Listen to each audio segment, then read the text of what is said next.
Welcome to another exciting edition of the Voice of College. It looks like I have wifey in the chat room, Isabella. I hope that's her. Somebody trolling me, whatnot. Don't mess with me like that. That better be my wife. Better be Isabella. I'll check tomorrow, see if she. So no, I didn't call in your show. Then I'm calling somebody baby in the chat room. Don't know who is. Somebody trolling me or what? Somebody make a fake account. You know. So Isabella, if that's you, please tell me you love me in the chat. Please type "I love you, baby" in the chat. And I'll believe you. Anyway, back to the show. Look, folks, last night's show, the night before last show. I mean, it gets explosive. When I tell you that it's going down in Colorado, now, do you believe what I'm saying? When I say stop what you're doing, like, share, and subscribe, tell a friend because you don't want nobody to miss out on this. You got Mary Shice. She listen to my show right now.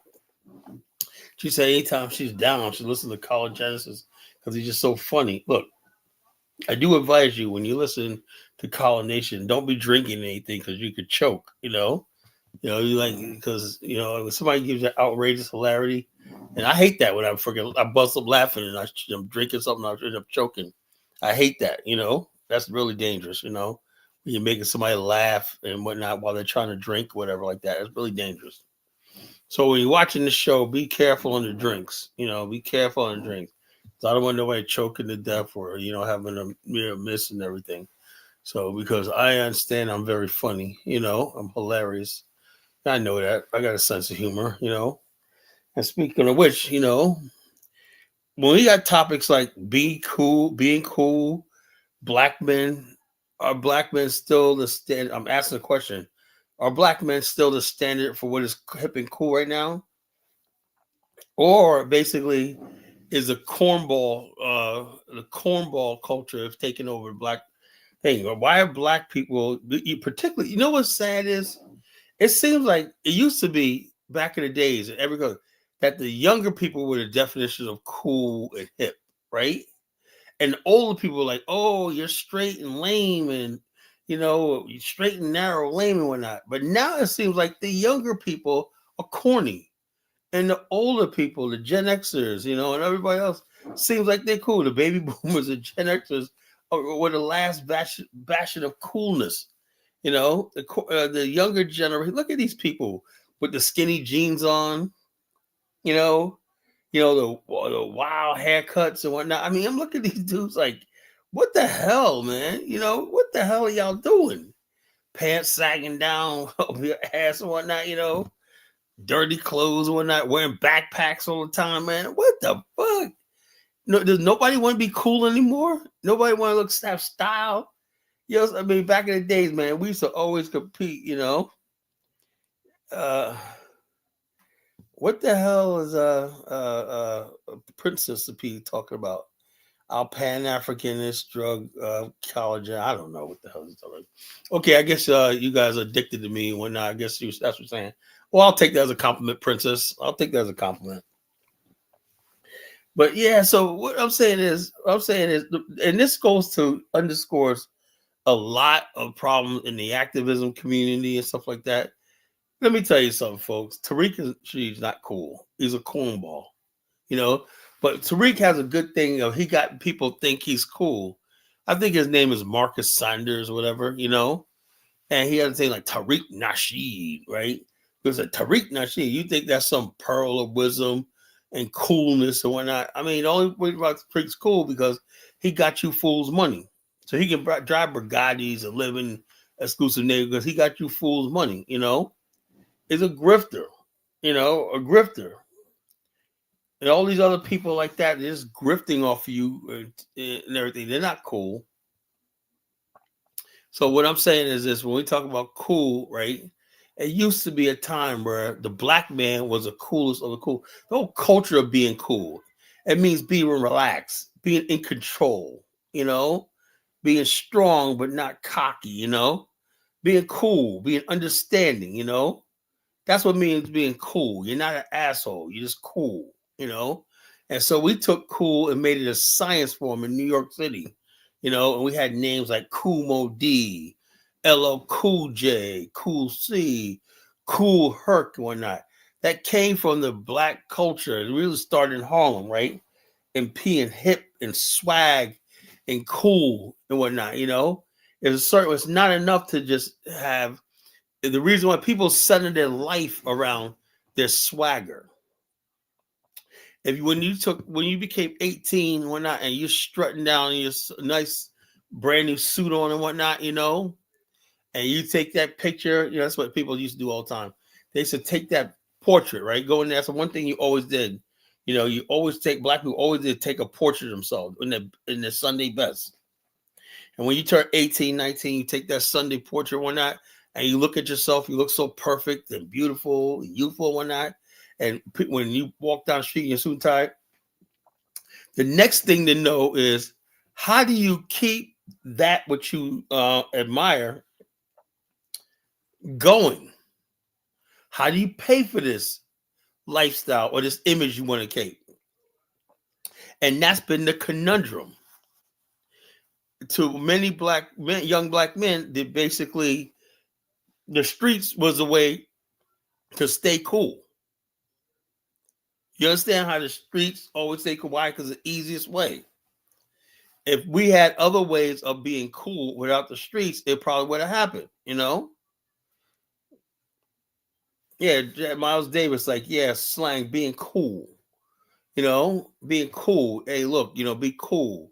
In other words, at a time where people refused, the white dominant culture tried to portray us as clowns and buffoons and everything like that, being cool was our answer to the white establishments constant berating us with negativity and insults and everything. So we decided to become cool.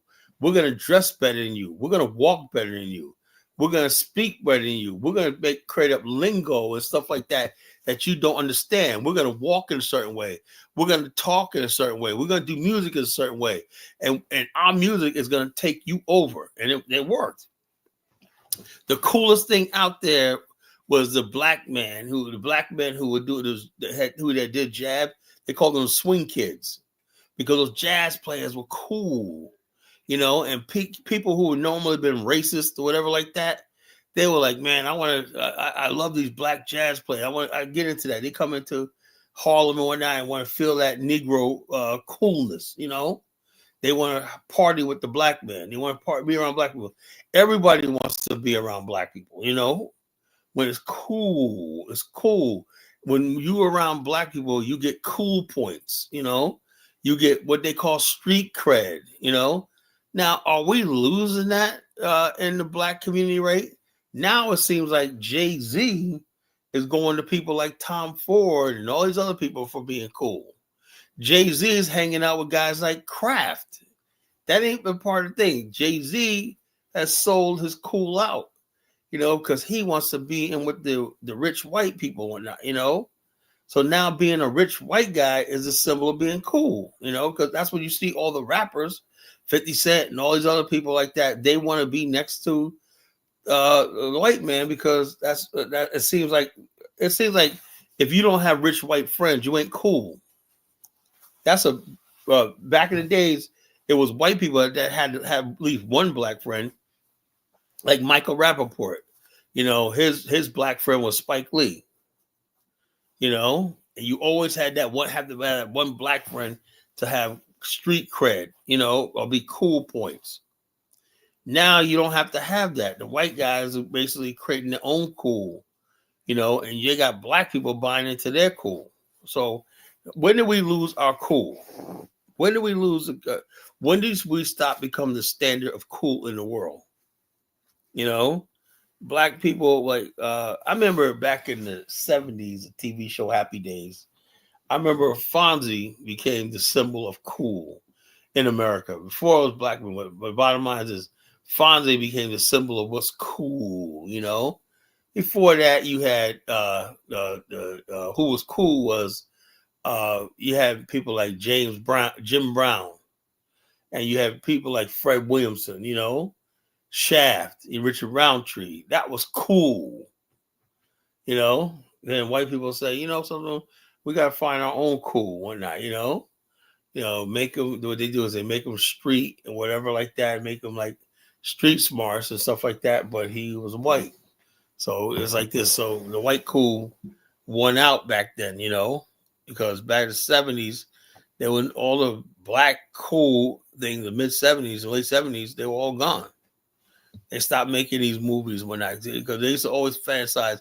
There's always fantasize about this cool black man that could whoop up on a white man, get the white man's woman, and come back and still be inspirational to his community and stuff like that. Classic black exploitation. But that's what they did. They exploited our cool. I always wanting to do the right thing and quest for justice and everything like that. Man, look up the crossover before Jay-Z. Yeah, we had crossover there, but the bottom line is this. Most of the people still in our community, we only cared about what the other black person thought, Now, this is another thing that's interesting in this dynamic, right? Before, when I was coming up, right? When I was coming up as a teenager in the 80s, right?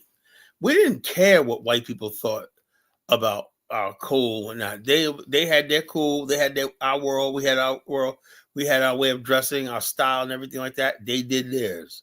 We thought white boys were corny, We said we used to look at them like the worst thing you'd be called is you dress like a white boy, That means you dress like a nerd, right? You better have your sweatshirt on with your name in Old English letters on that with a tag. You gotta have your Lee jeans on. Maybe you have some Old English letters on your Lee jeans. Old English on your Lee jeans. You better have some Adidas or Pumas with fat laces on them, right? You didn't get caught dead without. If you want to wear some shades, you better be Cazals. If you want to wear shoes, it better be British Knights or Birds Walkers.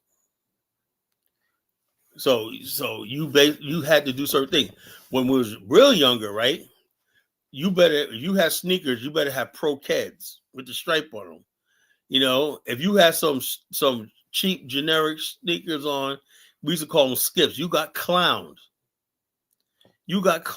Now we gave some grace to our Caribbean brothers when they came because they didn't know any better. So they used to wear skips and whatnot.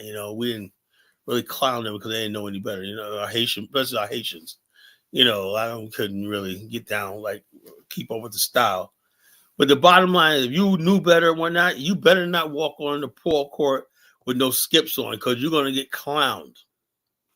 You were not in the cool crowd, You better have some Pro Keds on. That was a sneaker back then, the Pro Keds.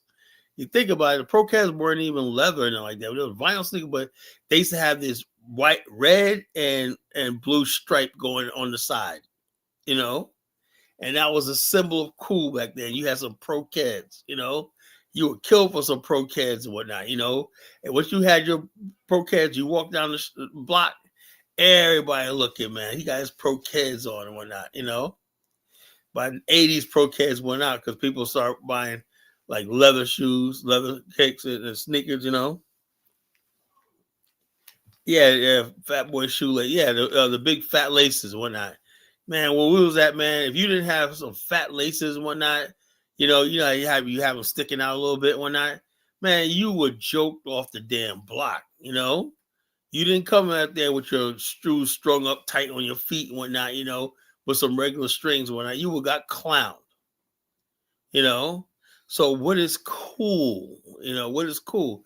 Cool is what shapes the youth, what shapes the culture, everything. When I said, back in the days, man, we had our own standard. We had look, people don't realize this, right? When, like I said, a lot of black immigrants, they always talk about Chuko, white people.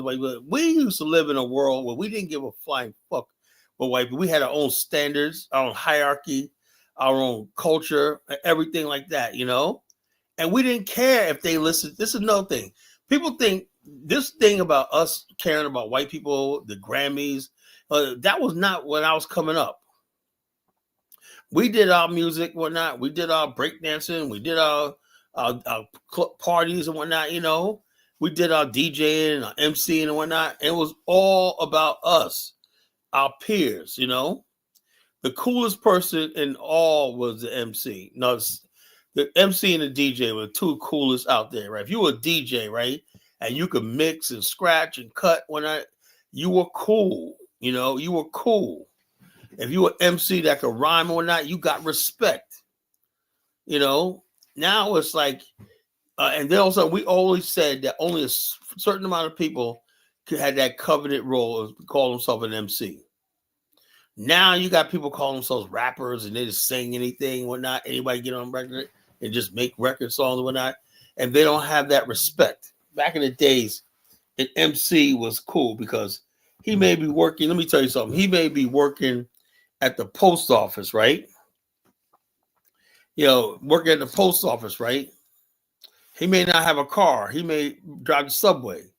But when he got put on his gear and he stepped up to the party and stepped up to the mic, all obeyed and all listened. You know, he was a master of ceremony at the time. MC means mic controller, master of ceremony, all these things that euphemism we call it MC, master of ceremony, and all stuff like that. MC, mic control, you know.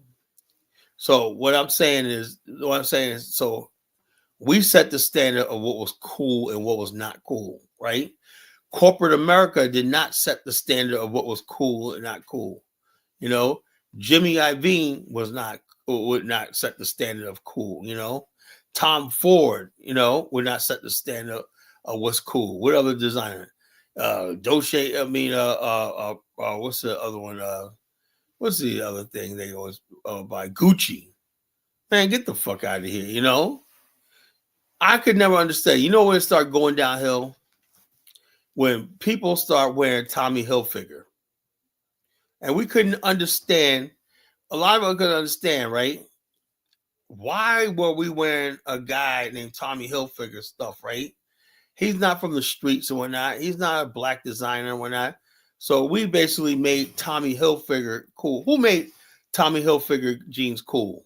We did. Just by us wearing that and putting it in our videos, we made it cool. And you know something Cool.Are said? He said he used that formula. He said, look, if they could do that with Tommy Hilfiger, what I'm gonna do is I'm gonna put out my brand, right? And I'm gonna get the rappers to wear I'm gonna have samples of my stuff, Cool.Are, and I'm gonna put it in rap videos. He gave Tupac something to wear, all this stuff like that, right? Then kids all across America start asking for Cool.Are, and stores had no choice but to order. He said his order in his factories thing. He said that first year in sales, they grossed $45 million in sales. You know, and when first said Black America fell off. I don't know just yet, but I do know this, man. Come on, Nigerians, man, y'all definitely corny, man. You know, Burner Boy's corny, man. Come on, man. It's just, I mean, y'all try. I give y'all effort for trying, man, but y'all corny, man. You know, and so. Yeah, there's a lot of not all of us, but they are trying to destroy our cool with this gay feminist stuff. Bill Porter wearing a dress in the White House and whatnot, you know. So like I said, you take away the black men in America is what symbolizes cool. You know, we symbolize what's cool. So when people start putting out these alternative counter to that one, now you got to ask yourself this question: why are they putting fucking a grown ass nigga in a fucking dress out before the world? You know, what is up with that? Do you think that's done by accident? No, it's not done by accident. Because the bottom line, if they take your cool away, then they take your influence away. You take your influence away, you take your voice away, and they marginalize you. You know. Yeah, polo. Yeah. Black people wearing polo and Tommy Hilfiger and stuff like that hard. And none of these people, Tommy Hilfiger said after making him millions of dollars, he said, I never asked black people to wear my product or not. That was a straight diss. You know, a diss. Nobody knew who a corny ass motherfucker named Tommy Hilfiger was. That dude was a nerd, you know. But we made Tommy Hilfiger stuff big by putting them in the rap videos and everything like that, you know. So, and you know something, I don't think nowadays the rappers even have a clothing line. They don't. Right now, what's the clothing line right now? 2025. There is none. There's no FUBU. There's no Rockaware. I remember back in the days, man. Me and my ex girl, right? I used to love buying her baby fat shit, man. I used to love that shit because it looked so cute on hot females. And, hot females and baby fat just went together, you know. So I used to love buying her. I don't think Sean John's still around. If Sean John's around, I don't think it's really representing black culture no more. I probably went mainstream, you know. You know. Yeah, Izod. I used to look at Hustle Smart. He remembers Izods, man. I used to remember Izods, you know, and La Tigre, you know. I remember motherfuckers used to fucking go out there and try to iron on a fake Izod patch on, on their shirts. I know something y'all didn't have down there is BVDs. I know y'all didn't have those down south, man. Those were silk T-shirts. Which one? Yeah, I remember Fat Farm. They were good, you know. But which we call it? Like I said, what do we have now? What's up, Dave? What do we have now? We have nothing. The rappers don't even bother dressing up in style. They don't promote anything. We've lost our cool. We lost our cool. We don't have any clothing lines. Nothing. We can't sell our cool no more because we have nothing but what I say the culture is right now. It's a 3-ring circus. And what do they call College Genesis, College Rumble? The Ringmaster. And it's a circus of deadly clowns. I think the quarter zip movement is okay, right? I don't know if it's how it's going to last, but it has to get back to cool. You know, it has to be something cool and whatnot long term, not just a trend right now, you know? What's cool right now? The quarter zip. Okay, if the quarter zips are cool, what brand? Usually a quarter zip say, okay, we got this company right here by this designer right here. Who are the famous designers right now? What I'm sick and tired of is the mainstreaming of fucking Black American culture. I hate that more than anything. It used to be a time where people like Carl Kanai had a chance because we only bought from thing. We like this. Kanye, is Kanye's stuff geared towards us? Tell me anywhere where anybody's seen Kanye. Did any other artists wear Kanye's gear? You ever see it showcased any place? And the whole thing is this. And I hate to say this, right? We got to have something for ourselves, right? That's why when they said FUBU was like for us, by us, right? And a lot of white people said that was racist, but that was a point that was made. If white people become the majority of consumers of something, they own it. They become what's cool because you're gonna start catering to their needs. You know, yeah. Carl Kanai was the man back in the days. You know, matter of fact, I met some of his people one time in Virginia that freaking worked with him back in what year was that? 97, 98. When that, these guys were clothing distributors in the area, and they were buying Carl Kanai stuff distributed here in the stores and whatnot. What happened to FUBU? There is no us anymore. It's not cool to say for us, by us, because the in crowd is people with white girls and stuff like that. FUBU means for us, by us. That means who is us? Black people. And so therefore, they let the liberal media condemn them, right? And also because people like Jay-Z rock with that because he's all inclusive, right? Jay-Z would rather steer you towards somebody like Tom Ford and make a record about Tom Ford. So Jay-Z is a civil code. It's time to bring Jay-Z and Beyonce down, to tell you the truth. It's time for them to come down. Because all these people do is co-sign. They use The media has them propped up as the gods of cool. So Jay-Z puts his blessing on it. It's a go. You know, title cool because of Jay-Z. You know, this wine company or whatever the hell they sell, Jay-Z. Ciroc was Diddy. You know, they have a way of now corporate America has incorporated cool and bought it out. We don't own our cool anymore. Now corporate America. Do you think they was gonna ever let us have something? That one time they brought us here in chains, right? Made us work for them, right? And then when they found out, you know something, people follow black people's trends and what they wear and stuff like that. Do you think they were gonna let that power stay in our hands? Of course not. So what they do is they recruit the people like Jay-Z, Diddy, and all these other people and say, and 50 and say, you know something? I know what y'all want.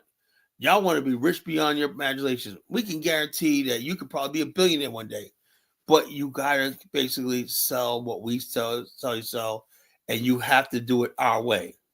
What is our way? Is you can't focus on just the black market, whatever like that. You got to basically discourage people from basically because basically like this, like Fubu was white people still bought Fubu and Baby Fat, even though the black owned brands, like they still bought it, right? But they was basically making all black people companies rich, and they were cutting the white man out. And so, therefore, if you have Carl Kanai, a lot of white people white boys bought Carl Kanai. And so, therefore, if you have all black people making all this money, what next? They're going to start manufacturing. They're going to start distributing. They're going to start controlling the textile industry. So it was more to it than that. And what was moving all this? The popularity of these rappers and entertainers. That tipped the balance. So we got to bring them on our side, you know. Diddy, if you want to make Sean John, you know, you could put your name on it, but we're going to be the ones manufacturing it. We got to get our taste, Diddy. You know, you want Ciroc or not? Okay. But you're not going to control where it's bottled at. You're not going to control where the ingredients come from. That's us. You know, we got the vineyards and the yeast production. You're going to put us out of business, you know? Do people understand where the college genesis is going with this tonight? You understand? These Negroes sellouts sold the cool out. We're not cool anymore. Oh, look at we got a Jay-Z lover in the fucking chat. Princess P. Oh, I can't wait you come on tonight. We got a Jay-Z lover, you know. Bro named 100 white brands and they blame Jay-Z for rocking. Look, what I'm saying is this, right? What I'm saying is this. Why did we have to include them in on anything? That's what I don't understand. You know, why do we got to include them on anything? We had a chance to corner the market and let's say America like fashion, they like gear, and bottom line, they, like you know, really, the one that I saw that had the real power was that Baby Fat, because that was like the flyest female gear that they ever made. I think Nelly had something called apple bottoms and whatnot. I don't know how well that did, but them Baby Fat jeans. I'm thinking of my ex girl. Them Baby Fat jeans, the baby back bomber jacket and whatnot. You know, Baby Fat earrings and stuff like that. Shoes. That's what all the girls were wearing. You know, back in the days. You know, that's what, especially. Oh my God, man! It's bringing me back to those good old times with Baby Fat jeans and whatnot. You know, even the white girls and the Asian girls, the Puerto Rican girls are wearing that shit. You know, we had a market. Our cool and our style is what freaking controlled the fashion industry at one time. No more. Kamora Simpson, she was half black, half Japanese, but she was basically a black woman, you know, and basically her whole Baby Fat team were black women. You know, the style and everything like that. Baby fat could have been a major thing, could have branched off to other thing of black women power as far as like manufacturing like that. They had the market coming. There was nobody, there's nothing big. I mean, the white girls had okay, Forever 21, and come on, Abercrombie and Fit, come on. You know, if you was a white girl, you did not step out to the club and no Abercrombie. You want to look like, you want to be like baby fat. You want to have them jeans on. You want to have them bamboo earrings on, you know? The hell we lost our cool. You know, we got to get, so I said, we got to get rid of these sellouts in our culture. They give everything away.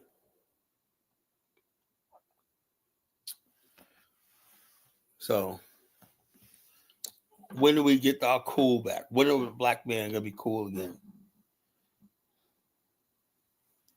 Yeah, everybody loved baby fat jeans, man. Shoot.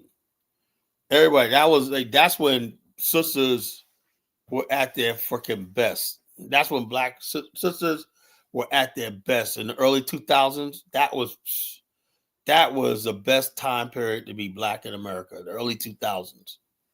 When baby fat walked around, these chicks were looking so smoking hot all the time, man. It was like unreal, you know? I wouldn't put that all on Southern hip hop. It's like it was hip hop. Just the whole idea is the hip hop didn't stand for nothing anymore, you know?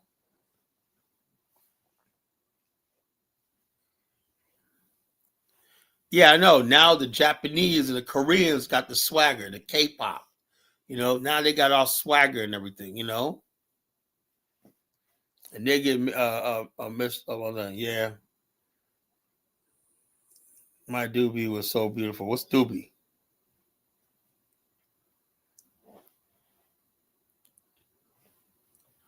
Yeah, now everybody else around the world packaging and regurgitating off swagger and running with it. And you got black people running around like fools, like the baby and all these other clowns out there, you know?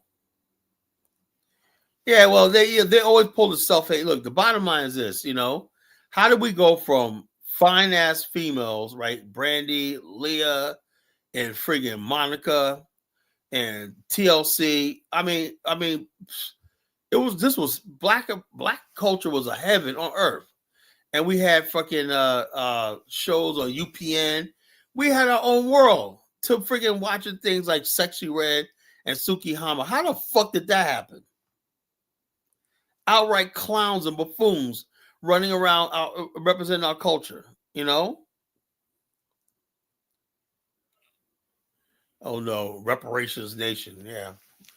I would love to have a debate with reparations nation. How the fuck you gonna get reparations and you ain't got no power? You know? You got reparations only happen if you got power to do it. Force it. You ain't got no power, man. You ain't got shit, man.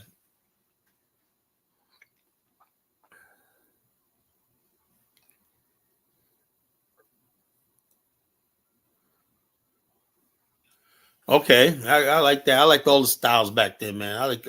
I used to like all the styles back then. I don't know what black women doing with their hair nowadays. We're building power, dude. Man, stop it, man. It's supposed to be a joke. We're building power, man. It's just, I guess, reparations nation is coming here to give us some humor, right? We're building power now. Okay, we ain't got enough power to overthrow this government, do you? I go, that's the only way you're gonna get reparations, you know. Like you gonna rise up. Yeah, color man, we got power. We're gonna rise up, man. You know, once we rise up and overthrow the government, man, we're gonna come in there and cut our own checks.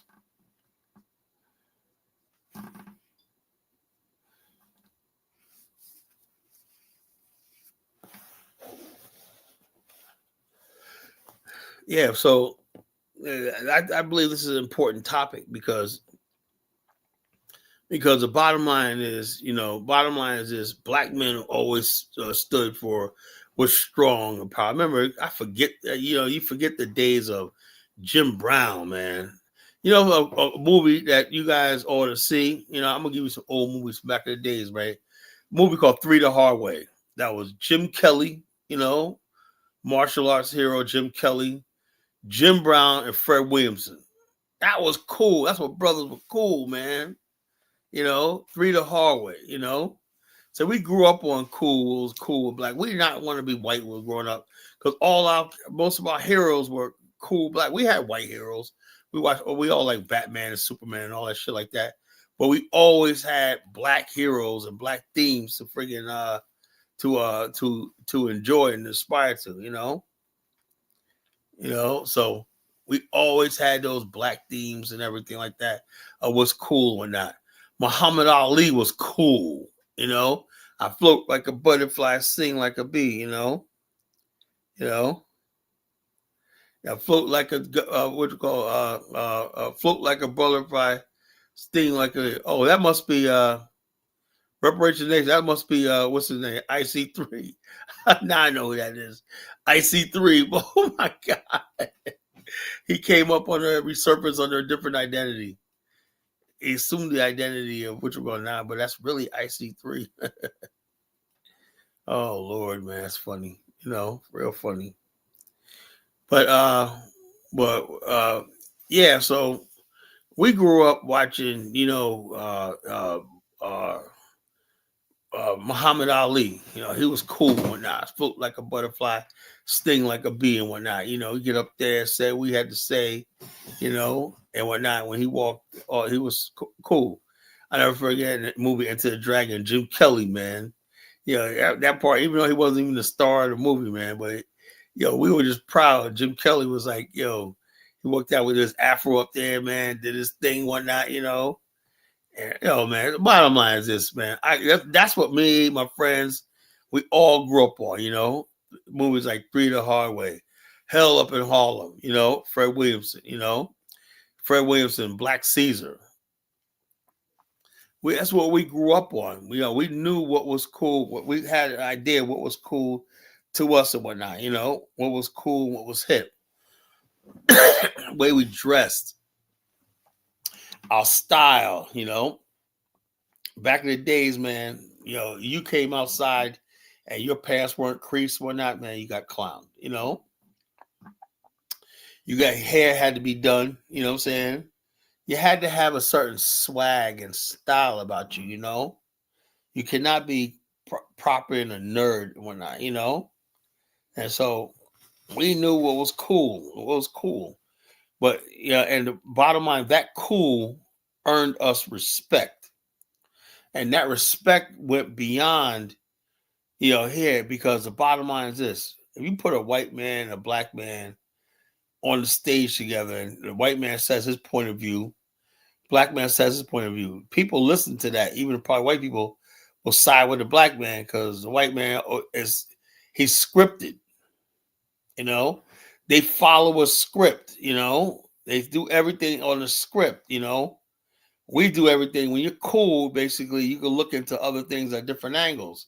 He's cool. He's a black guy. He's cool. He's not looking to hurt nobody. Where he's not like this. He's just cool. They always assume the black man's cool. He's cool. White guy's always gonna be stringent and rigid and stuff like that. Black exploitation films serve a new branding of a black man. Look, people say black exploitation. I don't know why they say that because I look at these movies, right, and I don't see what was wrong. Why they call them exploitation movies? I don't see anything wrong with these movies that were made back in the 60s and 70s. Black exploitation era. Okay. What was being exploited? Same way white people make movies about their culture and stuff like that. What was so exploitative about so-called black exploitation movies? That's why I could never understand that. Look, we need a Shaft nowadays. We need another Hell Up in Harlem. Where's our 2025 version of Fred Williamson? Where's our Jim Brown right now? Oh no, we can't have that. We gotta have fucking Bill Porter. He's wearing a fucking dress at the White House. That's what we need, Kala. We need more people like Bill Porter out there.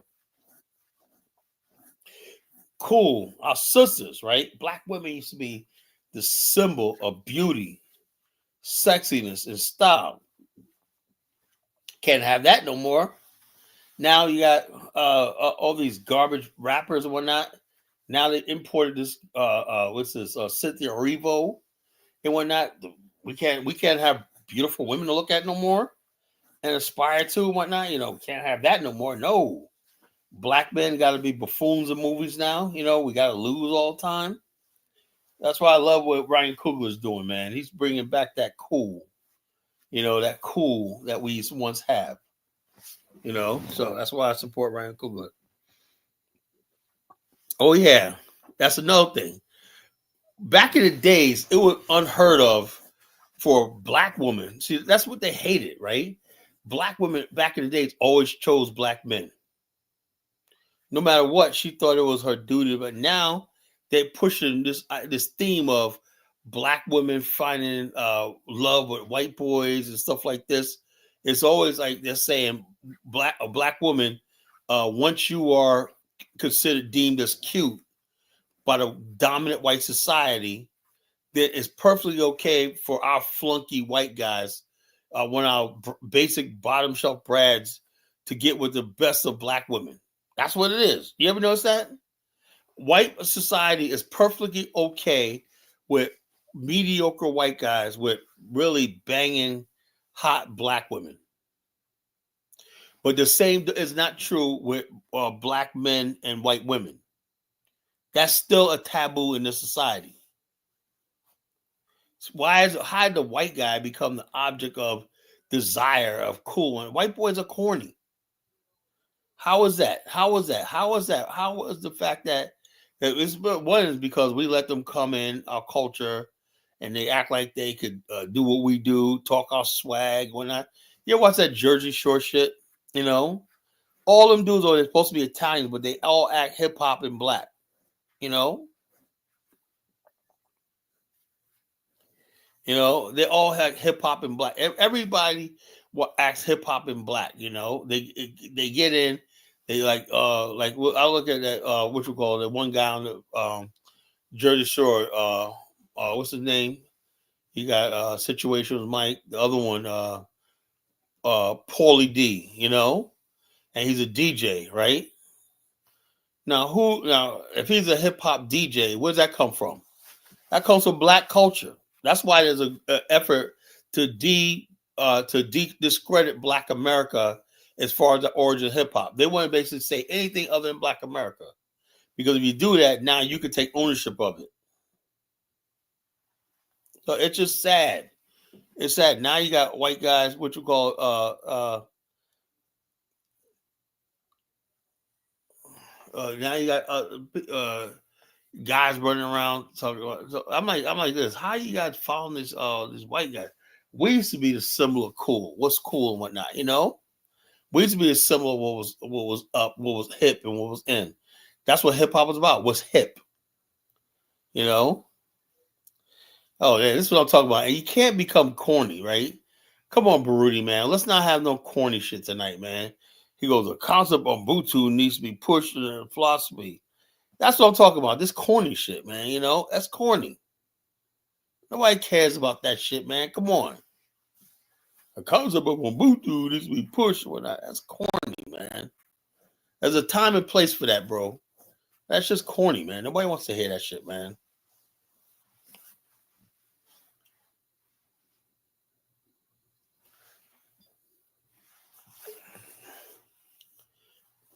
Black people are broody. Black people are a symbol of cool. Black America, right?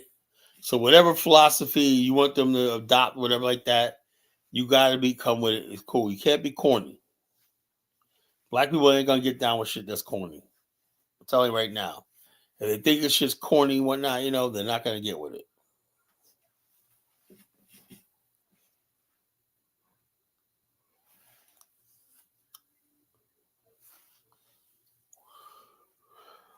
So I've been talking for a while.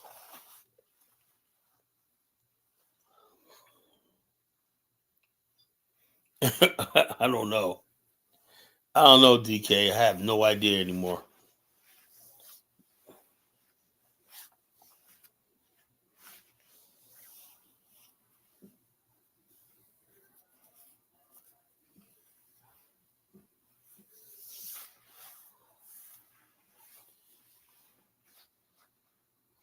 You think so, Marishai? And why is so many black women talking about I want a white man, the pasta and lobster, all this shit, So I expect white women to be with them. It's like a racial thing. What I don't understand is I'm seeing a large number. I mean, it's almost like at genocidal proportions. The number of black women who want to lay down with a white man and have their children and be with them. That's genocide. That's genocide of a race. You know, that's racial extinction.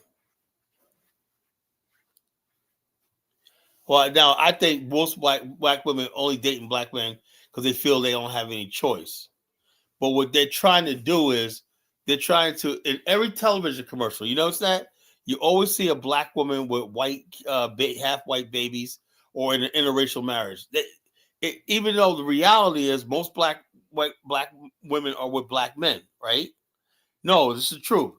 Majority of black women are black women, but they secretly they're destroying the black family by secretly putting it out there that there's a possibility that they could be with a white man. So that makes a lot of people uncomfortable and unhappy in their marriage because they think they're missing out on something. And it goes both ways, men and women. As long as dominant society keeps pushing this, what you call yeah, 77. Consider their choices for what? What other choices they have? That's the whole thing about this. It's about. I mean, look, people can do whatever they want to. I don't care about that, right? But when it comes down to why the culture's failing, why nothing seems to work, why the authority of the black man, the only thing that can straighten out the black culture is the black man. If the black man's not the head or the authority in the black community and culture like he was generations ago, nothing's going to work. So if you keep telling women that there's another man out there other than submitting to her black man so they can build a community, what are we doing? And then when the community gets out of control, you got young niggas running around, all this kind of stuff like that, and people talking about all the time. You got these white people saying, we're tired of this dysfunction in black America. They think the majority of white people think we're worse than Somalis. Because our community has no, at least the Somalis community, right? Say what you want, thing. But most black men are not dating out. I don't know where that comes from. I don't know who put that out there, but I never see it in real life. That's what people who believe that are people. You watch too much rap videos or pornography. Real life and whatnot. Real life, the average white woman, because I know them, right? They're not looking for black men. They know their chance of survival, right? That's what we're doing right now.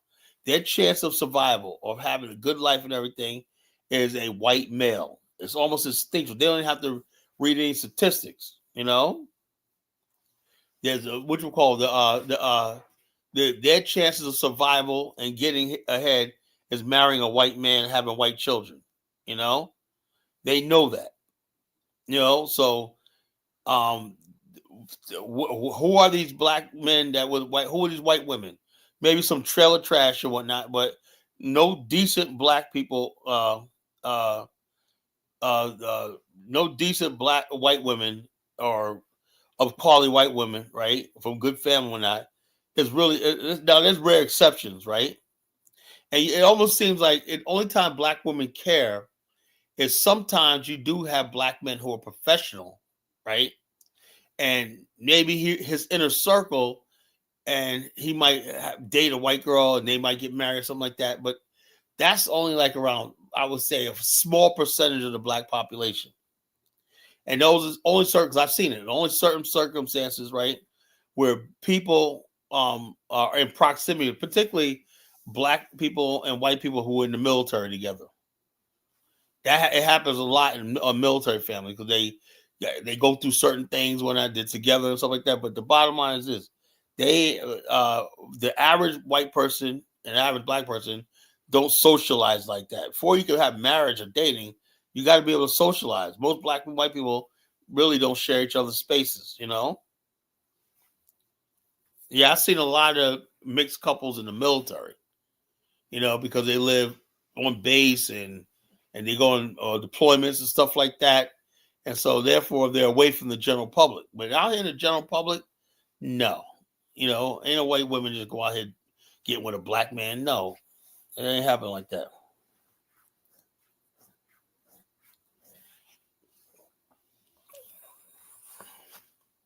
Yeah, I wouldn't be surprised at 21% of black men married, because look at the pickings. The pickings is small among eligible black women. It's not a lot of eligible black women. And so what happens is this: when a black man, and also those, I bet you any amount of money, those black men who are married to white women are high income earners. White women are smart enough to realize this guy is making money, so let me grab him. A black woman basically will wait until the man has a lot of money. They want to have all his cars and everything like that. I seen some black woman. There's one black woman that was like she was like 400 pounds, saying, you seen the video. She said she want an allowance of, she wants at least $100,000 a year as an allowance and whatnot. She go, and I was like, these women are crazy. They're delusional. You know, saying, so these women are delusional. Yeah, the passport movement is growing. It's growing. It's like black men are traveling. And that's to me, it's a good thing. Explore your options and whatnot. A lot of black women are angry about that. I played the video last time. Black women, I want to see all these black men. Yeah, they're going overseas. It's very easy to find a wife or a companion as soon as you leave the United States. Any other country, you leave the United States and whatnot, you're a black man, whatever like that. Women are all over you. As simple as that. It's easy for men. It's not that easy for black women. They go over to Thailand and places like that, and they're like, I can't find no love because, look, it is what it is. Thing is, when it comes to dating and stuff like that, black men can actually compete with white men when it comes to dating outside of America. And that's the truth. Black men can compete with white men. Outside of America, even in America sometimes, but for the most part, because America's a racist country, the only thing that holds white women back from marrying black men is they know what they're going to go through with their family and stuff like in their community if they marry a black man. So I don't think it's worth the trouble. But in other countries where you don't have the racial baggage and whatnot, yeah, it's common, So I'm gonna put the link in the chat room for call in. Tonight we're being cool. I would like to play some videos, man. I'm just sick and tired of getting flagged, Getting flagged and freaking YouTube telling me. Something I didn't know I could link to Twitch. I want somebody to call me and tell me what they think about Twitch. Because Twitch is now linked to StreamYard too. So should I get a Twitch account? Should I get a Twitch account? I know a lot of streamers use Twitch. What the hell is that for? All these the prank videos use Twitch.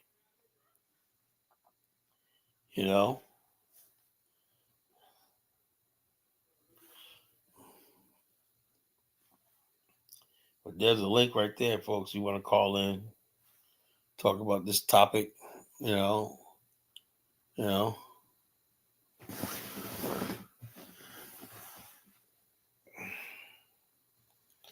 I just saw that, StreamYard linked to Twitch, so I was like, I know a lot of people do that, so I don't know, maybe I might find some more listeners, on Twitch. Who knows? I control back, I control back.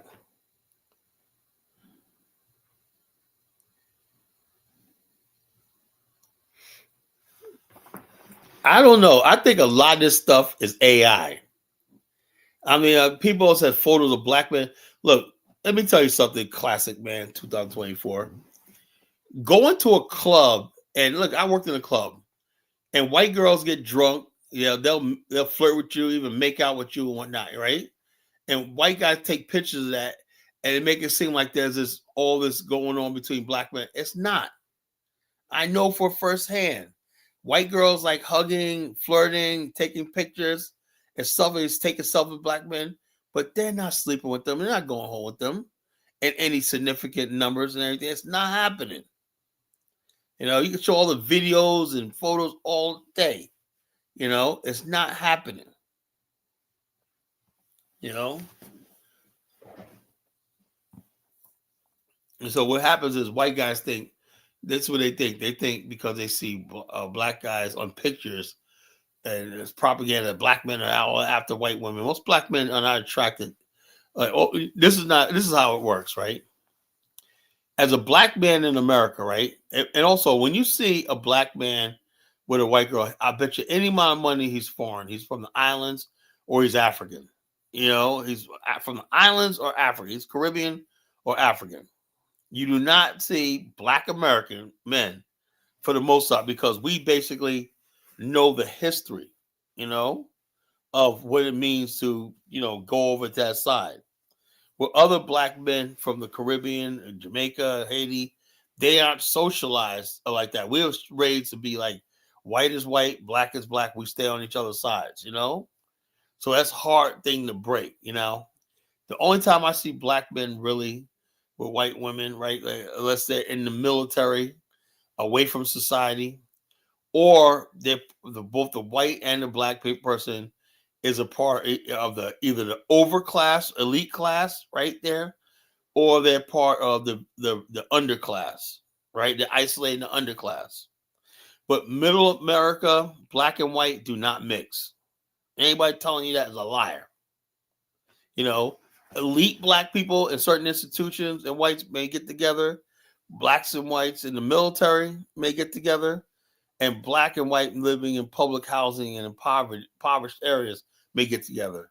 But as far as like 80% of America, middle America, no, it's not happening. And you can take that to the bank. That's not happening.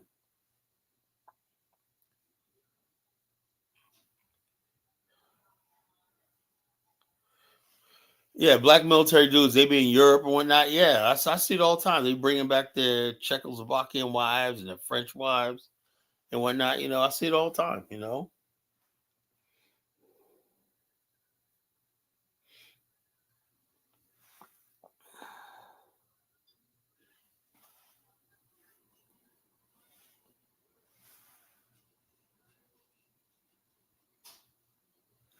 Bro, that's fine. I'm just saying we just can't be corny about it, you know? You can advocate all you want, but just like, you turn people off by being corny, you know?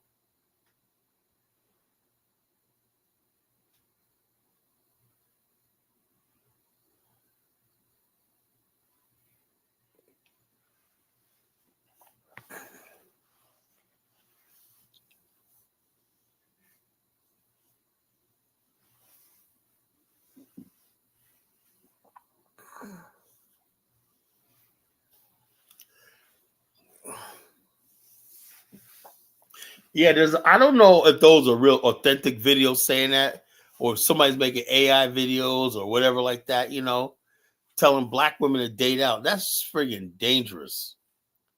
That is dangerous, you know? You understand?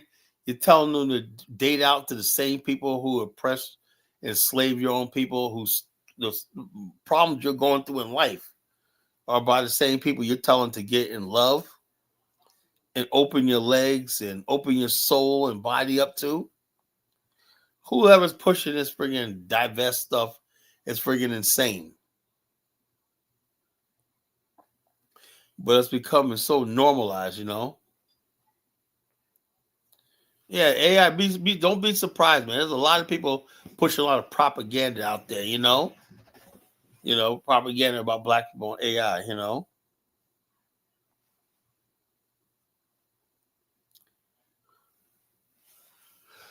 Who the hell's Kitty Kravitz?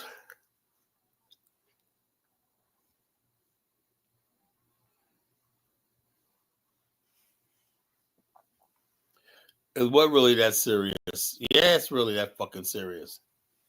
Yeah, it's fucking that serious, right? If we're gonna have a community, if we're ever gonna have a community, then yeah, we gotta start, protecting our bloodlines.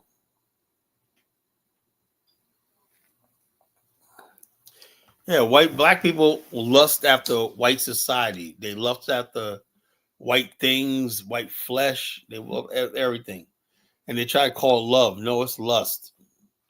You're lusting after the white man and whatnot because you feel. I see it all the time. A lot of black women feel that when they go into the white world, that's a world they want to be in, and he's rescuing me from my blackness and whatnot. It's just sad. It's sad, but that's what the media has been pushing. They push that shit as normal instead of looking at it as a mental health issue. You know,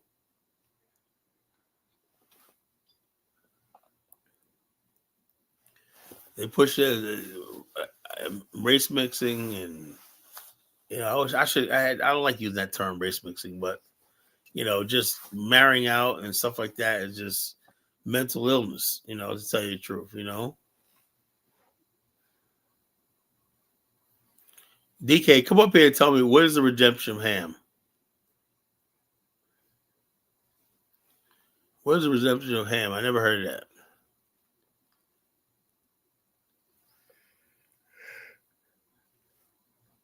Where the hell is the redemption of ham? What is something I don't know?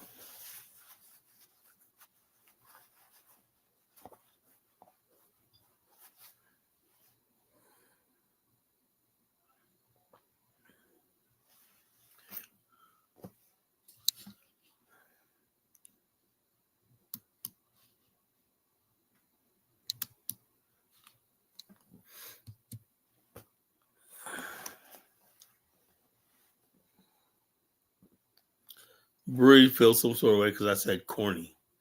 Ain't nothing wrong with being corny. Hell, hell, hell. We were all corny one time.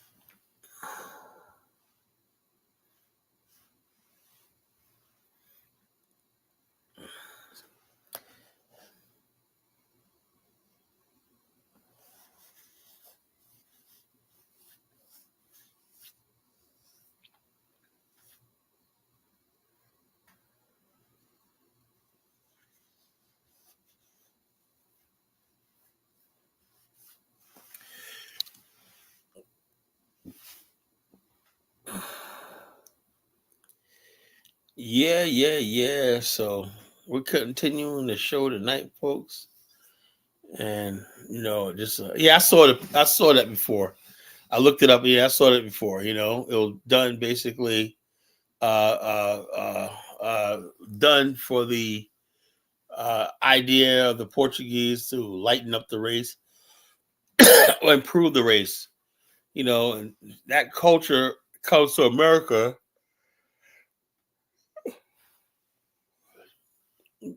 Some like I said, I am so prepared for something new. I do believe black people stay in America, they're going to die off. Simple as that. The way they're pushing the genocide of our race and everything like that, through miscegenation, through homosexuality and all stuff like this, they're pushing the genocide of a race. The promiscuity and everything like that. They don't want black people building families anymore. The black family structure is a threat to their system.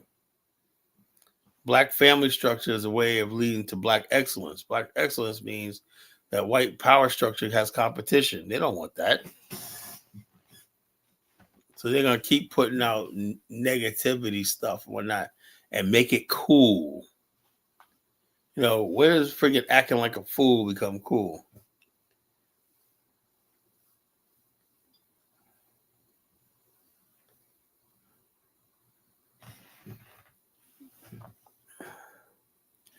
Brewery asked me, I said, kind enough to delve into your earlier comment, past shows that Black America, yeah, we're a sojourning people.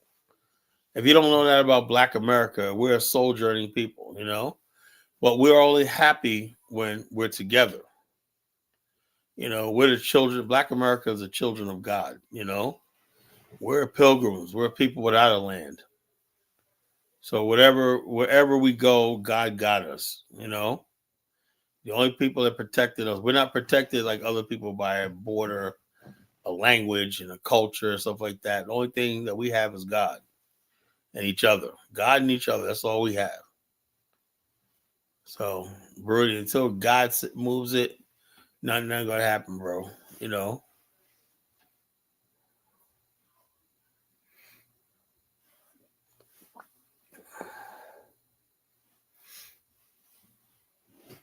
Yeah, the families, how the building, the families are a threat to the power. Family structures are balance out the power of the state. You know, the weaker the family structure is, the more stronger the state is, and the elites are.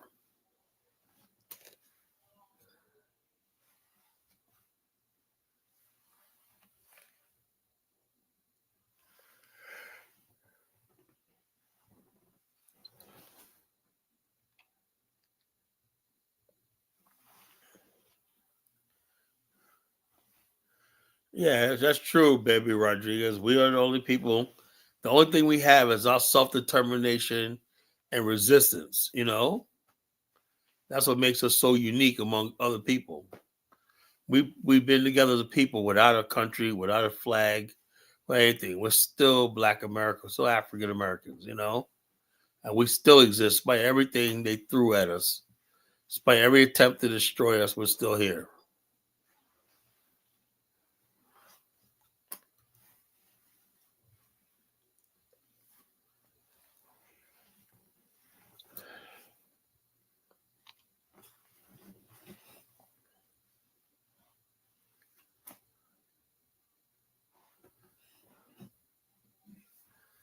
I'm gonna play some videos, folks.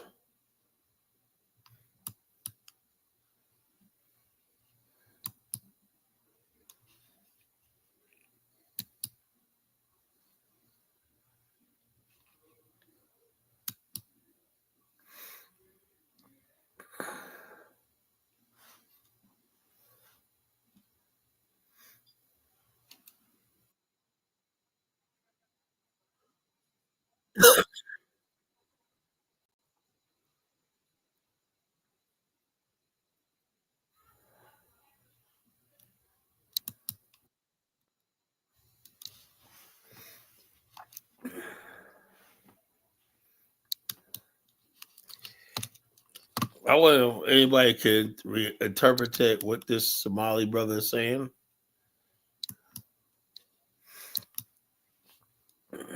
Can anybody translate this?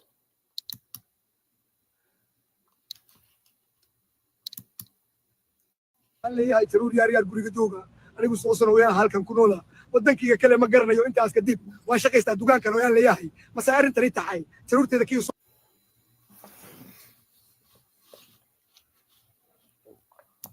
Wow.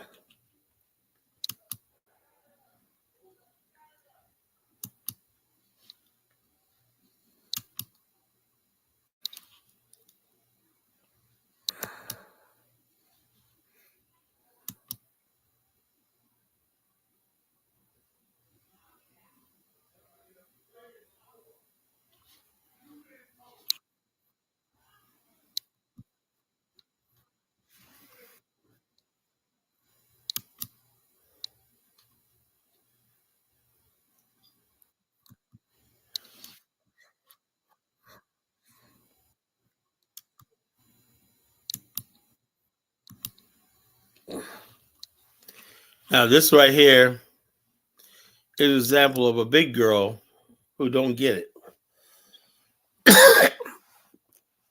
you know,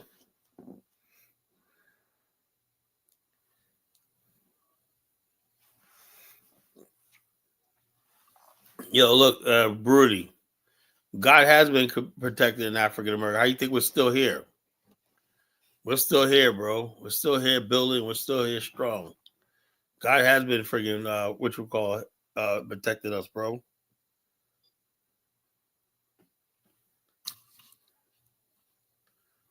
I can never understand something, but people have a whole country like Somalia, and they're scared to go back. Look at this guy crying, man. He don't want to go back to his country, man. That's just sad, you know.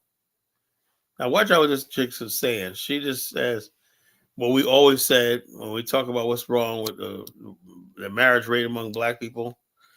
She doesn't like the fact that she's being considered as damaged goods after being ran through by all kinds of men. Let's see what she says. Women give their best selves and prime years to toxic men, then want a good man when they're damaged goods on the clearance rack. Child, he said a mouthful with this bull junkie. Let me repeat this ish. He says, women give their best selves and prime years to the toxic men, then want a good man when they're damaged goods on the clearance rack. Ladies, what do you all think about that foolishness? Yo, the comment section lit her up, bro. Woo. Comment section was they said, yeah, that was right. That's right on point. You know, comment section lit that up, bro. That comment section was like no joke, man. Go check that video out. The comment section was off the chain, man. It was like, yeah, that's right. Women, they were ran through by Pookie and Tyrone and whatnot, you know. But basically, like this, yeah, like I said, Broody, it has to be. You guys start being on our side a little bit, bro, Broody. You can't be hating on the same people you're trying to reach out to. God blesses Black America. God, we're always in God's grace. You know, we're always in God's grace, bro. You know, so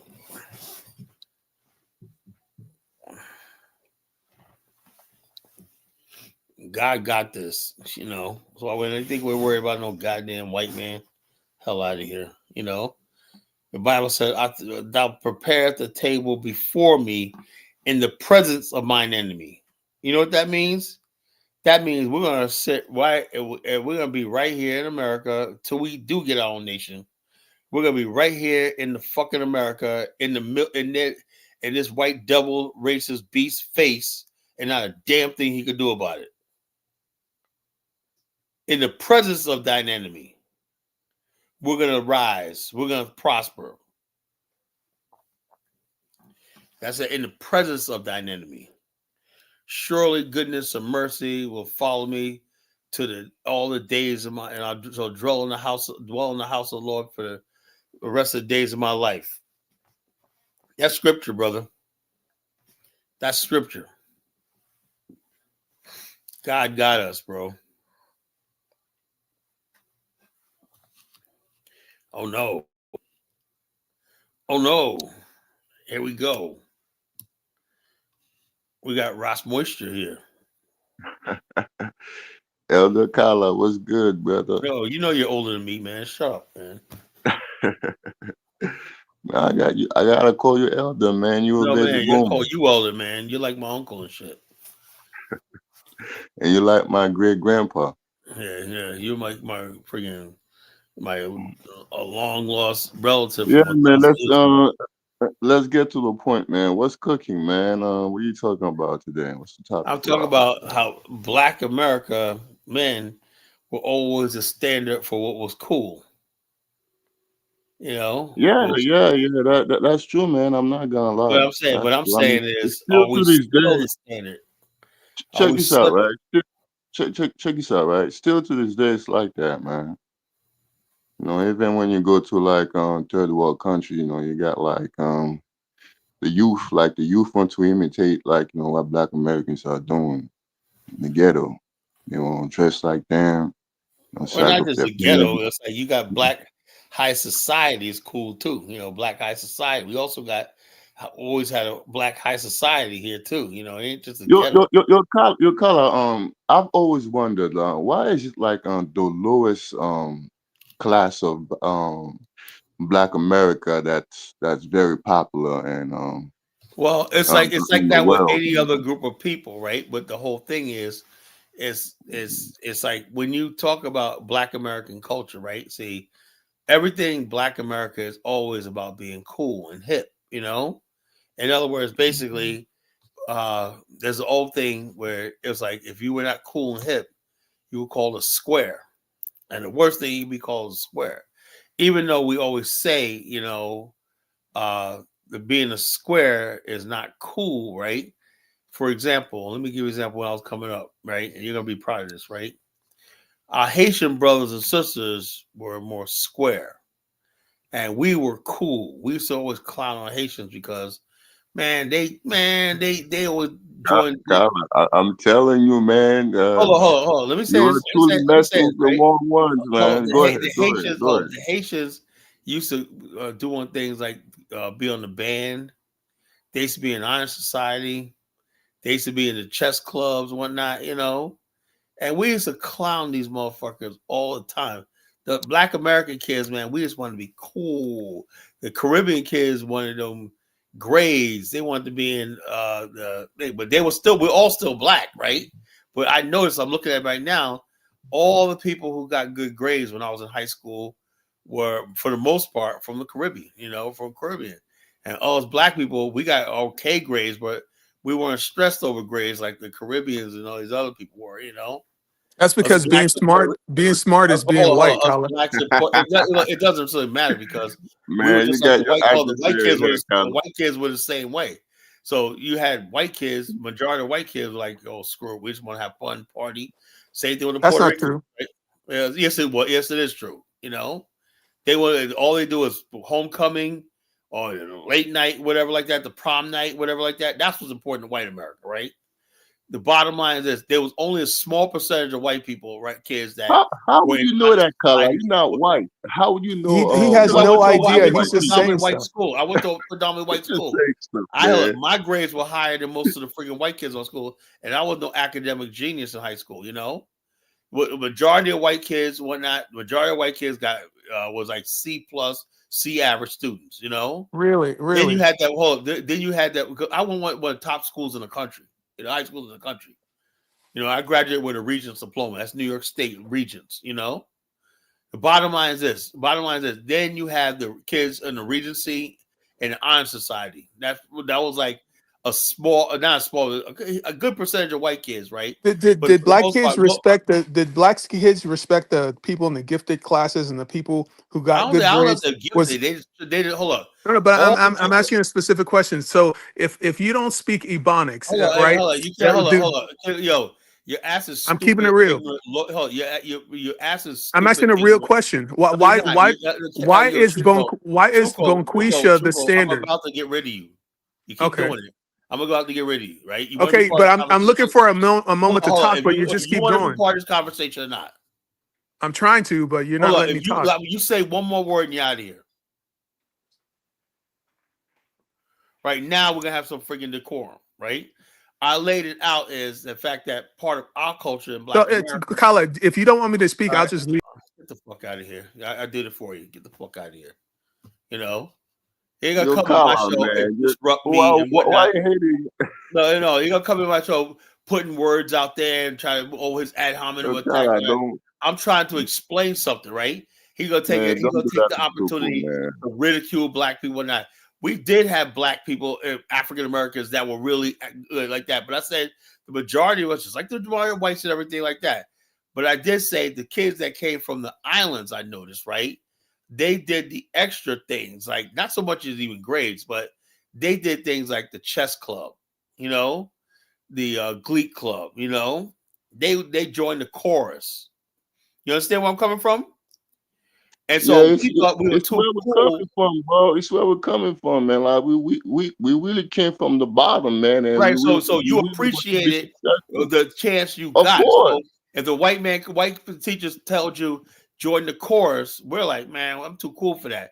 You guys took an opportunity, right? That's all Of the course. that's Why all not? the hell I was saying.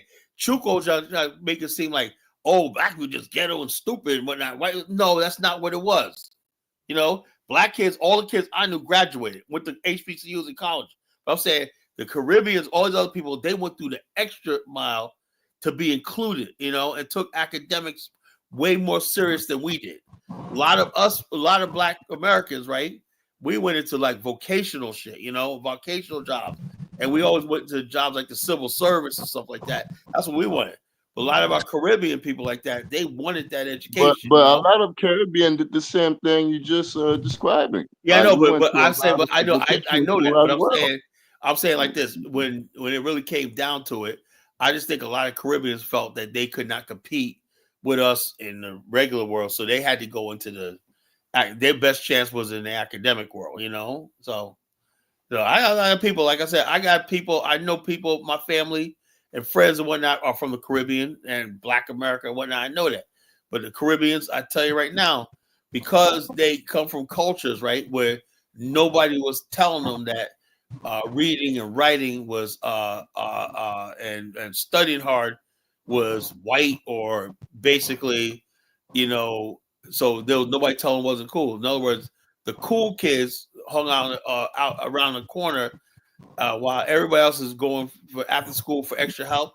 The cool kids are outside in the playground smoking a cigarette, doing what they ain't supposed to be doing, you know.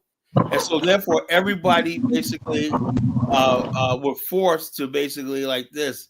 I want to hang around the cool kids. That's just anything because where the cool kids are, that's how you get the girls. You know, it's a So different. hold on. Why you kicked off Chuku? He was saying the same exact thing. He's saying No, your I'm saying well, he's communal trying to make it standard. equal.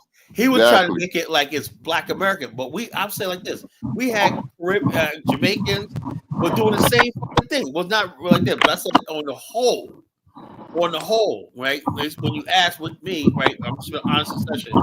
Who most likely was spending time in academics after school, right? Who most likely were on the The band? Haitians were doing that, man. I Yeah, gotta give Haitians for the props, most man, to part. the Haitians, Not even man. just Caribbeans, Haitians. You know, Yeah, who the for the Haitians most were doing part that. We still doing that were still in to this day. glee clubs. I mean, you could not get a brother, man. We had to force brothers to get on the chorus. Remember that movie "Lean on Me" when Joe Clark said, "You better sing the national anthem." Remember that? And he said, "I'll give you time to learn the school song." Remember that? Yeah. Have you guys seen "Lean on Me"? Of Tell me you course. seen the movie "Lean on Me." Morgan Freeman. Morgan Freeman. Yeah, tell me Yeah. you saw the movie "Lean on Me." God damn it, you know. I I hate saw when the it's so movie. when that You people know, don't know what I'm that's talking my about. favorite movie. So I'm That's talking my about the favorite part. movie, Remember Colin. the part where he made them learn the school anthem? Yeah, yeah. Because a The lot of music, times yeah. people like in our That culture, song, like, yeah. man, how do I look like singing a damn school anthem? You know.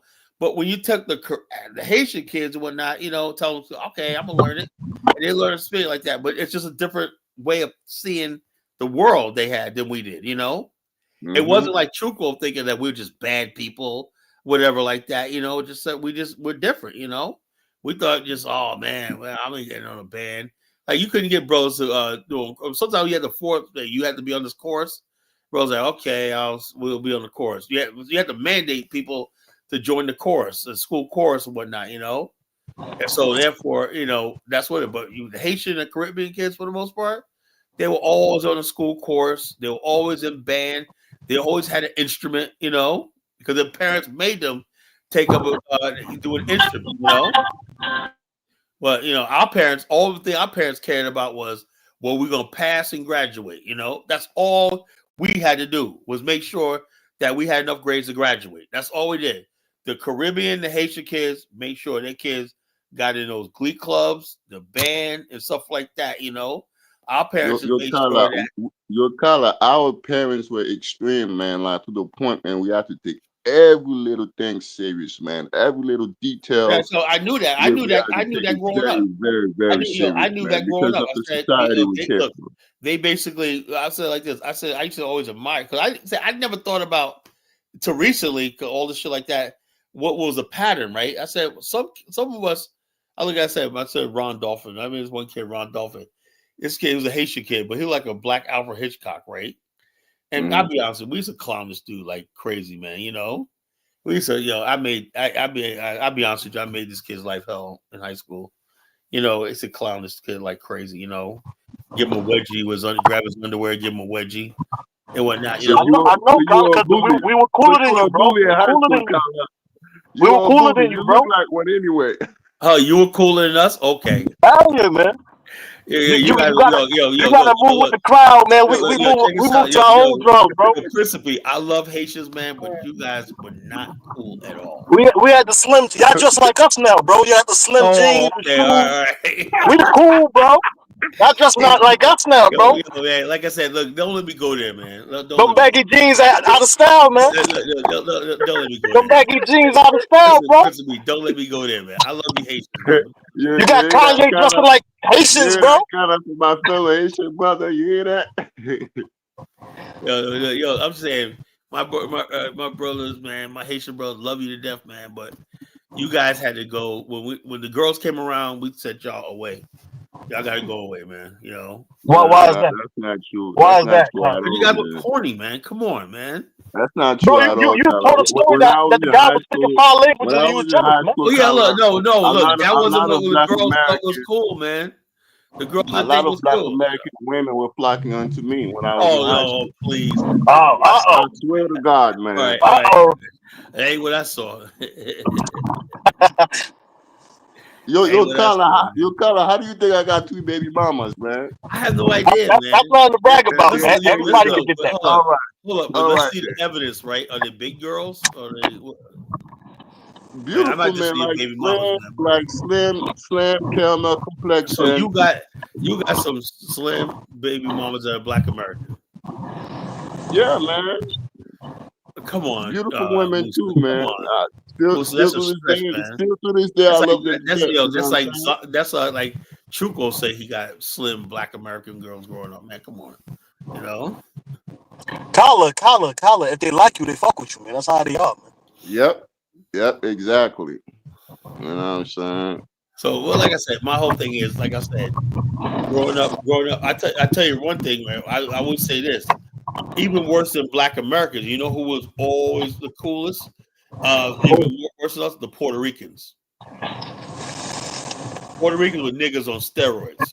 You know, they were the ones. They were the ones that's really, look like that. You know, they were I've really never seen Puerto Rican people as black. I don't know why you guys consider them or even label them as black. because the why? Because I have Puerto Ricans assimilated with Black American culture. That's why they did. You know, they assimilated with our culture even better than the Caribbeans did. You know, I I don't. mean, like to a degree, but when they are home, man, like they talk Well, no, real in they the talk islands, shit yeah. about black Hold on, in the Americans, man. islands, yeah. But when it came down to surviving in America, right? Puerto Ricans moved into Harlem, whatnot. You know, first there was tension. Now Black and Puerto Ricans were like brother communities. You know, like two brother communities. You know, it was like this. I don't know how it is now, but back in the days, Puerto Ricans. I mean, you talk about even Black Puerto Ricans. I'm talking about mestizo Puerto Ricans or light skinned Puerto Ricans.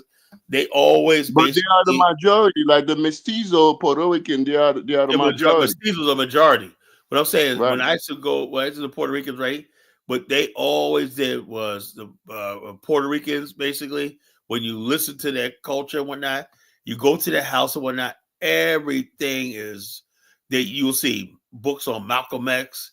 They're not even, they'll say, I'm not black, but they'll know they're not black, racially black, right?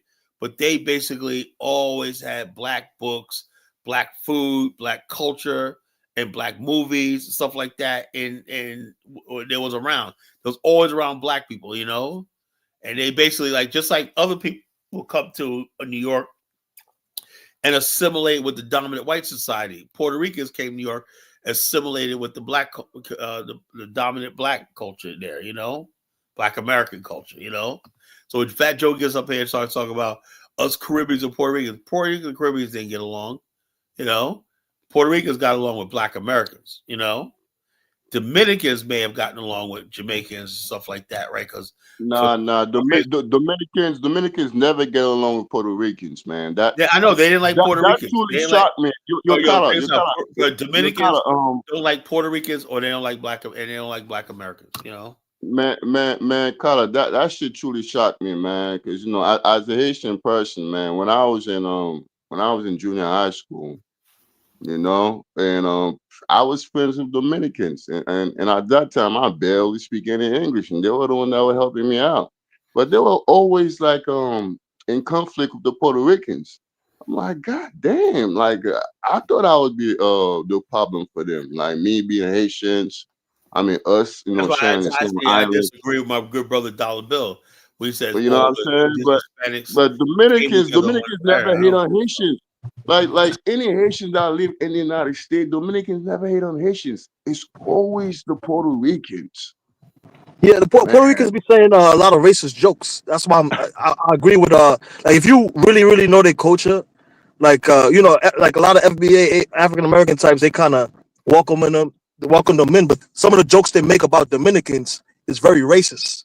Yeah, They'll well, call them the thing about Like it, what? the Puerto Ricans Like that we what? grew up with were born in like like like my close friend growing up, he was a black Puerto Rican, and the whiter Puerto Ricans will make jokes about how he wasn't really Puerto Rican, he was black. Right? I learned a lot of like racist little slick shit they will say because one of my closest friends growing up was a black Puerto Rican. You see what I'm saying? So some of the stuff Carla's saying, he's saying it as an outsider looking in because what the Puerto Rican will do different than the Dominican is that the Puerto Rican will say he black, right? Even though he white as hell, he will say that his great grandfather is black, and because the African American believe in the one drop rule, he's going to welcome him. While the Dominican, for the most part, they may admit that they have African ancestry, but they'll always tell you they're mixed. A lot of them, all of them are not going to Hmm. tell you that. Some of them are black, but some of them may look black, but they're mixed. So they'll say they're mixed. And African Americans don't like that. So they welcome the Puerto Ricans more in, but the Puerto Ricans say slicker shit about black people than the Dominicans. yeah. It's a real thing. Like they'll say little racist, little slick jokes about their hair. They'll say little slick things about how they're not really or how it's a term that they use. It's a term that they use, but basically implying that one of the jokes I heard from them was that what do you get when you get a Puerto Rican and a black person? You get a Dominican. That's what they'll say. He was saying that to a Puerto Rican, which was my close friend. RP to him. That's But crazy. that's what they would do. So some of the stuff that is quote unquote the cool in the black American culture is misguided. Even like the same way you shit on Jay-Z. Jay-Z inherited a culture where uh the crossover was the goal of the group. So why you bashing Jay-Z when it's the culture Well, wants the crossover? who said the crossover was a goal?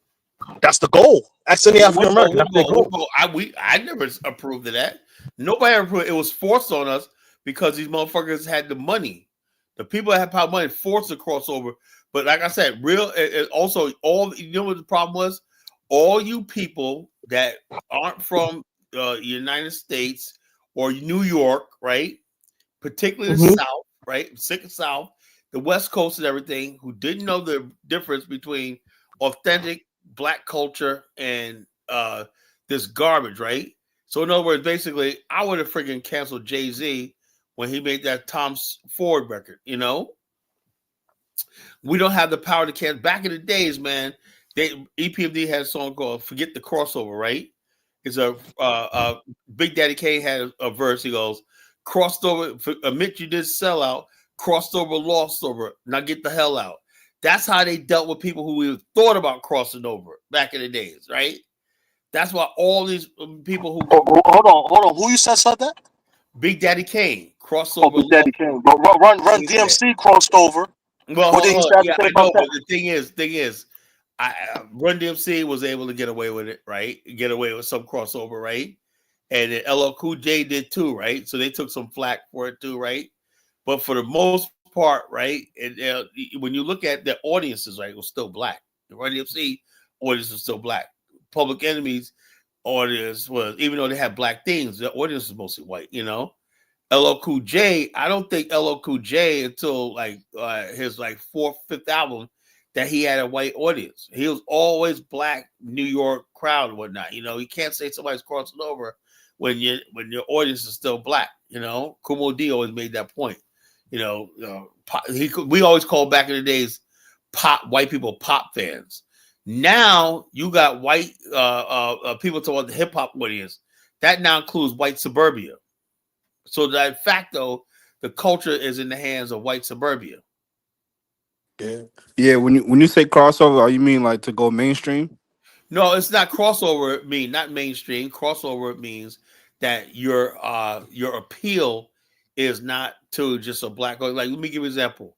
Rakim, Or mainstream? So mainstream, yeah, because mainstream. Well, mainstream. Well, I would say white. White, because you got black people in the mainstream too. Run DMC crossed over into the black mainstream.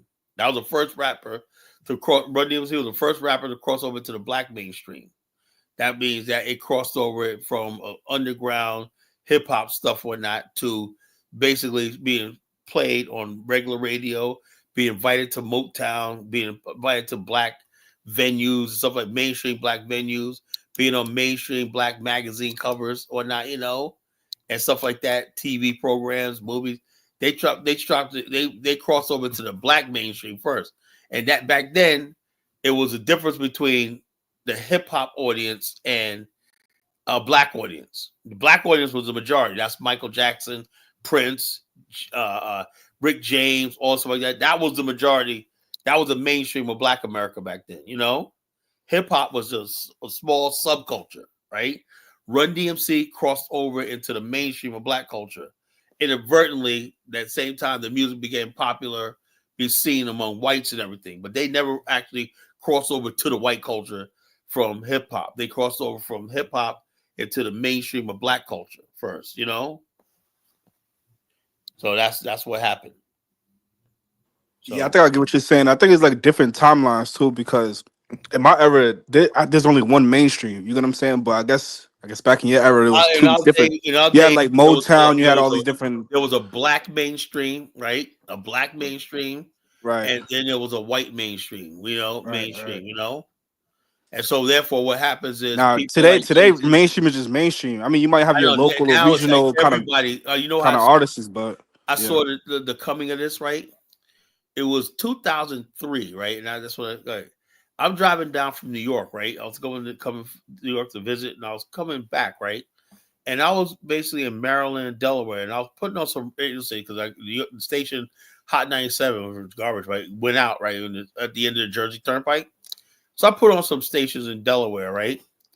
And so I was surprised, right? I seen the radio station would have DMX, and then the next song would be Ozzy Osbourne, right? And then I'm listening to music, a bunch of hip hop songs and whatnot. And then, but the commercials are talking about Anheuser-Busch beer and stuff like that. And I said, and then the DJ was white. Yeah, we got a new mix from Jay-Z. We got a new mix from 50 Cent up next and whatnot. I said, see, that's the mainstreaming of the culture. And that hasn't stopped today because the rappers like Diddy and all these other people know that they could give two shits about maintaining the integrity of black or hip hop or that. They saw the dollar signs. They saw millions of white people willing to buy or listen to their product and stuff like that, and they went for it. That's what you have right now. Hip hop lost its color barrier, broke the color barrier, and it was like everybody listened to it, and that changed the music. And then the music started changing itself. It's like the demand for more raunchier, violent, But materialistic shit but came up. color, color was that the goal of the artists that were No, becoming that big was like not the goal. NWA? That's something that was pushed on the thing as a result of the commercialization of the art. But some people used to brag about their album sales, and some Yeah, but hold people on. They bragged about the outset. Listen to this, Principal. Listen carefully. Um, the Run DMC went platinum, right? But there was a black audience, and the record only really sold really heavily in the New York area, maybe throughout the country, right? Same thing with LL Cool J. His concerts, everything were confined to the New York area, and they may go on the road, right? Sell some albums, or right. So you only had at the most those guys only did like 1 million or 2 million albums per record sold per album, right? when they looked at because it was like 99% of black audience, that sells. When we looked over the cross, same thing with the Notorious B.I.G. He only did like 1 million sales, right, for his Ready to Die, right? But when he looked across to the other side of the United States, right, you had people like Snoop, Too Short, selling 10 million albums, So they said, what the hell are they doing that they can sell? It's all about albums. Now no one cared about anything else but beating the race to produce albums, sell albums, right? And Suge Knight had a formula, right? They had the ghetto culture, the street cred, gangs. Isn't it your fault though? In New York, y'all didn't adapt. Oh, let me finish. That's my Then thing. basically, Ice Cube said, what we're trying to do is give a window into how we live out there. So little Billy in Kansas could, and that's who basically was buying the records at that time, right? Little Billy in Kansas, right? Then Puff Daddy said, you know something? Why should fucking this formula works, right? So I'm gonna find my version of Snoop Dogg, Tupac, and all that. So he ditched Craig Mack, right, for Notorious B.I.G. He said, I need a gangster, and it's gonna be Brooklyn style that's gonna compete with I'm gonna compete with Suge Knight and all stuff like that, So that's what happened, Go ahead, Mark. I just feel like y'all didn't really adapt though. Like I feel What are like you talking about? I think We did not want this garbage. Hold on. I think based like how y'all look at hip hop, y'all really look at that as an art form. You know what I'm saying? Like up there, like in New York and shit. And y'all kind of failed to adapt when that shit was going to the money. The money. We all most of us who are real hip hop heads like that, we didn't give a shit about the money. I could tell. What we cared about was can you it was like, can you control a mic? Remember that scene LL Cool J and Crush Groove, right? LL Cool was like, he goes, well, we got auditions of Phil today, right? Yeah. LL Cool J said to E Love, box, Yeah. He turned a box on. See, we had boxes back. We didn't need a whole lot. We had a box or 2 turntables. We didn't have microphones. We had a box, a big boom box, right? That would shake the ground and whatnot, Yeah. And we did our hip hop on the streets and whatnot. That's all we needed, right? This idea, when they started making it commercial, they gave us this fake ass radio station called Hot 97, and that's what it all. Y'all like that? No, Hot 97 was fucking garbage, man. Because you know what happened? You know what happened? You want to know what happened? Whatever. We used to have WBLS. That was called WLS was Black Liberation Station. Kiss FM was like WKTU, all black owned stations, right? That's what all of. But they always kept it in thing. Hardcore hip hop will only be played late night, right? They would talk about things in the black community, right? So you had your black politics, black culture. They would interview people like Al Sharpton, all these other people like that about when the Toronto Brawley case came up. And a lot of times the Central Park case going up, Kiss FM was on it, the Central Park case, whatnot. What happened was when Hot 97 came in, right? They said, we're going to give these niggas music and bullshit, party and club all day around. Nothing about politics. Nothing about politics. You're not allowed to mention anything about the mayor or the governor or the president, anything, any politics, anything about racism. At the time when Hot 97 came around, that was right after Rodney King, right? They didn't talk about it one time. Because why y'all never expanded that though? Like when it was, the original meaning though. What are you talking about?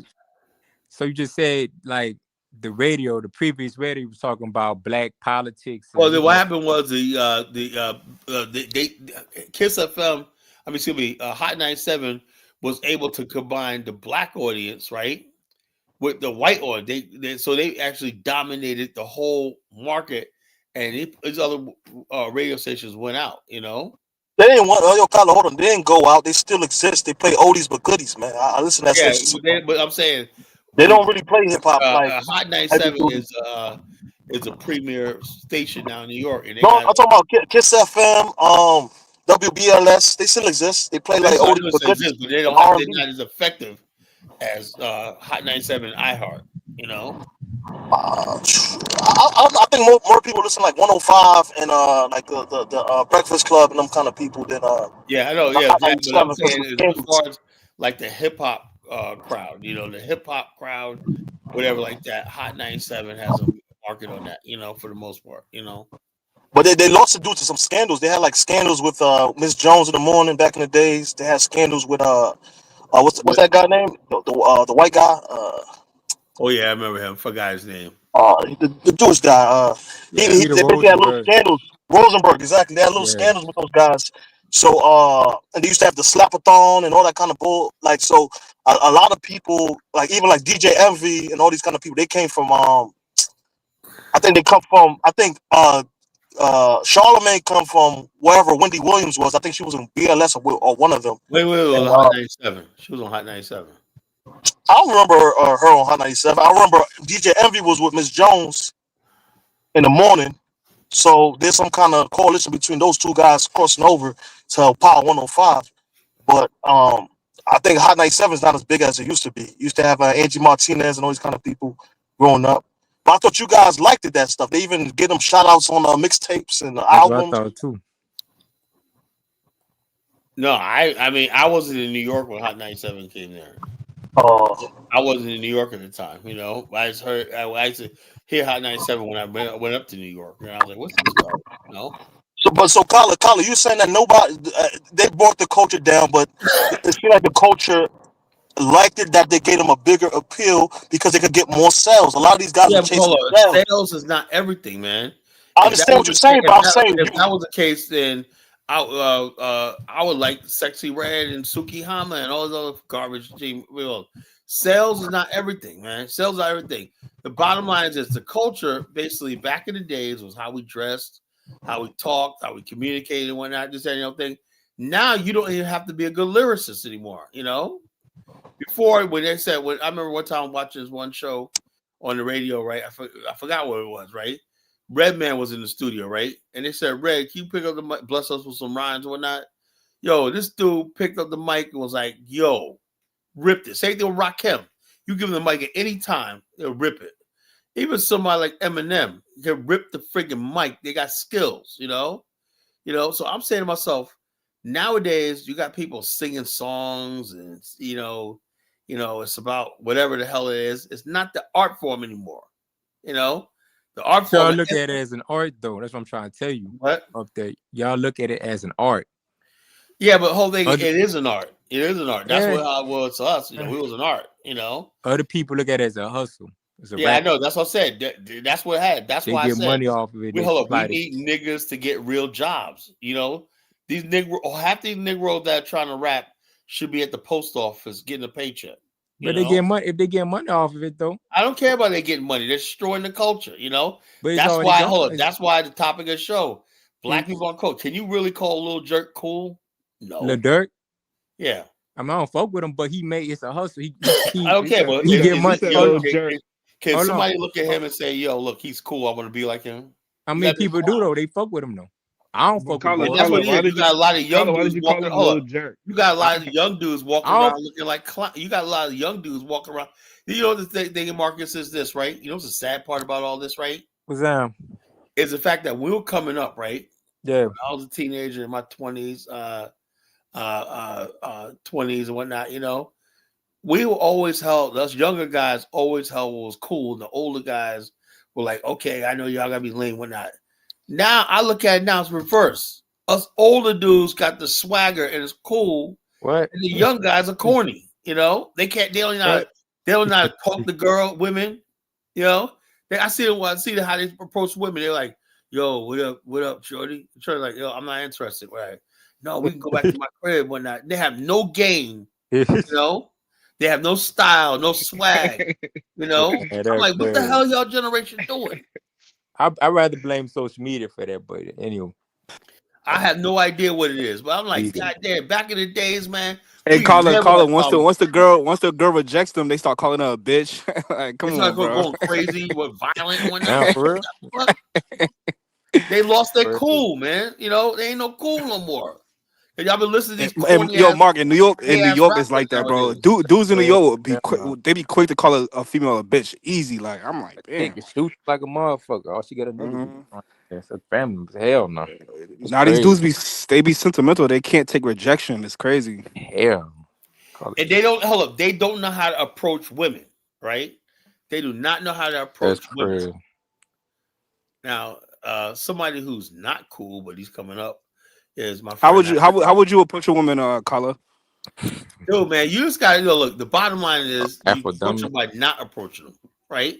You approaching them by making telling a woman, like back in the days, we used to always like you know how you gotta talk in front of women, make it seem like you got your shit together, make it seem like you got other things to do and whatnot, and then you could give her a little bit of time. Then she gets curious, right? Man, what the hell you got on your mind that you ain't sweating me right now? You know? Hey, don't be clingy with it.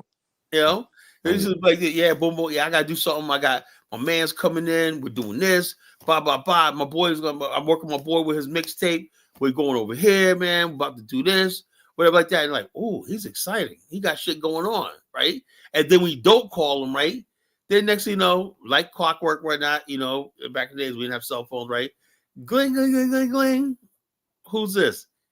You know who it is, and you thinking to yourself like a charm. It works, you know. Oh my goodness. Ignore them. You old guys don't school. know that. You guys be that like, that that shit that shit game Collar, Carla. collar, Y'all collar, no, collar, it's not the game, but that's collar, just how it works. collar. Everybody and their grandpa Carla, got a Carla, mixtape allow now, the man. professor to speak, man. What'd What's you say, going on, Prince? Alfred? Hey, thank you Collar, for having me. everybody and their grandpa got a mixtape now. So that shit played out, So, man. so Okay, for whatever. Yeah.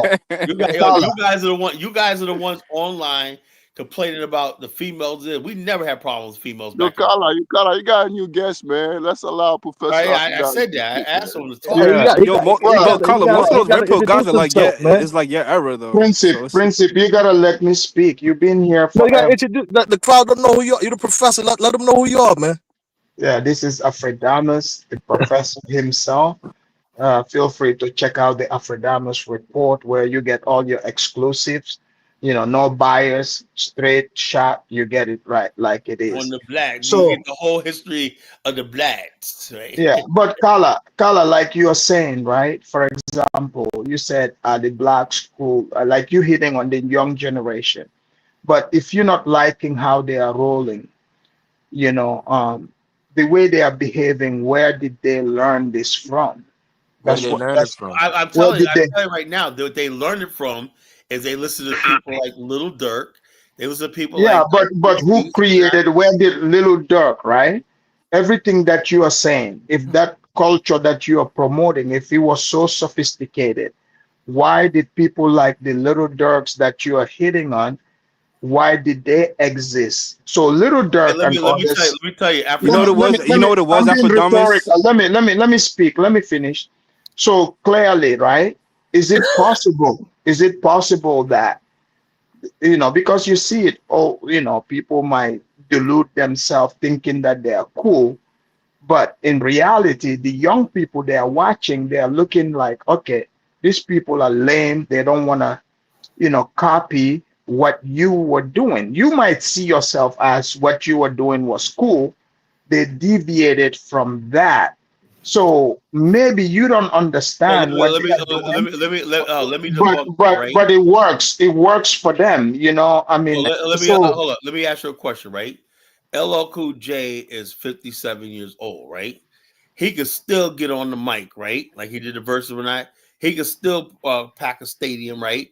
He could still bring the house down with his style and whatnot. He hasn't deviated since I first heard him when I was 16 years old, right? So the bottom line is this: you ask yourself this question, right? The problem is there's an audience for what NBA YoungBoy and Lil Durk says, right?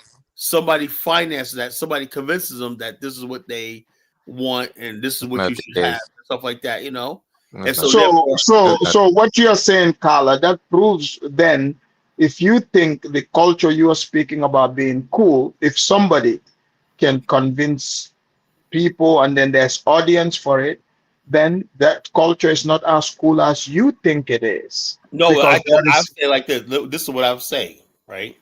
The culture was going to be there, right? Like I said, Well, if you got people still listening to 80s hip hop, whatnot, it's cool, whatnot. You still got people like this. My sister and husband and us went to a freaking KRS-One concert last year, right? Out in Virginia Beach. Actually, it was Portsmouth, right? Everybody showed up, whatnot. People wearing, the 90s and 80s gear and whatnot, just that, thing. So it's still there, right? What I'm trying to say is this: okay, every generation has what they say as cool, right? As cool and whatnot. But your cool has to be able to garner some sort of respect. When Run Yeah, but DMC, the lack of respect that you are highlighting, these young people raise them, society raised them, well, right? what I'm saying, So why are they the way they are? You can't just point fingers at them. They learn this from I have a theory. somebody. I have a Can I theory. can I can I I say like this. can My I, whole can I thing try is to this. answer that question from my Hold point on, of view? or lack thereof. hold on. Let me say this. I would say the fact that is that over the years, right? Over the years, people have made debauchery, lame. Not even not like, look at the mumble rappers, right? Before you did not come out and get on a mic unless you have verses, rhymes, everything like that. We become more tolerant because look at the audience that's buying it. The mainstream audience, like I said, back in the days when we were coming up, right, we had a black mainstream audience, right, that was stickler, right. Then be after the West Coast tapped into the white mainstream and the mainstream audience, right. In New York hip hop and East Coast hip hop, we had a black mainstream that we were trying to tap into, black middle America. We were trying to tap into. So our music stayed within boundaries. Like I'll never forget, it was the winter of 1988, right? Look it up. Motown Special, right? Motown Special, right? Hosted by Philip Michael Thomas. Had Red Fox up there and whatnot. It was a Motown Special, right? Motown is black culture, black culture. It was a Motown Christmas special. And guess who was a feature up there, man? Made us all so proud. Run DMC, right? And they did that Christmas time in Hollis, Queens. They brought the house down. Even my father was sitting there like, man, those guys are tough. And that was cool because we liked it because we thought Run DMC was our heroes, man. They're from Queens. They made it up there big time and whatnot. And a black audience, right? They made the mainstream black America, right? They had people like my father, like, those guys are cool. Those guys are cool. That was a proudest thing. As my father approved it, man, that was like the icing on the cake. And then now, we don't have that no more. Run DMC did so well because the way they conducted themselves and carried themselves, because they were unlike people. Now you got people who don't have any respect for their community. You understand, No, Abaddon? Kala, I get that. Ron DMC was brought up a certain way. All these other people you're saying. So for these people that you're talking about, for them to exist, they didn't just appear on their own. There's a blueprint they followed. So Blueprint. the people Yeah, it before was them. done by like Okay, so 360 Records, yeah. So Jews. what I'm saying, there's a blueprint, right? That they followed. For them to exist, right? They looked at people before them, right? They either accept that as cool or reject it and go with their own style. So I'm saying, someone raised these people to be the way they are, to be disrespectful. They came from a community. What is the Oh, dynamics there? let me ask you about that, right? It was. Now, I've seen many cases, right? I've seen this one interview, right, where they had the baby up there going. I was like so embarrassed, man. This guy's fucking acting like a fucking idiot. Anyway, what they were showing this how it's really done, right? This one guy was interviewing like upper rap. They get these rappers out of the street. Record companies are like this, right? They say the 360 deal. We're gonna friggin' front you a certain amount of money, right? You gotta do this, shows, everything. It's all making sure the label is gonna make their money back, make a profit. The artist is nothing. So you take a kid, right? They say this is what we know is gonna sell. Listen to this carefully.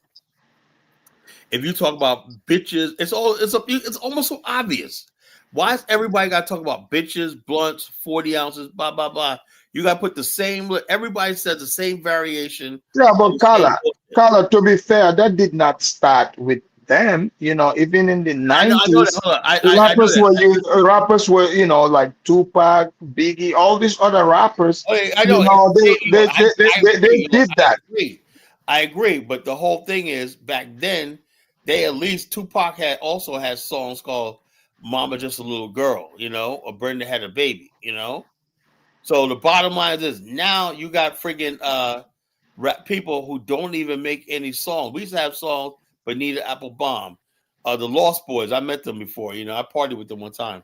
They had a song called Renee, where about a dude that cheats, a girlfriend got killed, and his girlfriend got killed in a gunfire shoot. My whole thing is we had a balance back then. We knew how far we go. Now it's Yeah, like but what I'm saying, what changed? Is it possible? The parenting. no, That could be a I would say like the this. Let me say community. That could be a no, possibility. I Because would say like these people didn't fell from the sky. They didn't hold just on, I appear. would say like this. Tell me what you think about this, right? I've always theorized that the hip hop, the degradation stuff you see is not a degrading of rebellion. I think there's a certain segment of black youth who's rebelling against black society and black America. I think that's it, right? I think there's certain segment of black people that have contempt for their own community, the values, stuff like that, and they want to rebel. Just like white hip hop, white rock and roll and heavy metal, punk rock as a rebellion against white society and order and everything. The same thing would happen with these Lil Durks, Lil Waynes, all the other people. You listen to Lil Wayne, he also says it one night. He's like rebelling against what people with black society thinks you want to be. For example, when Lil Wayne goes out of his way to talk about, I've never seen no racism. He knows that we're talking about George Floyd, we're talking about Trayvon Martin and whatnot. Then he makes a point of getting up there and saying, so what he's saying is, I don't care about black society. And a lot of these rappers that come up here don't care about the black society anyway. Yeah, but Carla, there's a reason why. Because if you look at it, right, is it possible that most blacks are ignoring the fact that they exist in a capitalist system, Well, I don't even and think it's that. I and think we and, always exist and in the capital city. I just but think what I'm saying, right? For example, where people live in a country that gives you freedom, but you have other people who are trying to attach themselves to control how somebody acts just because you're the same skin color, and they are giving you the middle finger to let you know I can do whatever I want. And oh, because blacks are not. that's true, dude. Too. I think that's what it is too. They Yeah, basically, because they yeah, basically. because I see a lot of blacks, right? They do that even with us Africans, for example, right? They think they can tell you what to do. It's like, no, you live in a free country. This is a capitalist system. I can do whatever the hell I want as long as it's not outside of the law.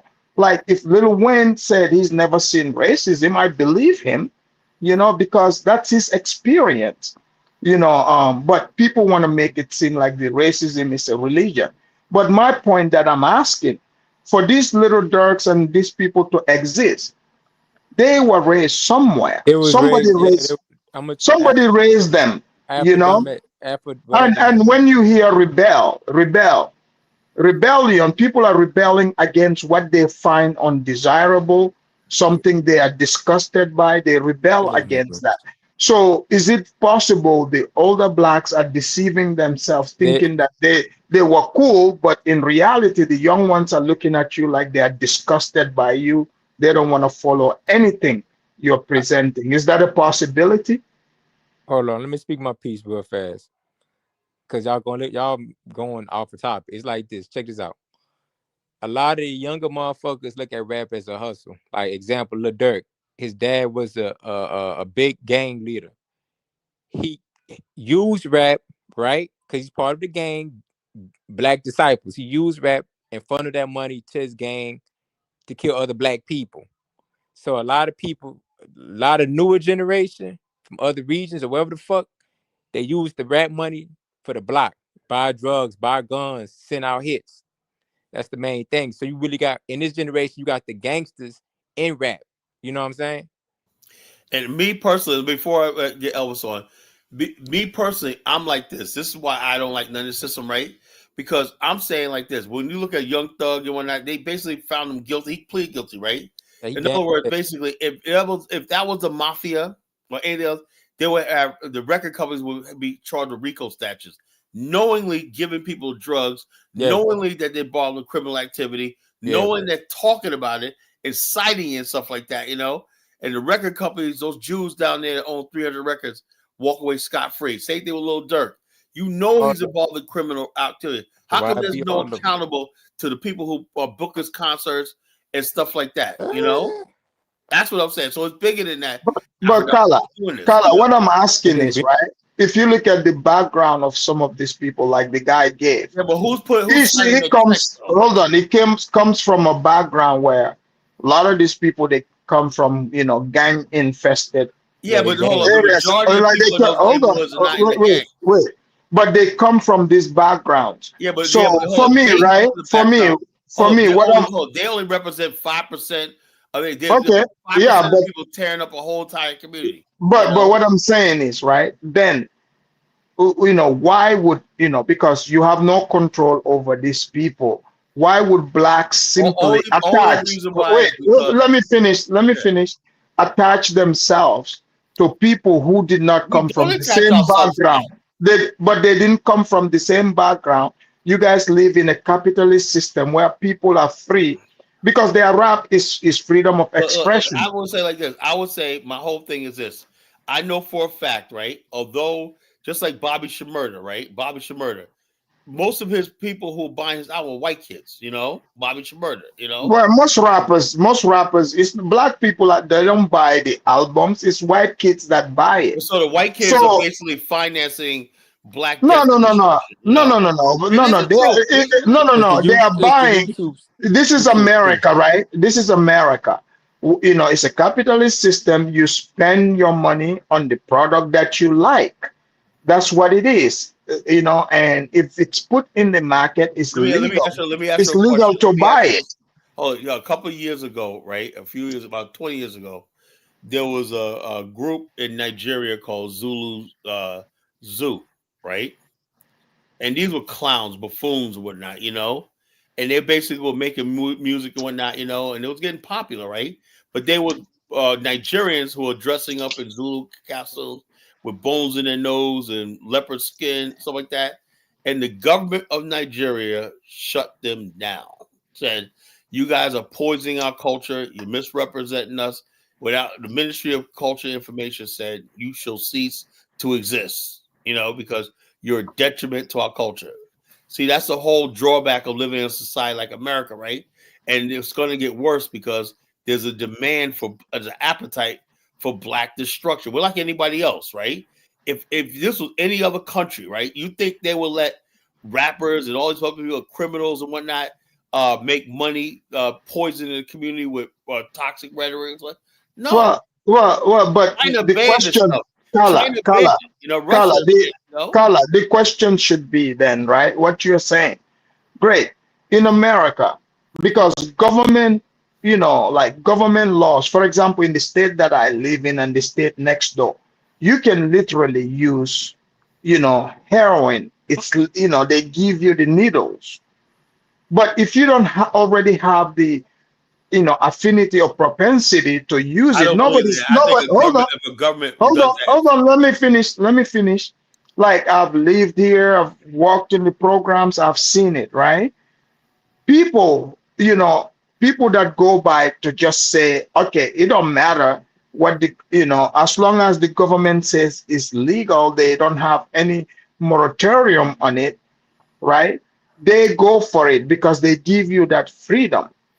So if people who are raising their children in a society like that, where that freedom is there, they've learned these ways from people for them to go out and sell this. Elvis was waiting for a long time, but I said I don't agree with that freedom. That's why I said. But that's the truth, though. America, and Black America will ultimately never work.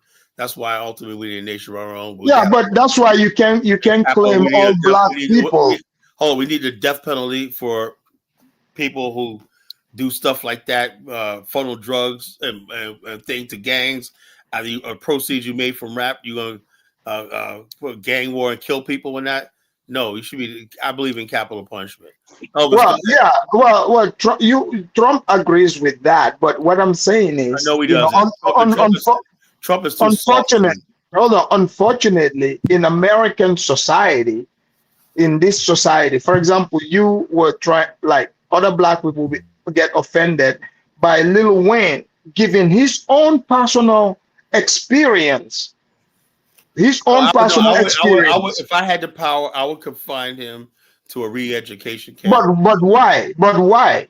because he's delusional. That's why. But you don't know where he grew up. You guys didn't grow up He's in the delusional. same. He's You delusional. guys. But what I'm saying. The dude comes from New Orleans, right? But Kala, New Orleans, Kala, the but ninth Kala, ward, but Kala. Wait a minute. no way you live in that amount of Hold on, poverty. Kala. Talk about you don't know about racism. Hold on, but Kala. Don't you see? Then it means black people are the ones pushing slavery and lack of freedom on other blacks in a country that is free. Because Lil Wayne should be able. This doesn't concern black immigrants. It's only No, concerned. but what I'm saying is Lil Wayne, right? He's not a slave. He's a free person. He should be Lil able. Wayne, slave He should be able. He should be. Hold on, Afrodamus. If you said it, I could agree with that because you came here as an immigrant, right? But don't tell me that you gonna look at where you come from, and whatnot. And these people are definitely oppressed down in New Orleans. But he said he's not oppressed. I know a lot of black people around here. He said racism. I didn't know Right. racism existed. And Yes. you must tell me anybody could even go anywhere near Louisiana. But Kala, like I have a son, right? My son, he's like 21 this year. And I can assure you, he's never experienced no racism. And we live in majority white place. You said your son is not black, man. He's mixed. Yeah, so in America. Hold on. And I know other kids. It's not like there isn't black kids around here. Like I can guarantee you, if you ask them, they are going to tell you they're not. They've never experienced racism. I think people. What the thing is, I think people, like other groups should not be enforcing their own idea onto other people, especially where blacks come from slavery, and force it onto them.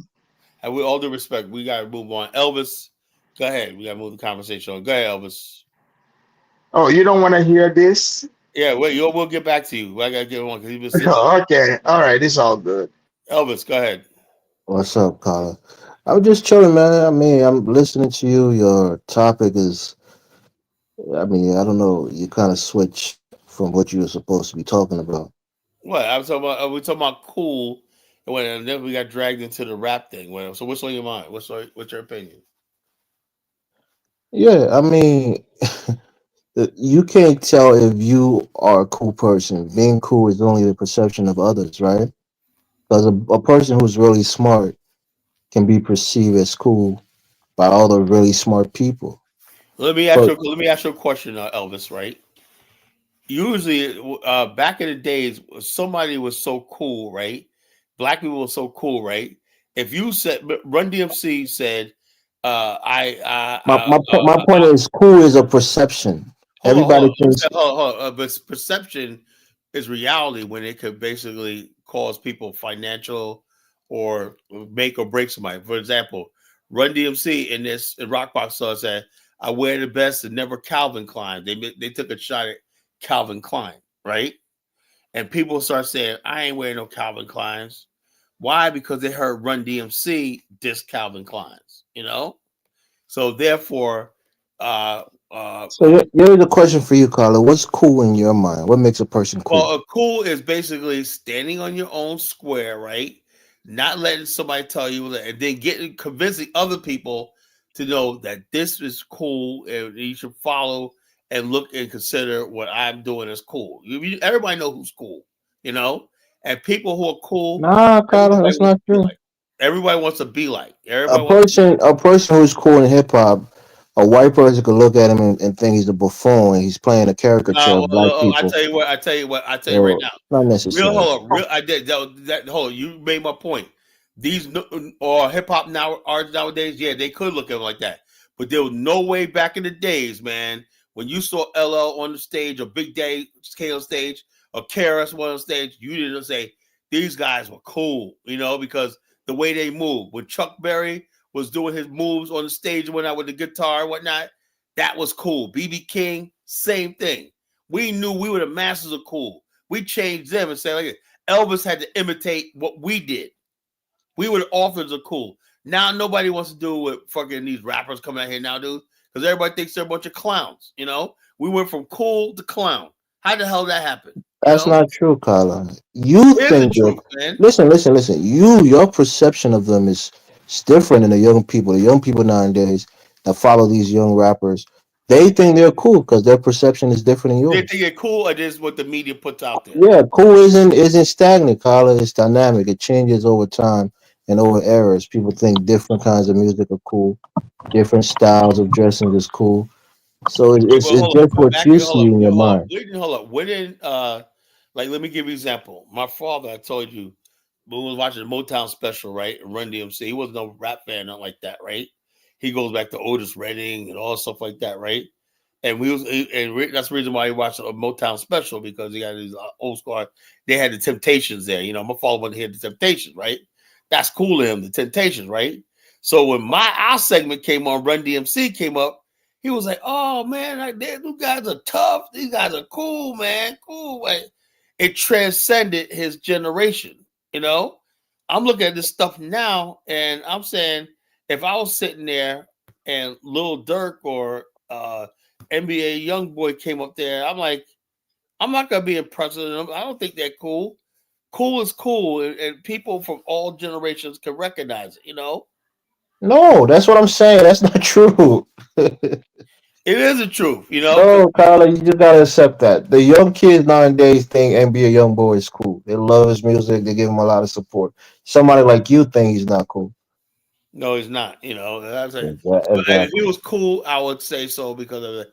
Because it would cool would have like an effect on me. I was like, okay, he got some style. Maybe I didn't listen to enough of his music. That's probably what it is. I probably didn't listen to enough music. NBA young boy or not, but what I saw as concert and whatnot and stuff like that, maybe I don't know. I guess I never thought he was cool. See, like Kala, my son used to listen to some rapper named Blueface. I can't even understand what the hell Blueface is All saying. that garbage. I But said, but what I'm saying, my son, he likes him. I mean, like it changes. The music changes. Like um different generations, they like different things. And like I used to love 50 Cents. That's what I listened to. And like my son, he listened to, like I said, this rapper named Blueface. You can barely understand what that Blueface guy is saying, but Blueface is popular with these young kids. That's just how the generation goes. Just like Run DMC, the people before that generation, they thought those rappers were crazy too. I mean, things change. Yeah, Kyler. let me get to the person who's least cool. Steve, what's on your mind, bro? Steve is actually cool. See, that's the thing. His personality is literally a cool person. He's not quick to anger. He's not, he's a cool He's all guy. right. We're not cool, but he's all right. What do you mean? What do you want? What do you want him to be, Tyler? Damn, a guy who doesn't respond to your bullying, who doesn't get quickly offended. He's cool. I don't be bullying. Steve, what's on your mind, bro? Man, I'm just listening to the conversation. And, you brought up a point about your father liking Run DMC. I mean, there's parents out here that like NBA YoungBoy. Where? I mean, you'd be Yeah, surprised. oh yeah, yeah. You'd be surprised. They're probably single mothers, and deadbeat dads, whatnot. Dad probably was sagging his pants and Hmm. around and whatnot. But Okay, but but a gener but I mean they still listen to NBA YoungBoy. It doesn't matter. people still see like there's older people that see him as cool. Maybe not a lot.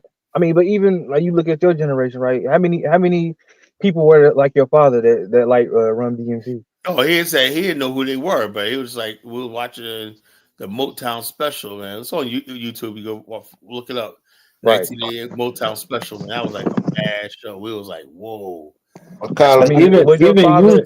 Oh, even you said that your folks, the older folks, would think that not even rap music, but even like punk music back then, or any kind of black music where people were gyrating, those were unacceptable, and people didn't think those kind of music was cool oh back well. then. I'm saying like this. My parents were Christians, right? Not they didn't like us listen to a lot of worldly music when they only like us listen to gospel when not.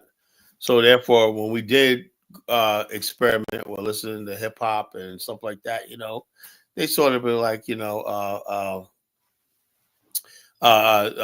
it, but not like I said when the after years of my father debating back because we used to have a hip hop crew and breakdance. My father used to be our manager, we used to go around doing shows. Your pastor father used to be a manager for a hip hop crew back in Yeah, those days. yeah. He was our manager. He was an adult, right? Yeah, but Carla, do you think you could have He been was a pastor. playing that Tupac in the car with your dad?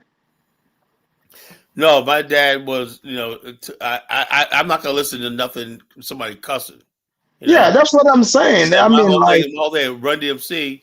The reason why I was proud of them because when they did Christmas time in Halls, Queens, right, for the Motown special, and my father was like, "Man, I like that, whatnot," So it was a nice, clean rap. I said, and they were tearing the mic up, but it was clean, And then I showed my father the song "The King of Rock," right? Showed him the video of the King of Rock on VHS. I had VHS there. And he was like, "Oh, I like that. I like that. I like these guys." And I said, he goes, "I like these guys." Because they weren't cursing, they weren't doing stuff like that. Now, and the music brought people together because at that time, because you could listen to it you could listen to Rakim, Big Daddy Kane, Run DMC, KRS with your folks and whatnot, and we could sit there and listen to it.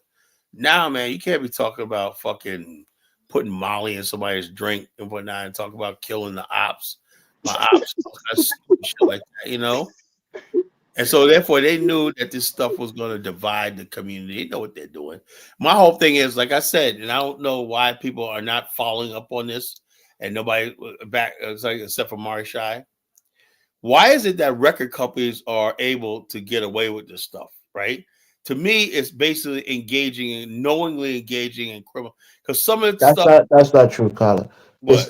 It's analytics, right? It's analytical. They're looking at what's selling, and they're promoting what's No, selling. I don't It's no, like no. any I know. business, Carla. I used to believe that, right? But what they're saying now, they say a lot of record companies they be deliberately instigating beefs and stuff like that between rappers and stuff like that to get. no, but Oh, Carla, the beef already exists. Carla, you hold remember on, hold on, hold on, wait, hold on. But you Eminem's album? exacerbate this beef and stuff like that, and look. You know how many rappers were killed in the last 2 years? A lot. Almost 200 rappers were killed in the I last 2 know. It's Well, unfortunate. you think these years. rappers are just regular people, So Carla? These are gang but members but who but have beef yeah, over the yeah. hood. Carla, Elvis made that's a what good point. Carla is ignoring. Carla, these people, again, just like Elvis said, and somebody mentioned it, these guys are gang members. They come from gang background. So let Carla, me ask you a question. What if remember a in gang member 98, Hold on, why, 98, hold on, 99? why would a record company sign a deal, sign a contract with someone with a felon? Because they're in the business of making money. That's Oh not no, like, you can't. Hold on. If in my business, right, I can't sign no contract with some felon. I gotta check out your background. yeah, Why is the but record that's not company able to music. There's listen? no How they able restriction. to engage in business with people who are known criminals and get away with it? I Yeah, know but for a there's no fact what the matter restriction is. there, I know. Carla, in I know for a fact entertainment. what the matter is.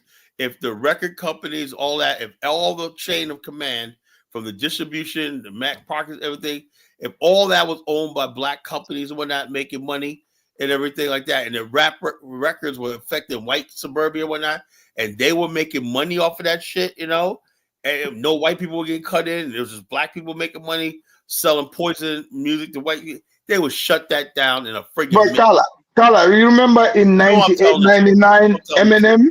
Remember that Eminem album? Remember the I'm Sorry Mama? You Yeah, know, yeah, they I even, know that. I know you all about remember that that? one. What I'm saying, Yeah, my point I'm trying to make is this though. When you talk to I have no problem with people making what artists making what they want to make, well, like that in context, right?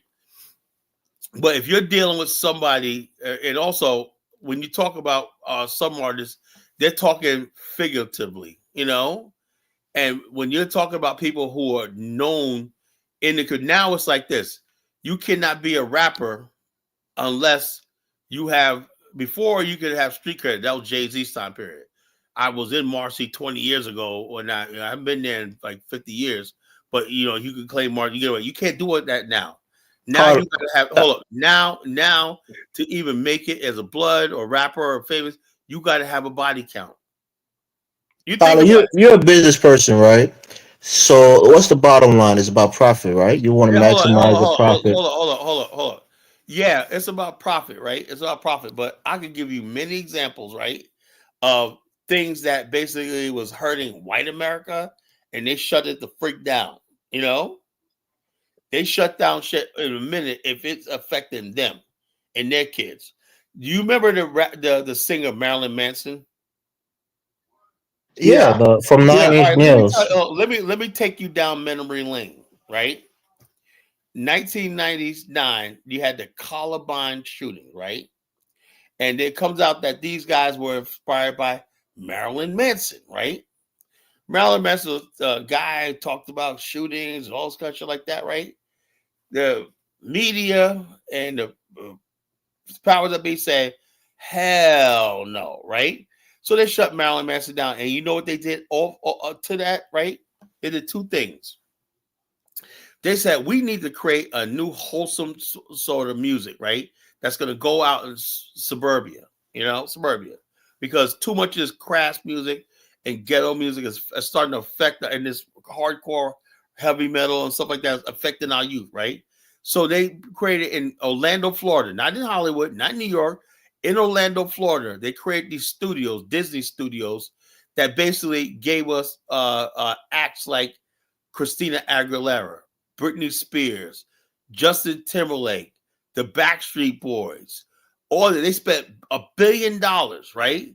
And creating these acts, the Jonas Brothers, right? They created all these acts. They marketed them out there. And then what happened was instead of people listening to people like Marilyn Manson, right? That became the new cool among white kids. okay. When Kala, let me ask you this, right? Let me say this. At the Carter, you same time, dominating the conversation too much, bro. It has to be hold on. into. At the same time, right? They took a good amount of money, right, and pumped the most negative stuff and financed the most negative, destructive stuff in the black era community. That's the truth. No, I That's not true, disagree. Carter. Kala. For example, Kala, in Seattle, right? I live in Seattle. It's a big city. Do you think do you think even like let's say the era that you are speaking of, you know a lot of popular, you know, people from Seattle, you know, this is music center, you know that. So when it comes to, you know, the metal music you're talking about, like that's more popular in Seattle around the era that you're talking. It's more popular than rap. Hold You on. know, What I'm different. saying is they basically said they did not like all this grunge and all this But stuff like that. but the So they grunge, came up with Kala, a Kala, formula of these boy bands. They have yeah, their but own lane, Carter. Kala, they are saying these people. I have been to this festival. I've been to the concerts. You know, maybe black people don't listen to it, but these people say the most egregious things than rappers. Like these people are I talking know about that. I know that. And murdering like I said, people. hold on. You And agree with me? yeah, I said that, right? So that's why I said that egregious stuff was seeping into suburbia, and they said no. So they came up with no, the boy Kala, band. they didn't ban it. I'm telling you, most of the stuff I went to the concerts is in suburbia here in Washington. Yeah, These It are just it's a metal fringe. bands. they created Carla, it's fringe. It's not mainstream. There's a lot of It's people not, that listen yeah, to grunge, but you won't yeah. hear on your radio station. what I'm But they saying. have a lot Even of fans. Kala, Bottom line is Kala, this: they Kala. made Even in they my made the boy neighborhood, right? bands mainstream. Carla, as we speak in my neighborhood, because if you listen to it, think about it, gothic music, you would think it's away. Just in my neighborhood, just walking distance, I can turn. It's a gothic club underground just next door to me. The people dressing in black, the satanic stuff, just right next door to me. So this is still is ongoing just because they're not showing it in mainstream. You know, it's more like out here is more popular than rap. Like I've been to, country music concerts. I've been to this metallic concert. I mean, like Seattle is a music place. These are more popular than rap music. More people show up. But if you listen to the words these people are saying, it's more egregious than what these rappers are saying. And kind of Like also, literally. if you have a black band or black group, right, like Boys to Men and some of those other groups, they fell off naturally, right? Like when I was younger, I was listening to 112, right, from Bad Boy Records. I love 112. So like one of my favorite groups. But over time, they just fell off. Their music didn't attract as many fans. People didn't want to go to their shows. They, and they had their own kind of fall off. So you can't expect a record company to promote and pump money into a group that is bringing less return on investment back to them. They're going to look at the numbers and see what the traction is, and those are the people that they're going to push, and promote. So it's just It's natural, funny. boy. It's funny you mentioned Boys to Men. I was just at a Boys to Men concert like about 7 months ago. They were out here, and it was, I mean, I loved every bit of it. I mean, I just know, like, it's just people go to what they like. I mean, like, in the mid 2000s, I loved, Ti, Rubber Band Man, 50 Cent, different music. But Carla, these young people, man, this new music you're talking about, man, they really love it for real, man. This Can guy, I can they got fans, they got real fans for real. can I ask you a question then? Because I Yeah, kind of see what Kyle's talking about. Like 10 years ago, some of the tattoos on the face, tattoos on the neck, tattoos all over the place was not. It was almost taboo to do. Right now, it's acceptable. You don't think that slowly but surely, hip hop is gradually increasing and encouraging degeneracy. denigration in the community? Yes, but if you look at that, right? That's why I was asking because I was looking for someone to bring the answer. Meaning these guys that you are seeing, like me being a former corrections officer, I'm not surprised by seeing this because these young kids that you're seeing, I used to see them being brought in by baby mamas to come and visit these gang members, their fathers in prison who have tattoos on their faces. So I was asking if somebody will tell the truth about this because I have witnessed this. I remember saying to somebody in the prison in our office, I said, in 10 years' time, I said, these kids would be menace to the society. And that's what is happening. They came to the prisons to see their father. They are gang members. These are gang members. So to try to, add them to, like Carla came from a Christian family. His father is, Christian. So him and these people are not from the same background. But I know he's looking at them like black, but they're not from the background. These people were visiting their fathers. I've seen many young boys coming in to visit their fathers. So, seeing these face tattoos, you only used to see this in the prisons. So it became normal because these kids used to come and visit their fathers and they follow the footsteps. In the visiting room, you don't know what they're telling their kids. They look up to their dads. They see these tattoos. So they're out here displaying it. So you looking at them like a regular black kid. No, no, no, no. These are from, gang families. They That's are true. That's true. living, yeah, they come from gang families. So they are living the life that they know. Just like, like I used to look at rap as I'm getting the news from the hood, from the ghetto. Like 50 Cent's first album, I'm listening to his life story from the hood. When I listen to Eminem, I was listening to his life story from where he came from.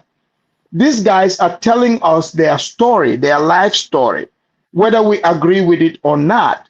This is the life they know. That's why I was asking, where do you think they learned it from? They didn't just wake up one day and start doing this. They learned this. I have watched this happen. I watched the process. I was an officer. I watched this. They saw these face tattoos from their fathers that are locked up in the prisons. They used to come and visit them. That's true, but there's also the other side where people who see like relatives or friends who do get locked up or who were players. Some of these players didn't take care of the kids, etc. So they see the residual effect of the negative elements of hip hop and they stay away from a lot of these elements. And people like Kyla called them corny and negative stuff like that. But the reality is, some of them see the negative No, you outcomes could be of look at hip you hop could be culture. cool. You missed a. I believe you could be cool and positive. You know. No, but there's certain players who have a bunch of kids and don't take care of them. How? If I'm a child of that person, why would I want to mimic that behavior if it left me with an empty void? You see, some of the culture you think is cool had effects. If my father was a game banger and he was game banging, he got locked up and he didn't spend no time with me, why would I repeat the same thing? You see what I'm saying? That's why certain kids stay away No, from that. You but can Prince, learn from. Go ahead, bro. Prince, what the mistake that a lot of people are making is me being somebody that worked in the prison. I can assure you, it doesn't mean like these gang members when they go to prison, people think they don't have any contact with their children. Their kids do come and visit them. They do bring their kids to come visit them. It's not like the contact is cut off. That's the mistake That's that true. people That's make. true. They There's a do whole business. come. There's a whole business of bringing people's family members to those Right. prisons. They Look, pay to get the van. I used to be a visiting coordinator. I was called a visiting coordinator to to try to encourage the families that to come and have contact with these inmates like the fathers. You see what I'm saying? So it doesn't mean just because they are in prison all of a sudden everything is cut off. No, no, no, no. They do come and visit, and we have festivals. We put shows for them on. Like it's like we create like a normal atmosphere. But during that time, I remember saying, "Yeah, these guys, like they're gonna emulate their fathers." And this is not only black. You got Hispanics. You got white. Yeah, just because they're gangbangers, they went to prison, it doesn't mean all of a sudden they don't get to see their kids anymore. No, they do bring their kids to come visit them. Tyler, I'll give you a prime example, right? I don't know if you know the rapper Little Dirk. Little Dirk had a father who was a big time gang member in Chicago. He had gone to jail, and people always, that's why they called him Little Dirk, because his father is Big Dirk. And he was a notorious guy who was, really involved with the gangs in Chicago. He went to prison, became Muslim. And what did his son do? Kept him went you like what Afrodamus is saying. You used to visit him. He converted to Islam. But not only that, he tried to emulate what his father was doing in the street, and people was always telling him, "Oh man, you're just like your daddy." Even though his father now is saying that he's a changed man, but his son was trying to emulate him this whole time. So now his father is out, and he's in jail. Probably going to spend the rest of his life in jail for multiple murders and conspiracy to commit murders. So it's just like it's almost hereditary, right? Where a son follows his father's footstep and leads down to the same destruction that his father, led, what went through. So, Kyla, don't blame the gangs, man. Yeah, because some people want to live vicariously through some of these musicians, just like people love actors and actresses because they see themselves being, living through them, being an actress or actor. That don't mean that they support the music, but they just want to hear some of the grimy and gritty things that happens That's what in I the said black about the community. music and about the art, or the when Marcus said y'all concerned about the art. Yeah, the nigga, that's what we do. It's the art. Right now, you don't have no art. All you have is just a bunch of garbage and gop. stuff like that. So Well, that's because Carla, you came from an era where I get what you are saying, where the rappers, it's not mumbling, they actually got stuff they have to say. Either they're revolutionary or like they're telling their story. You see? But like I've watched this one gang member he had life. He's from the Mexican mafia because they have like a offshoot. They got the big Mexican mafia, and under them they have the Norteños and the Sureños. But this guy, he was a Mexican mafia, and I watched his kids visiting him within 5 years. At the time they were younger. Once they became like 18, 19, I saw them coming to the prison. There's changes. They were not inmates. They didn't commit crime. They just visiting. They did the same full sleeve tattoos that their father, who's in a prison, the prison gang, do. They copying their father, even though they are not locked up. Their father got life, but they come in there to visit him, pretty much every weekend. They are there with him. The mom brings them in every weekend.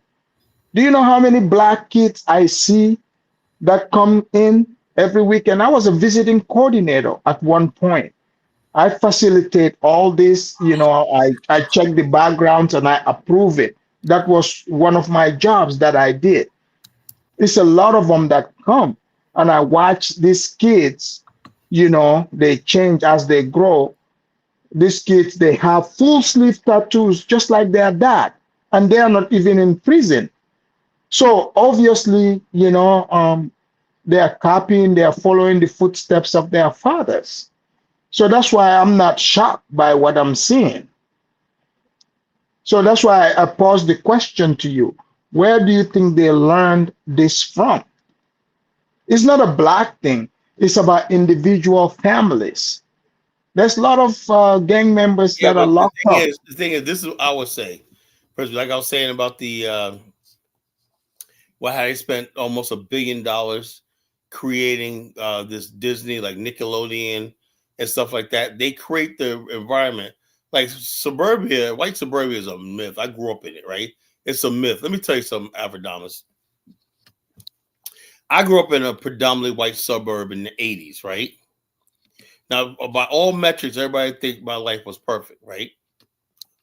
But I seen actually more drugs, more suicides, more teen pregnancies in the white suburbia than I did in the inner city at the time.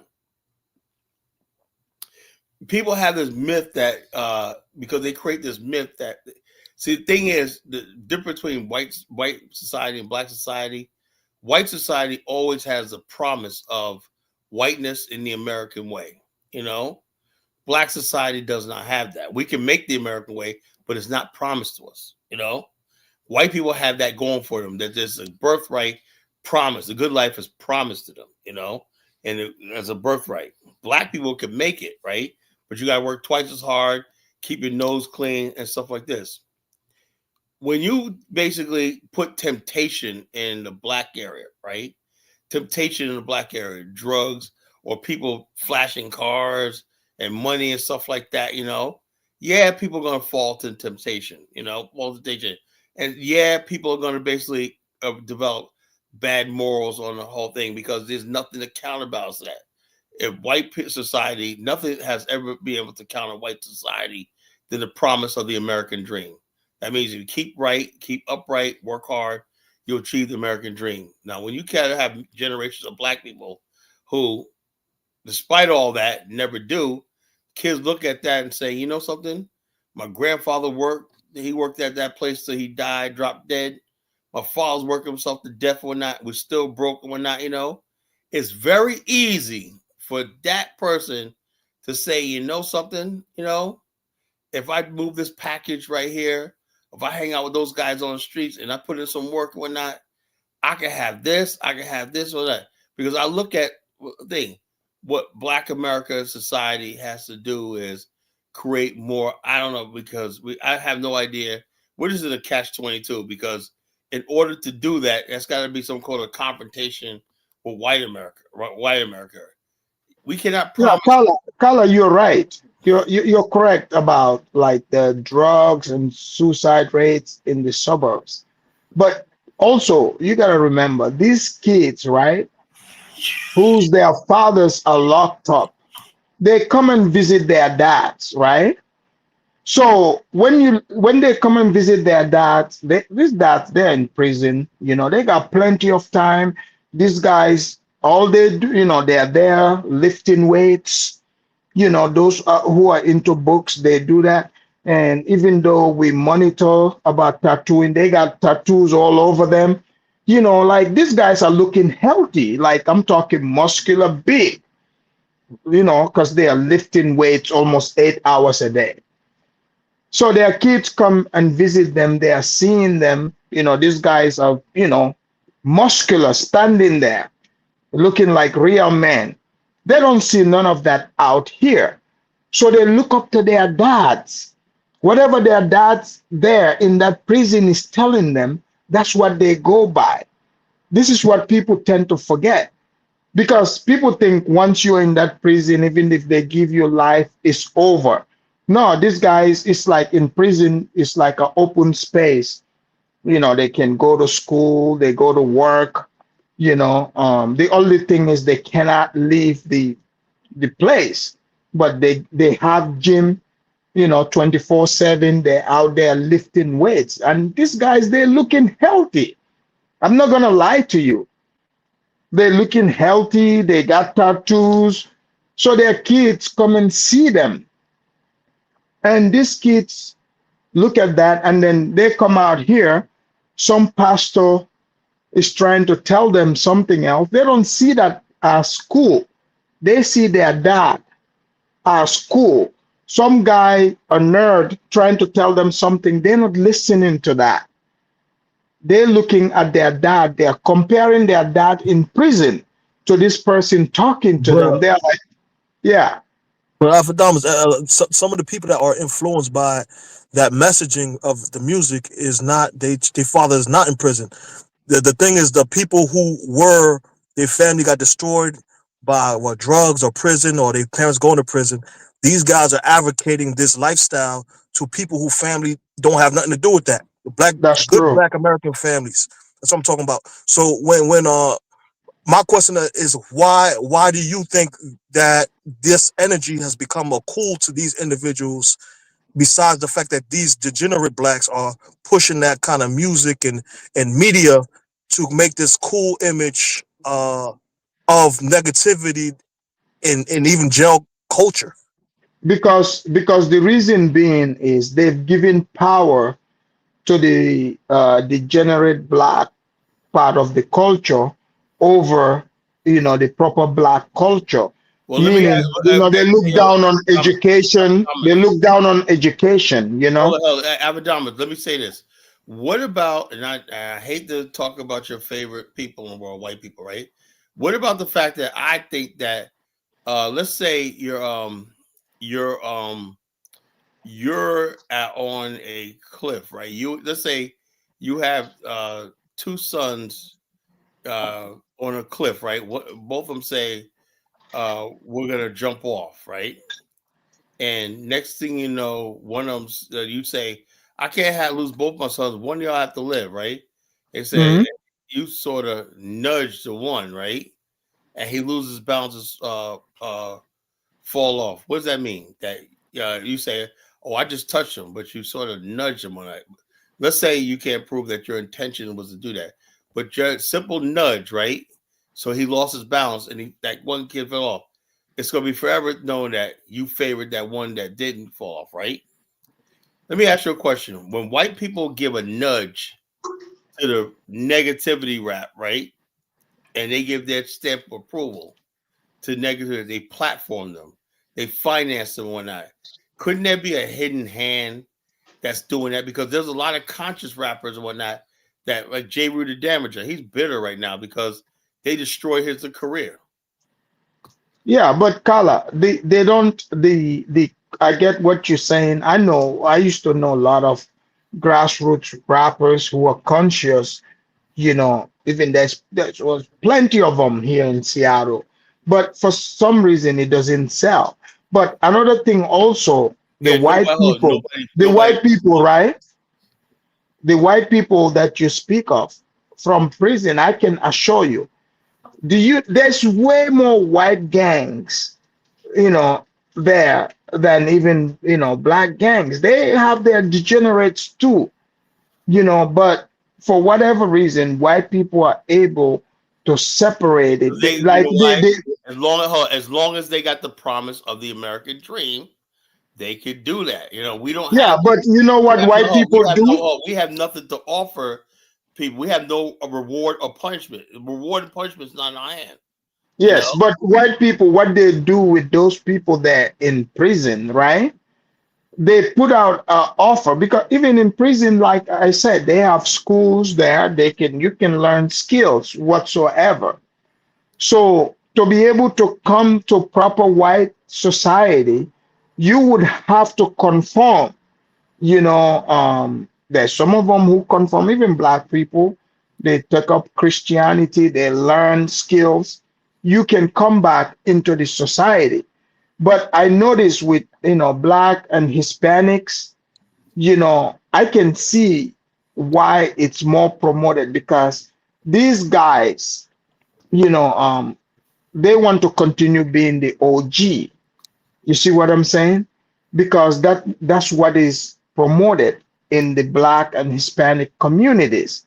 So they continue their behavior and teach this to kids. But with the white people, they don't reward you. White people actually punish criminality. If you're white, they don't welcome you amongst them. That's what I've noticed. So, most of them, except, they got really sick ones. Like I've worked with all kinds of criminals, like serial killers, serial rapists, But white people do not accept those people, despite what people really think. White people do not welcome you. They would cut you off. Yeah, That's the but difference. Professor Alpha you got black culture, black American culture used to be the same way.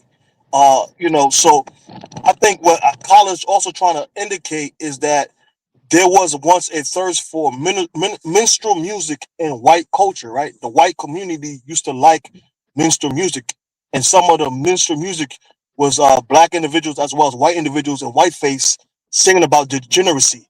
Do you think that hip hop satisfy some of those elements that they once found in degenerate uh, minstrel music? That's what I kind of think. Do you think there's a connection to why uh, they kind of allow or encourage or even put money behind this kind I of. I I, I know there is. I know there is. Honestly, from what my observation, right?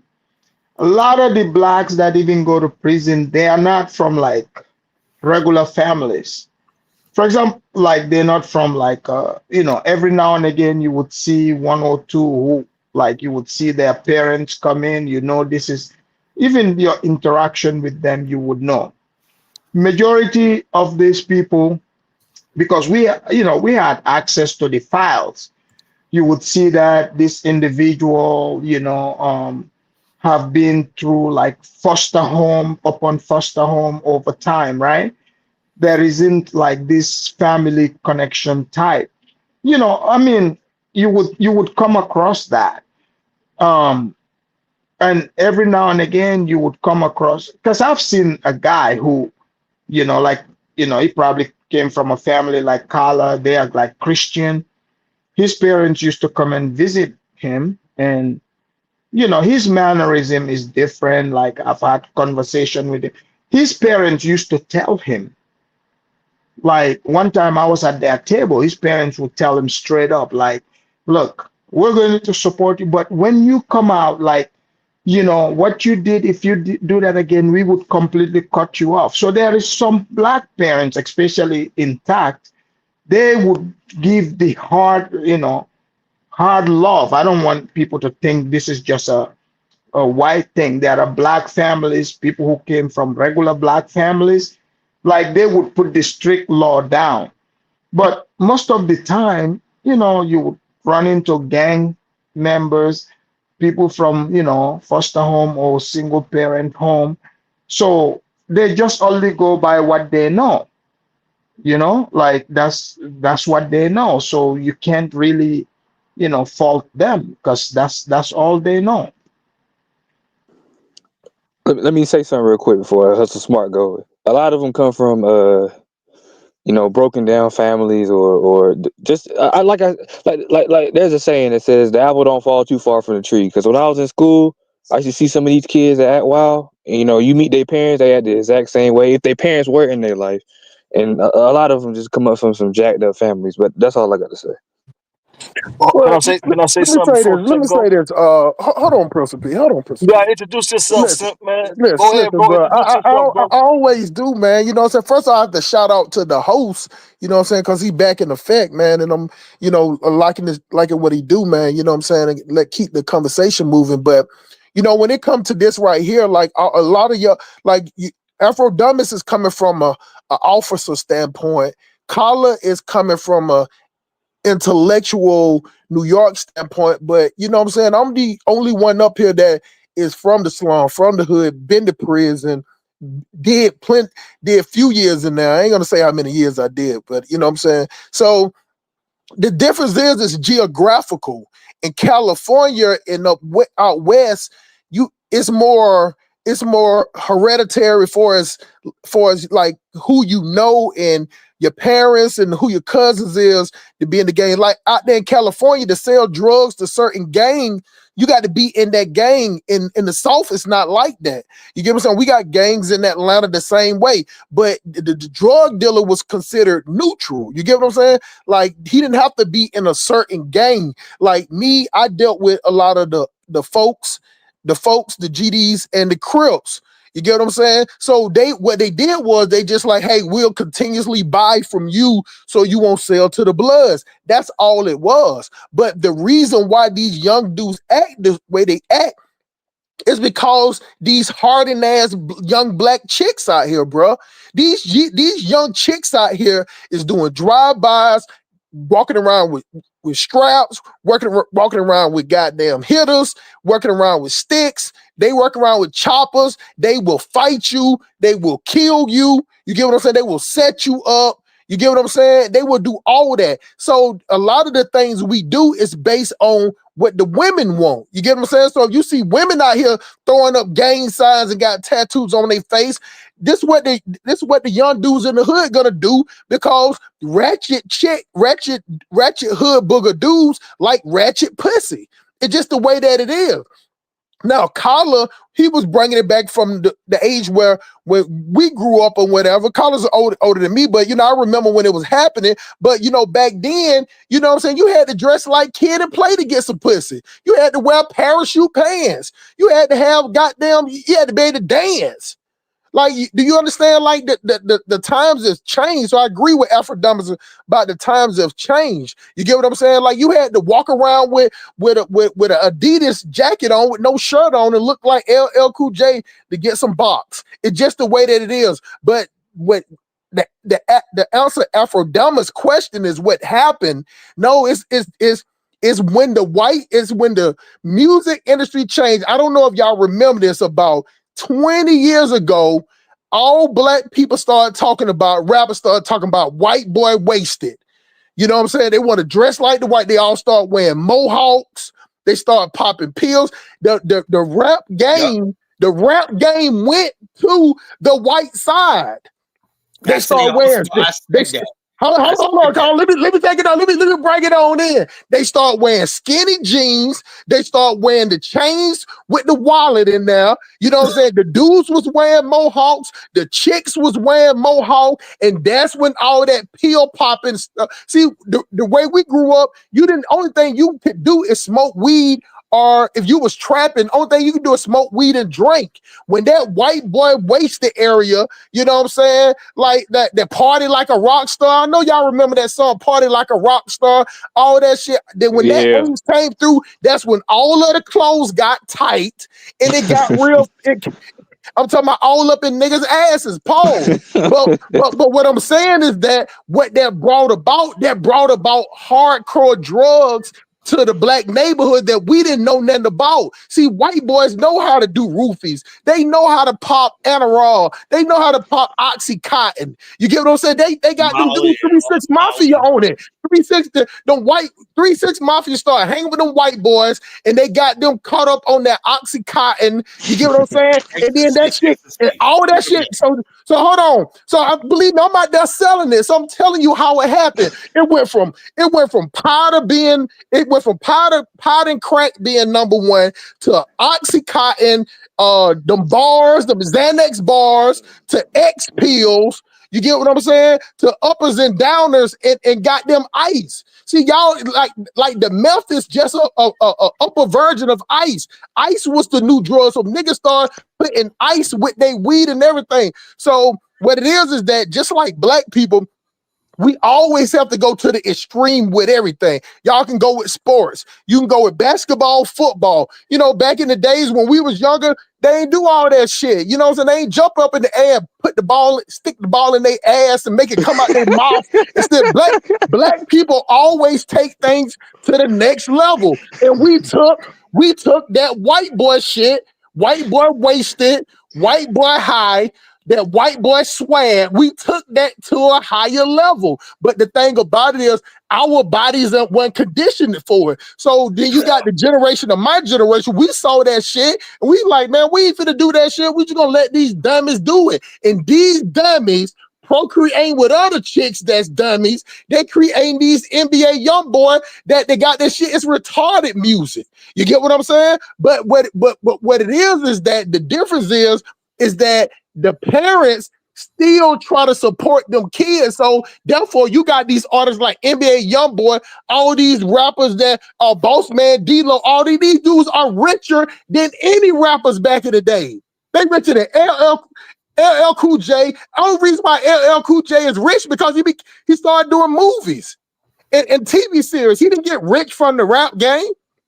You get what I'm saying? So we got to understand that the factor is just like how most black men got on drugs, crack and powder. It was black women. I'm in the trap. I'm telling you, it was these dudes that worked from the city, and it was the black women that got on that shit first because they was fucking with the white dudes. And the black women was bringing dudes that worked from the city, from the state. They was bringing them in. Cause dudes wanted to fuck them, because back then the chicks that smoked crack and did powder, they was fine as fuck. They ain't look like them Somalians. You know, that's how these crackheads looking now. They look like Somalians now. But back then, man, back in the day, the crackheads was fine as fuck. They still had regular jobs. The crackheads these days are like zombies and homeless people. You get what I'm saying? But back then they had regular jobs. That's why dudes made so much money. That's why BMF was able to make $1 million a week and $1 million a day, all this stuff, because you had people that had jobs. Now crackheads have to scrounge up money. So when we understand that, you understand where the tattoos in the face came from. That tattoos in the face, it did come from prison, like Afro Dummy said, but it came from the white boys and that grunge Nirvana type. It was the white boys had their face painted. So it was the black people because the white boys was making so much money. So therefore the rappers was going with the white boys to their concerts, just like Waka Flocka. Waka Flocka is probably the smartest one, that he didn't get all them tattoos on his face, but he got 90% of his body tatted. And Gucci Mane's stupid ass got a fucking ice cream cone on his face. Do you get what I'm saying? Because the white boys was welcoming black people in there and the black people was getting rich because that was a part of that wave. But now that that wave is gone, you see the grunge and the Nirvana crowd and the goth, they don't all went underground, but they still making way more money underground because they don't have to pay these big arenas. They still charging 100 at the door. They still charging 50. They selling t-shirts. They got booths. They are running it. And then when you go to all these festivals that's all open, they got 50, 60,000 people. It's all them grunge people. You can't hear shit. They say all you hear is everybody in the crowd going crazy. They out there fighting. Even Shaq tried to get into it and make that mosh pitch shit because it was the wave. And at the end of the day, as a hustler, I understand. I don't listen to none of that shit too, but I got a 23-year-old daughter and a 15-year-old daughter. They listen to that shit, but I show them every year. I take them where I where I caught my felon there. I take them to the prison where I was at. You get what I'm saying? Every year we ride by there just to show them this ain't your life. You grew up in the area where you didn't see me locked up. And that's one thing I grew with Afrodamus about. That was the only good thing that I did, that my kids didn't see me in prison. When I got out, that's when I had my kids. The worst thing you can do is have your kids go to prison. If I did have kids, Afrodamus, I would have never let my kids come to prison. And I passed the mic. Yeah, you're 100% correct. You see what Sim said? For me, like, you know how I learned about like the underground, gothic music, the grunge. Sim is correct because it was a black woman that showed me all of this. She showed me all the underground thing, and these white boys, they are making money out of this, even though they're not showing it in mainstream. And it's funny, Sim said, the black women on crack used to be fine. You're right. I knew several of them who I did not even know they were on crack, but they go to the office every day, they work and they look just fine. They got their stuff together, like so yeah, Did you you're did you right. fuck in it, Afrodama? Tell the truth. Did you fuck in it? I Tell the plead the truth. fifth. I plead the fifth.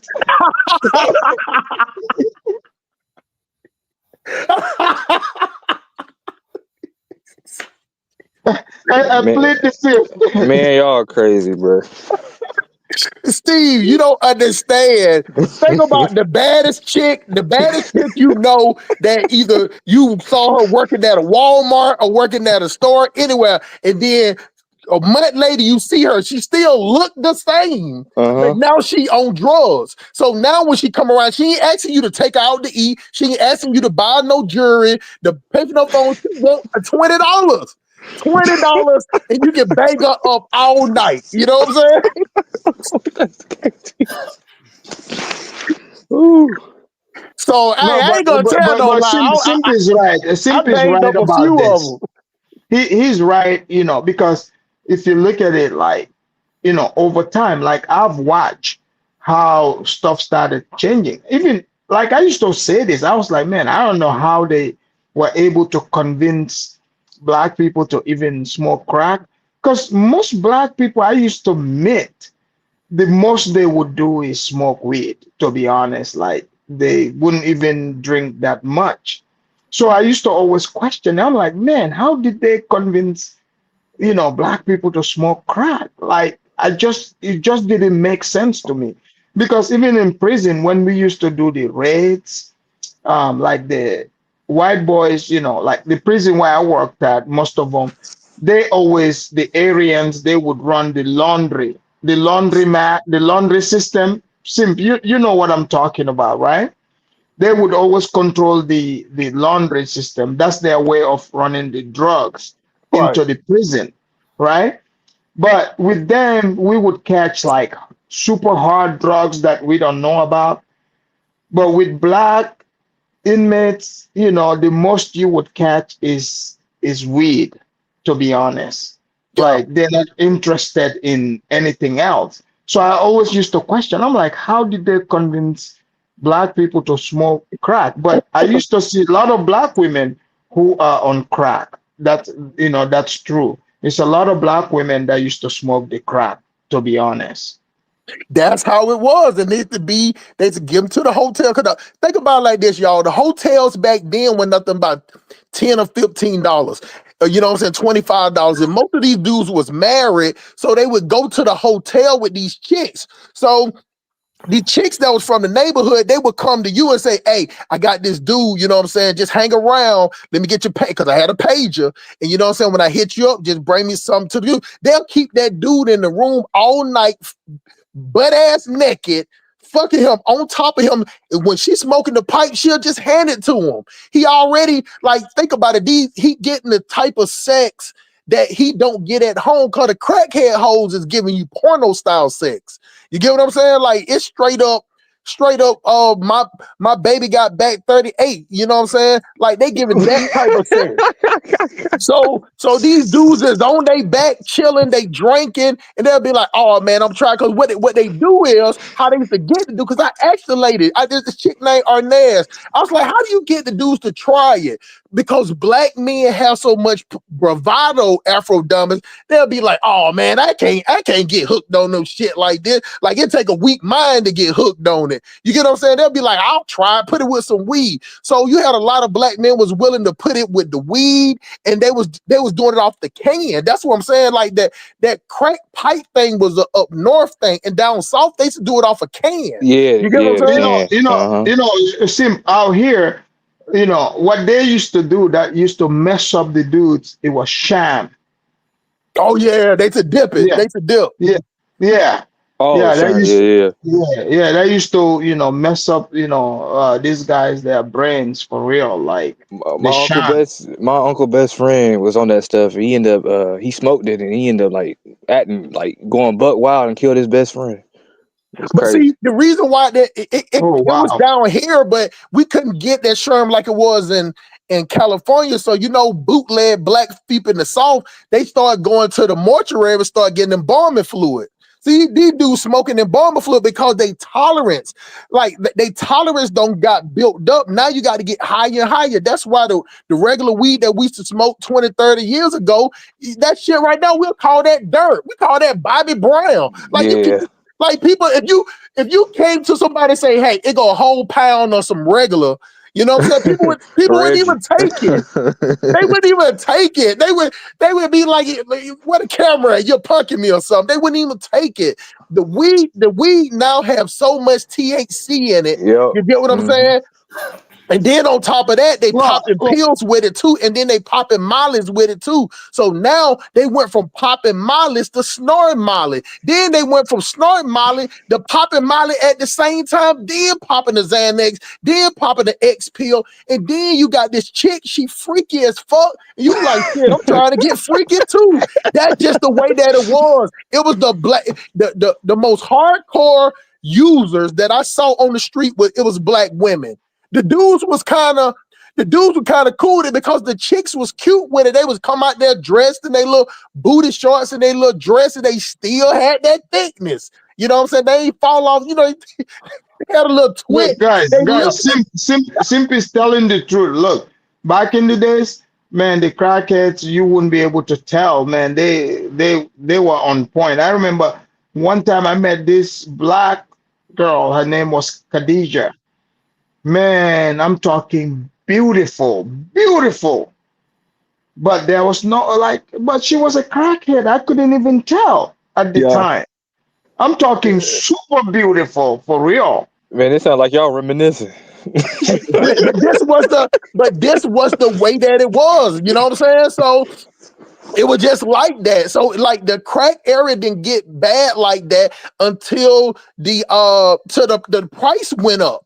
Look, when the price was cheap, like when a brick was 15,000, the crack was good because you could cook it, you could stretch it or whatever. But when the crack went up to like 17,000 and 20,000, it had so many additive in it. So the dude was putting B12 in it. You know what I'm saying? They were putting B12 in it, putting some type of, I forget, it's like baby, it ain't like baby pop, but it's a powder that they put in it to make it lock up. Like, they was coming up with all these things. So now the cocaine it's poisonous now. You get what I'm saying? So now it's damaging your liver, your kidneys and making you not want to eat. And now it's making you zone out. Like back in the day, they didn't used to act like that. So even when y'all watch movies like New Jack City, you get what I'm saying? It might have been one crazy crackhead, but he was already crazy. Most of the time, they just sit in the room and they zoned out. That's why they stopped doing those places where we had crackheads a spot where they could smoke crack at, because the product become tainted. So now the crackheads would go crazy. They used to hit it. They used to call it a wake up call. You give them a wake up call, it'd be like they hyped up. It was almost like they was on meth or ice. So the whole thing changed. You get what I'm saying? They start being like zombies. So you can have them like zombies because they were just walking around standing on the street. So therefore, like that crack back in the days, I swear, man, that Khadija I'm talking about turned her into an angel. I'm talking into an angel. Look, man, like, I mean, yeah, yeah, that crack turned. I would have took her And, through there. I would have took her through there. and Sim, down south, I know like they had like because I've dealt with a few of you know about the Boogaloo boys. Yeah. Yeah, yeah, like we I've dealt with some of few of them from down south. We had them. Yeah, there was some Boogaloo boy. I mean, I remember, man, he was trying to, you know, take territory, but he had his ass whooped.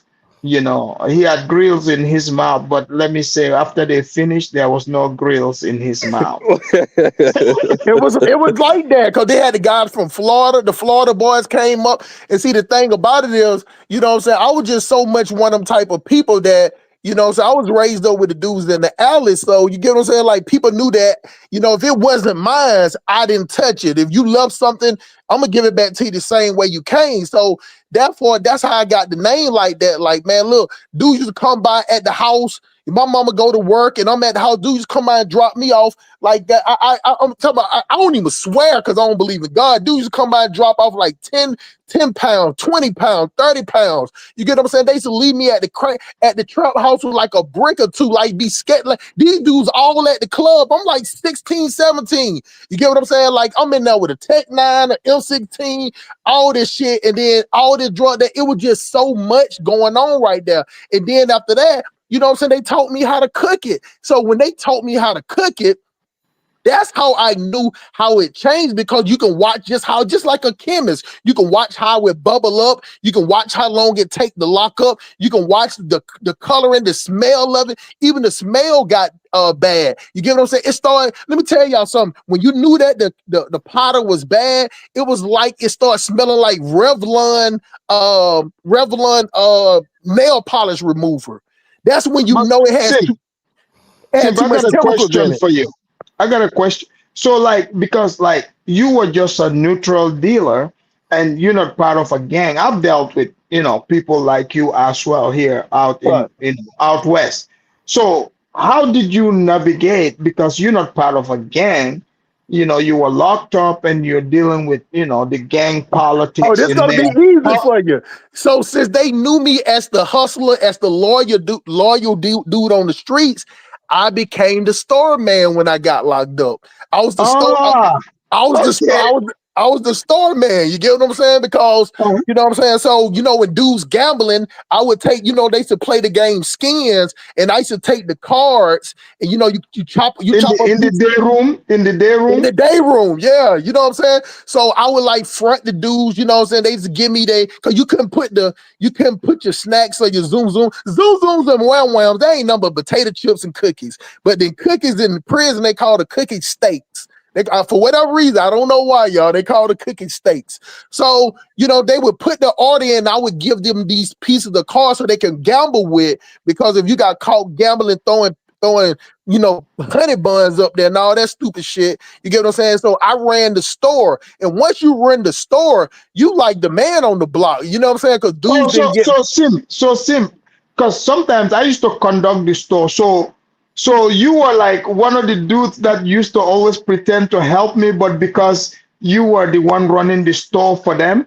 No. You talking about the actual store code. No. I used to goddamn go to the store and then just buy the stuff from the store. Okay. Okay.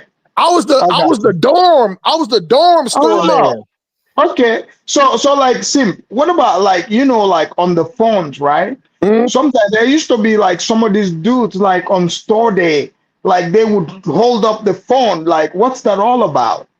They would hold up one they would try to on store day they would try to get people not to get money in or whatever because it was all about coercion. You know what I'm saying? So Oh, it was okay. all about coercion. So the thing about it is either they would try to get the dudes that needed protection in there. They would hold the phone for them to make their phone call so they can get it in. See, like with me, Oh, okay. I ran the store, so you know what I'm saying. Like at the end of the day, y'all, a lot of y'all don't know this. Call of them know maybe Donnie. My mama and dad was actually preachers, so it was easy for them to go to my mama church or my daddy church and give them the money, and then my mama then since she was a part of the she was evangelist, they would let her come into prison. My mama would hand me cash money. Do you get what I'm saying? She would just hand me Mhm. cash money, and So it was so Sim, so yeah, that means you were one of the dudes because whenever like I'm giving out the list, so you were one of the dudes that used to order a lot of it, huh? yeah. A matter of fact, I had me and my bunkmate because when I was in prison, you could only order like you go to the store twice a week. When I was in there, you could only spend like $30 or $50. So I used to Yeah, get we my were bunk. like 55, Like 55. $55. So I used to get my bunkmate, my bunkmate. I mean, my bunkmate. There was a dude I was gonna kill him. I was gonna kill him because he wouldn't. He thought that he wasn't gonna give me the bottom bunk. So, but he was an older guy, and I was gonna kill him if he didn't give me the bottom bunk. I mean, it sounds stupid, but that's just jail politics. I'm the dude. I'm the hustler. I got the juice. I got the moves. You get what I'm saying? You finna give up that top bunk, or I'm gonna choke your ass out and drag you in the showers and kill you. That it just the way it was gonna go. But when we got good, you know what I'm saying, he was like, man, I'm gonna give you the bump, bro. You know what I'm saying? Let no, you know what I'm saying, like you pay for or whatever, and I'm like your backup or your bodyguard or something. I'm like, cool, then you help me run the store. He didn't get he didn't get no money artists coming in. He didn't get none of his family fuck with him. So I used to pay him like a soup. I Oh used to give him wow. like a soup and a bag of chips a day just to work with me. So he ran the block, ran outside. I ran the gambling. I ran the gambling and I ran the cigarettes. You get what I'm saying? Because Yeah. I used to get the cigarettes from the officers. But you get what I'm saying? So my mama used to bring me cash money, and I used to give cash money to the officers, and the officer just come in there, bring a pack of cigarettes. It wasn't even a good pack of cigarettes. It was like the buglers. It was like the buglers, bro. You Yeah. get it? Like, let me tell y'all something. If any of y'all go in there, any of y'all go in the store and look at buglers, that's the little cheap things that they used to do back in 1846 that you rolled it up yourself. It cost about $2. You can make $100 off that in jail. You can make $100 off a $3 bag of buglers in jail. You get what I'm saying? So when that started coming in like that, and then I had people that work in the laundry, you get what I'm saying? But the laundry was kind of hot. So, I was more of a long-term hustler. I want a short-term hustler because I knew I had time to do. So I just kept it with it was more like the mob. You know how like some of the mobs that didn't get into the drug game, they kept it with the extortion and gambling. That's how I was because I saw what brought the most heat. So I just kept it with the gambling and I ran the store. You get what I'm saying? And then, Oh yeah. So you were smart because for us officers, it was hard for us to catch the gamblers yeah, because you were collecting through store. So it's hard to prove that. exactly.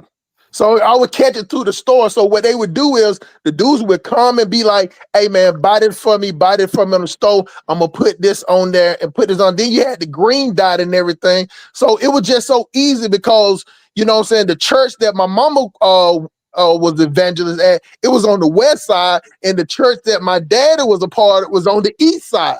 So it was just like easy. You get what I'm saying? That everybody could trust. Like I'm just that trustworthy guy. Like, you know what I'm saying? Like I'm just a natural born hustler. So, and you got all these dudes that, you know, they're not good. Like dudes in jail ain't financial literate. So, you know, they see like, hey, hustle, you know what I'm saying? Take this for me right here before I spend it all. Keep this for me. You get what I'm saying? It was like that. You get what I'm saying? They'll go and gamble and be like, man, keep me $5 to the side. If I come back, don't let me get that. So if they lose everything, I would give them the $5. Like it was just that word of mouth. And I used to keep up with the account and everything. I was good with the numbers, good with the papers, and I knew how to destroy it. You know what I'm saying? Destroy the evidence, you know what I'm saying? Set it on fire.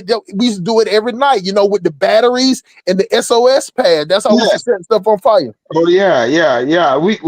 I used to see burnt stuff in the cells when we just show up and be like, okay, cell search, step out, you know, out of the blue.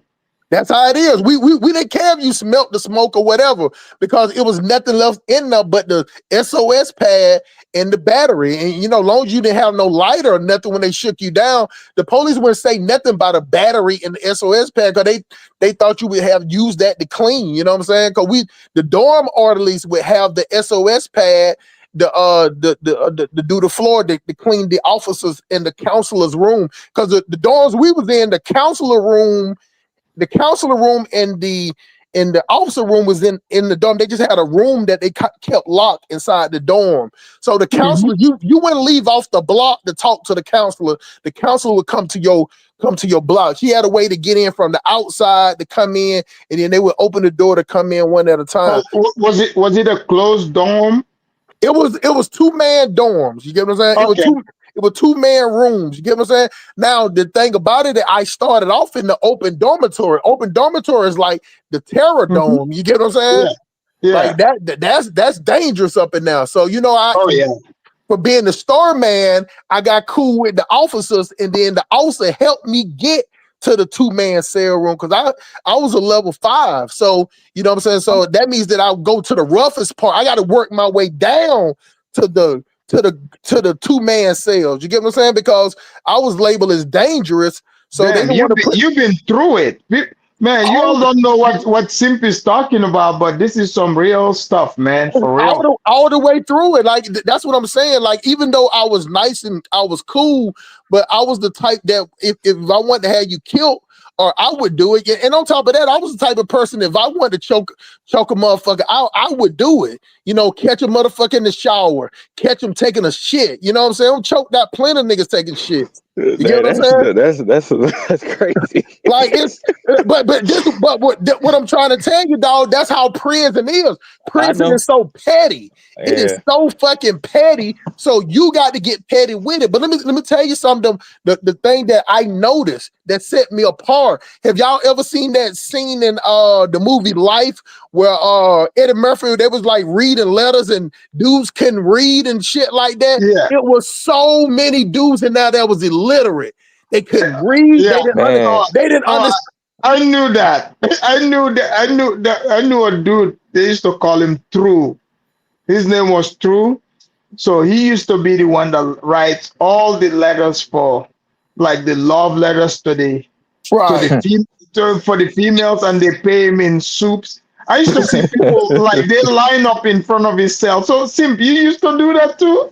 Listen. The thing about it, I was good at reading like the paperwork, like the legal paperwork. You know what I'm saying? I was too much of a player because, you know what I'm saying, I ain't writing no like. So you were the prison lawyer. I wasn't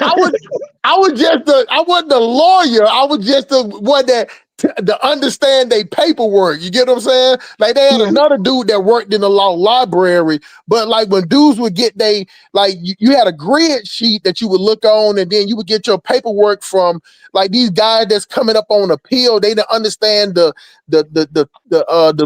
legal terms. You get what I'm saying? And then one thing about prison, the lawyers don't come out there to the prison. You got to go all the way to the county.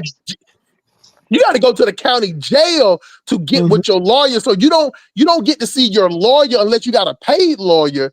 Because most of the time when you go to prison, you're not going to the prison where the city you from. Like, the prison that I went to was like 200 miles from where I was from. You get what I'm saying? Oh, damn, you were in the country. I was in the country. You get what I'm Yeah. saying? So, but that made it easier because the officers was from the country too. And then, you know what I'm saying, I come and talking to them, you know what I'm saying? I'm just like, man, let me holler at you though. Put $20 on that. Then they weren't making but about 28,000 a year. So I come Yeah. up, give them $20, you know what I'm saying, just for a Gatorade bottle. Like a Gatorade bottles. I tell the dude, like, man, bring you 2 Gatorade bottles in the 32 ounce. You know what I'm saying? I give him $20 for him. Then he like, man, cause you know, you don't. Down south, they didn't pay them much. Like I was making 63,000 a Yeah, they year. weren't making shit back then. You get Yeah. what I'm saying? Yeah. So you just go, you start milking them with the free money. Then sometime, man, it go $20. Man, bring me a pack of buglers in there, and the buglers didn't cost him but $2, $3. But I'm giving him a whole $20 from. I'm making $60 off of it. You get what I'm saying? And on top of that, you know what I'm saying? You controlling the TV. You know what I'm saying? What we're gonna watch. You get what I'm saying? You controlling who gonna be the dorm, or we didn't like the dorm orderlies because you need the dorm orderlies. You need them because when they shut down for the night, you need them to pass stuff, pass kites. You know, kites ain't number little notes, no Oh game yeah. note, Right. and all that. And also snitching because I used to read kites. Simp, I'm gonna tell you right now, some of the people you probably used to see, you wouldn't even suspect them, but you know, they used to snitch on who's doing what on the block. Exactly. Let me tell you how I think. I'm a guerrilla hustler, so I think everybody's a snitch. I think Mm-hmm. everybody's a snitch. That's how a guerrilla hustler works. So basically, that's why I operate on my own. I have people that come up under me, but the thing about it is, that's why I'm telling you, I just stuck with the gambling. I ain't even sell no drugs in there. You get what I'm saying? Because that was gonna get you shook down. You get what I'm saying? I had like my roommate. He used to make like the wave caps out. Hey, Steve, they used to make the wave cap off of silk underwear. You know what I'm saying? Really, Yeah, man? And Sim, you know, one time, Sim, you know what I saw, right? yeah.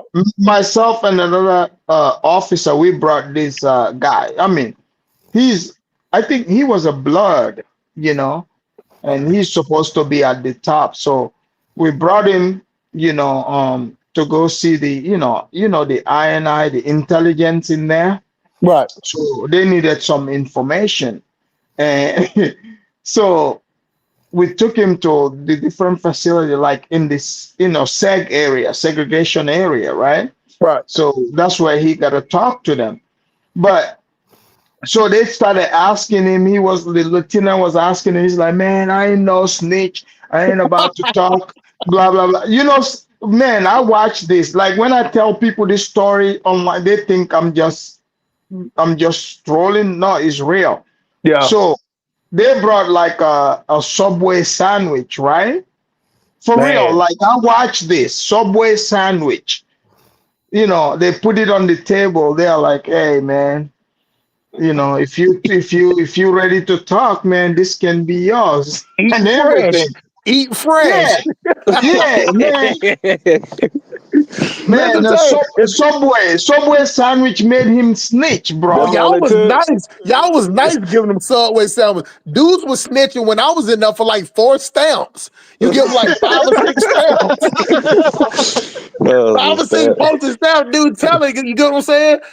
Yeah, So just like when I was gonna kill my bunkmate, you know what I'm saying, the word had got, cause we was arguing, you know, lockdown, we was arguing, and then there was some dudes in the cell. We had to go talk to the counselor before we went up in there because I'm already connected to the dorm that I'm in is GDs and folks. And then I told him, like, bro, this is your one chance right here. Like, we gonna let it shit go or whatever. But if you come back in, if I don't come back in this room, bro, they gonna do something to you. I told him that straight up. You get what I'm saying? We went in there and talked.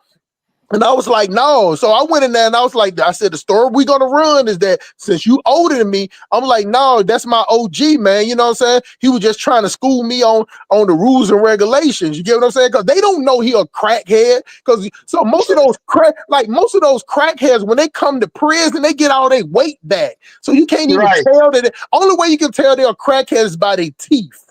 You know what I'm right. saying? So, That's true.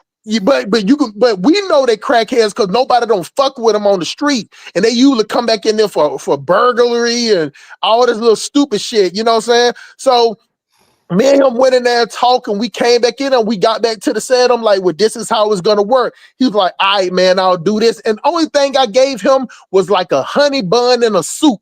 And he drank Damn. coffee. He used to drink Is coffee. is it one of those those freezing honey buns, the one with the white cream on top of it? But yeah, they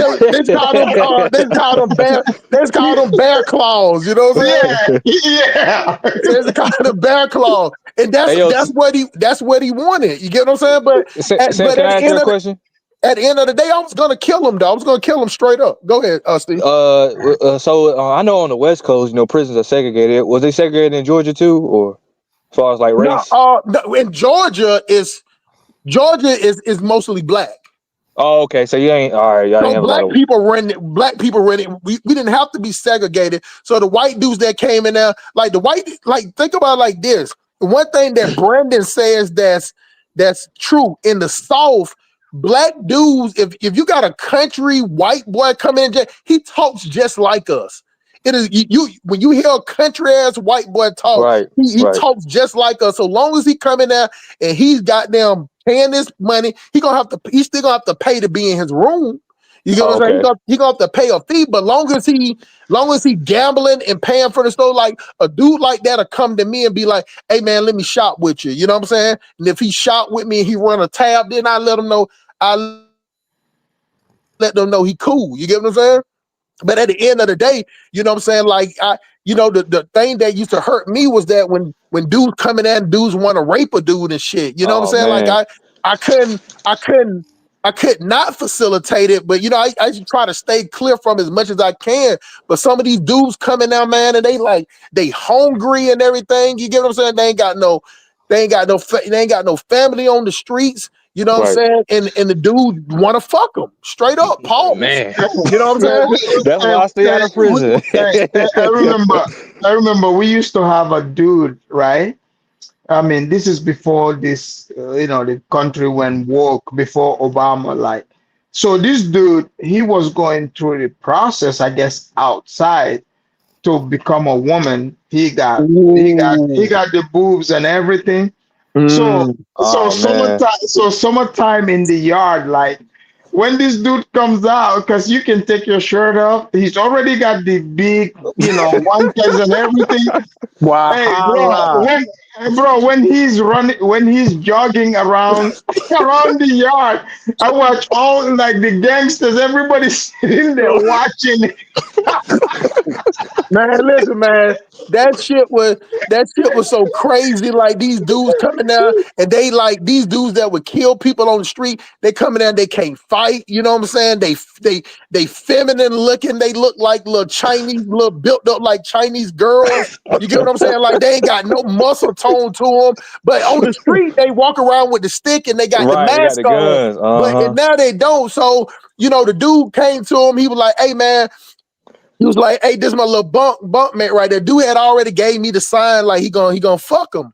You know what I'm saying? Man. So he gave me the sign. He's like, he was like, "Hey man, let him get a towel." So like he wanted some he wanted some lotion. He wanted some lotion and he wanted some soap. Because listen, the soap that they give you, the state soap, we used to call it Gucci soap. It was like that. It was like the bootleg version of in the plastic. Yeah. Man. So you need to have stuff because you can't, when you transfer from another prison to the next prison, your money don't immediately come with you. It might do that now, but back then you might have to wait 2 weeks. So the thing about it, he ran up a bill for like $10, $20, and $20 in jail is like $100. You get what I'm saying? So, Sim, did you all used to get Palmolive in the store? What is that? You know the Palmolive soap. Oh yeah.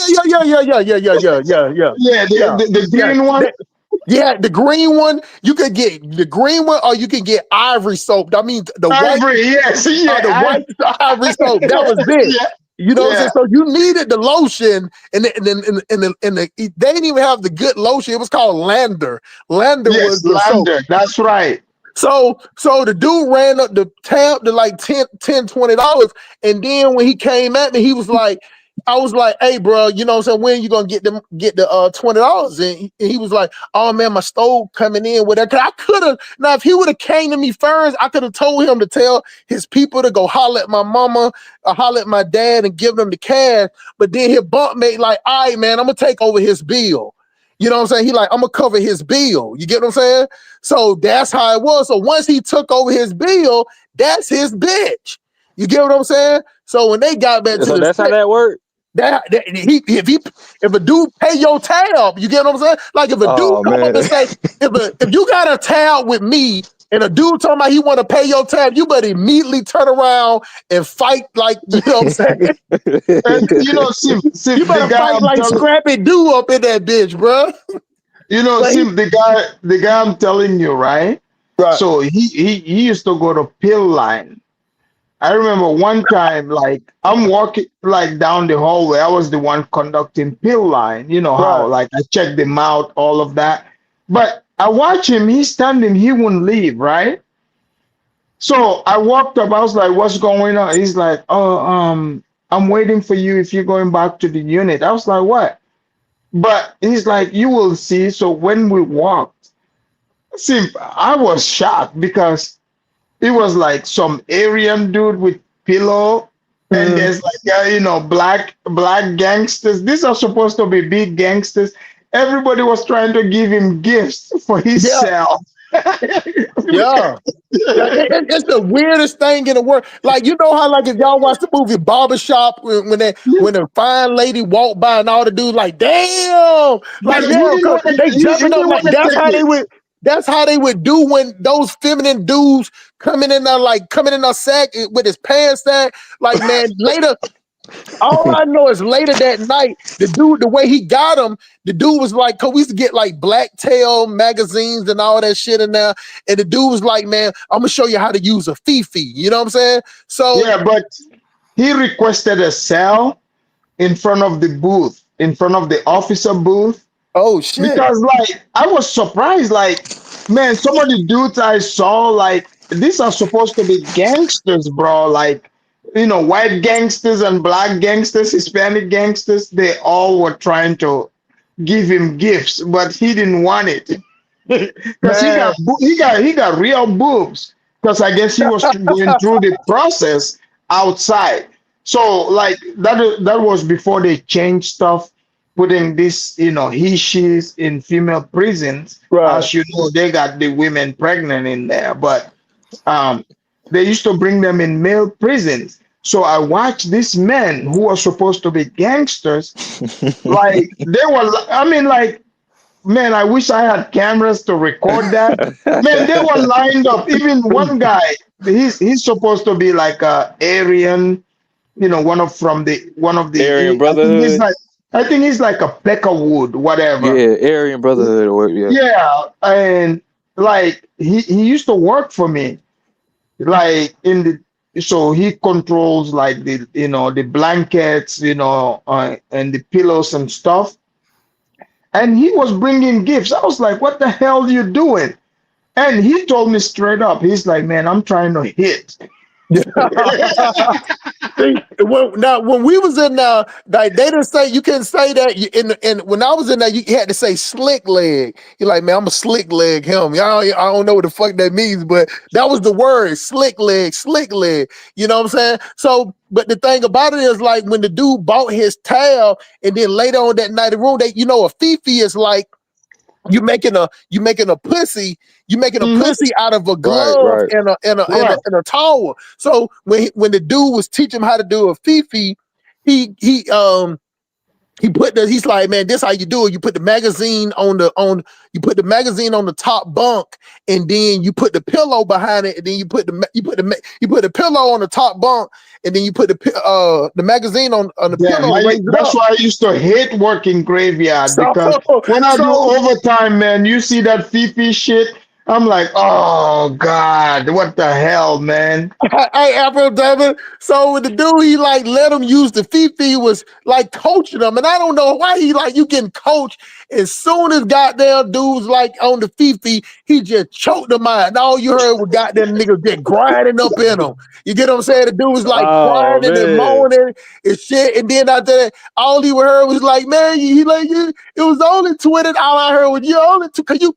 Because the dorm is so quiet, you get what I'm saying? So if Mhm. the officer walks out and he might walk him after he do his count, he might walk outside or something, and then it just you so you can hear it. So all you heard this dude was just whining and crying. And I heard that he said something about $20, and he was like, you ain't allowed to talk to nobody else. I bet I even hear you looking at hustle. You get what I'm saying? Hey, hey, he was also like, he was like, at this okay, time, okay. hey, I also at felt this bad time of the for him, year, bro. hey, at this time of the year, the prison where you were at, did you guys do the pruno? The what? The pruno, the alcohol in there, the Oh pruno. yeah, we used to call it buck. Oh, you They, guys call okay, out west we call it pruno. yeah, they call it buck, man. Yeah, okay. We was down in the south, so you had the white. See, that's how the white boys got cool, cause they would make the buck. You know what I'm saying? So Okay, we what? call it pruno, pruno. So, but let me tell you, Steve. You know how they make that shit? They make it in a toilet, bro. You get what I'm saying? Yes, Oh that's They yeah, I make it right. in heard a about Yeah, that. toilet. Yeah, yeah, So yeah, yeah. what? that's the pruno. Yep. So what we did was we had the last sale, and we would, even though these dudes slept in the sale, you get what I'm saying? We had an open sale at the last end, you know what I'm saying? And then anybody would get in that sale, we would automatically have them kicked out or whatever. And they kept this sale clean. So they used to put all the fruit. We had the dudes that work general labor, and we had the people in the kitchen. And you did it in the bag, right? You We guys did in steal the the bag, apples. the You little stole the apples and all of that. the apples, the sugar, you know what I'm saying? Yeah. That's what I'm saying. We was in the country, so we used to get the officer to bring in the molasses and all that. Like me, I just didn't drink. You get what I'm saying? Because, I just felt like I had to be on a piece of cue because I still had people, you know what I'm saying? Like these dudes in there broke as fuck. And like I'm considered like the rich guy now. You get what I'm saying? So, Mhm. I had to play it was politics every single day. Like I'm telling you, I just got tired of that shit. Like, you know what I'm saying? I got tired of choking niggas out. You get what I'm saying? Because unless you killed them, they wouldn't stop being broke. It wasn't going to stop them from being broke bum niggas. You get what I'm saying? So it was What just, did you live in like a dorm or like where it was like, like it was rack and tag? it was an open dorm, but it was like sales like a V, and it was two-man sales. It was like 20 on that side, 20 on that side, 20 upstairs. So it was like 80. Yeah, It's like I've worked in that system. I've worked in the rack and tag too, with the bars and everything. yeah. No, yeah, Close the close bars was custody when and all. the bars was before that was when I was at the high max. I started at the high max with the bars. And matter of fact, it was easy to hustle when you had the bars and everything. It was easy to pass stuff too when they got the Yeah. doors. Go ahead. Did you do the fishing line? The fishing, yeah, it was easy to do the fishing line. You get what I'm saying? And that's Yeah. how you could get stuff in like that. Like, and then on top of that, like dudes used to be in there gambling with they cellmate. So, they gambling with their cellmate and they still needed they store items. You get what I'm saying? So I learned how to fish the store items down there. Potato chips was the easiest thing to sneak down there. You get what I'm saying? I Because used, I used to watch the camera, like the fishing line used to make me laugh. Like I would see like the dude struggle. I'm like, man, I'm gonna just let this go because this guy put in so much work. Because I know it's just chips or soup. I'm like, fuck it, I'm gonna just let this one go. hey Steve, do they do that fly fishing where you at in North Carolina? That fly fishing? I mean, it's mostly only white people, but Well, yeah, that's the technique. The way that they do it, that's yeah. the technique you had to do it to Oh, get it. okay. Like you got to keep throwing it, and You yeah. got to Okay, keep throwing yeah. it, and they got to Yeah. land in the right spot. You get what I'm Oh, saying? okay. I got you. I Like, Man, got you. That's how. the fishing line is funny, man. Sometimes they pass the information, yeah, and sometimes like the officer, like you'll be walking by and you see the fishing line, I mean, the dude is struggling, especially like in SEG. Even that's what's crazy. Even in SEG, man, people still do the fishing line. It's Yeah. crazy. Yeah, it's hard to do it on lockdown like that, but they do it. But let me tell you, man, after the dude got the boy, then he got them named him Janet Jackson, bro. That was his Oh name, man, bro. You know what I'm saying? Janet And then Jackson. hold on, this the weird part. Stay This out the of weird jail, man. part. Stay out of This the jail. weird part. So All right, bro. now he Stay out want of him. jail. Now he want him to look the part. So what they do is, Steve, they get baby oil and cigarette ashes, and that's how they make lip gloss. They make Oh man. lip gloss and eyeliner. It's baby oil and cigarette ashes. You know what I'm saying? And then they'll get some, like we had like that Sunny D and fruit punch and Yeah. put the shit on him like that to prance him up. Like he would just walk around like that. Like he had to cut, he had to go send his clothes to the laundry to get it tailored, fitted. You know what I'm saying? Like it was wild like that, bro. You get what I'm saying? It was wild. And the dude name, this is the weirdest thing. The dude name was Pokey. You know, like, bro, you understand what a dude named Pokey? Like like, like to me, it made sense. But he was one of them country boys Oh, from a okay. country town. You know what I'm Right. saying? So he ain't He know. just hey, Sim, did you ever like in there like the little flat screen TVs? Did you ever own those? No, we can own those and all. And I was at Oh, I was at the prison I was at. You can own none of that. The only thing you can have in your cell was a Walkman. oh, okay, okay. Cause we got like people with lives and stuff. So like, yeah, they were able to buy the little We you TVs can and even work. You can even work they even out have at the. You can even work out at the prison. Like in Georgia, they took that away. They oh took really? they took college and they took the weights away because like No. them dudes down there in the South, they already country built, and so then. Like mostly everybody in the jail in the South, everybody was like 5'11", 6 feet, 6'3". I'm 6'3", so you get what I'm saying. So the guards, the only people that was that size was the CERT team, the goon squad. You know what I'm saying? Yeah. The regular officers wasn't that big, so they was intimidating. Even though we was being nice to them, they were intimidated. So they took the weights out of there and they took the school out of there. So you didn't do nothing every day but apply, use either on general labor Hmm. or use a dorm orderly or something like that. It was like manual, it was that real life shit. It was they brought it all the way back to like slave labor. You out there with a bush axe. Damn. It Out was like west that. Out there picking over up here, paper. yeah, over here they even got like pool tables. It's Oh kind of hell like no. yeah, like pool tables. They got, you can buy TVs. If you don't Nah. have TV, you can go watch it in the day room. They even had, I remember back in the days, they had iPods. You can buy Mm-mm. iPods from Dang, store. that's crazy. You Nah. can play, you can get video games too. You can play video games. It it, It- it, it might be the what state you in, because I remember a friend yeah, of in mine, my state her they did. yeah, a friend of mine, they I think her son was locked up in Virginia. They had direct TV inside they cell. I was like they got daggone direct TV in Well, there. I yeah. said that's crazy. Nowadays they got it now. They got tablets where they can send messages and all that shit. Back then, like we couldn't do none of that. Like when I went to prison, it was like they used to call it head buster, like different corners, head buster corner. Like you get what I'm saying? Like you come from the store, like dudes be waiting to rock. Like I come from an age where when I used to be walking to school, like grown men would rob kids for their starter jackets. Man, Like grown ass men, like they wouldn't fuck with me because I was strapped like that. And then I was a hustler. So being I worked for somebody. So dudes wouldn't say nothing to me at all. On top of that, I would come into your house, bro. Like I was one of them type of people that if you bothered me, then I'll kill everybody, even the cat. Like everybody got to So go. the cat. like in the prison you were at, were you guys able to order like from East Bay? Remember East Bay, the magazine? Yeah, that's where you can get your shoes. You could get the your shoes, shoes. Yeah. but still, you only could get like 3 different type of shoes, and they had to be all white. They had to be all Oh, white. then yeah, in You my could get prison they were free then.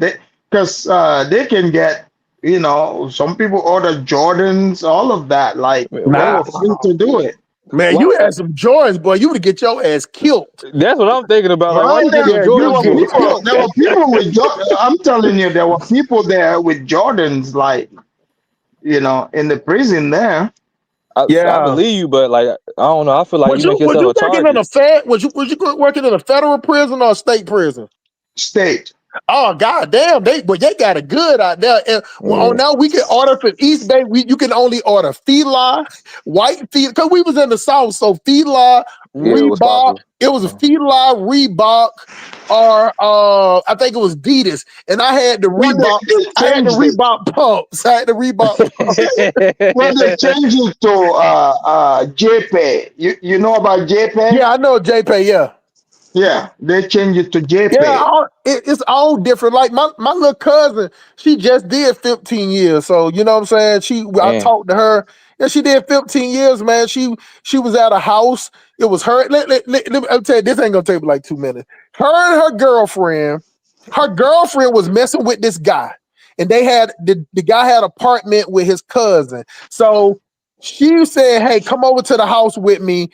And then, but my cousin didn't like the other guy, but the other guy was trying to fuck her. He was trying to fuck my cousin, but my cousin one day he was like, "Fuck!" So he texts his cousin like, "Man, fuck that bitch. She can't sleep in my room. She gonna sleep out there." So the girl looked through his phone, the guy she was fucking with, and saw the messages. And my ratchet ass cousin that know the gang over there they call ABK is anybody killer. You get what I'm saying? Called these dudes over there, and then they let these dudes in the house, 6 of them, and the goddamn the cousin was at work, and the dude they thought he was selling weed, but he was just reeing up on like a QP. He wasn't. But he was flipping the QP fast, so they thought that he had more than what he had. Of course, he was flexing. And then the dudes came in there and killed them, set the apartment on fire. My stupid ass cousin at the house, she don't even like they had CDs, they had fingerprints on the CDs, everything. And when they came to the house looking for her, she got her stupid ass come to the door eating a popsicle, trying to act like she didn't have nothing to do with it, and like she was scared. And then come to find out of that, all they got was $140, and they gave my cousin $40. I'm like, girl, I'm trying to talk to my cousin, and this is my first cousin. This is my aunt.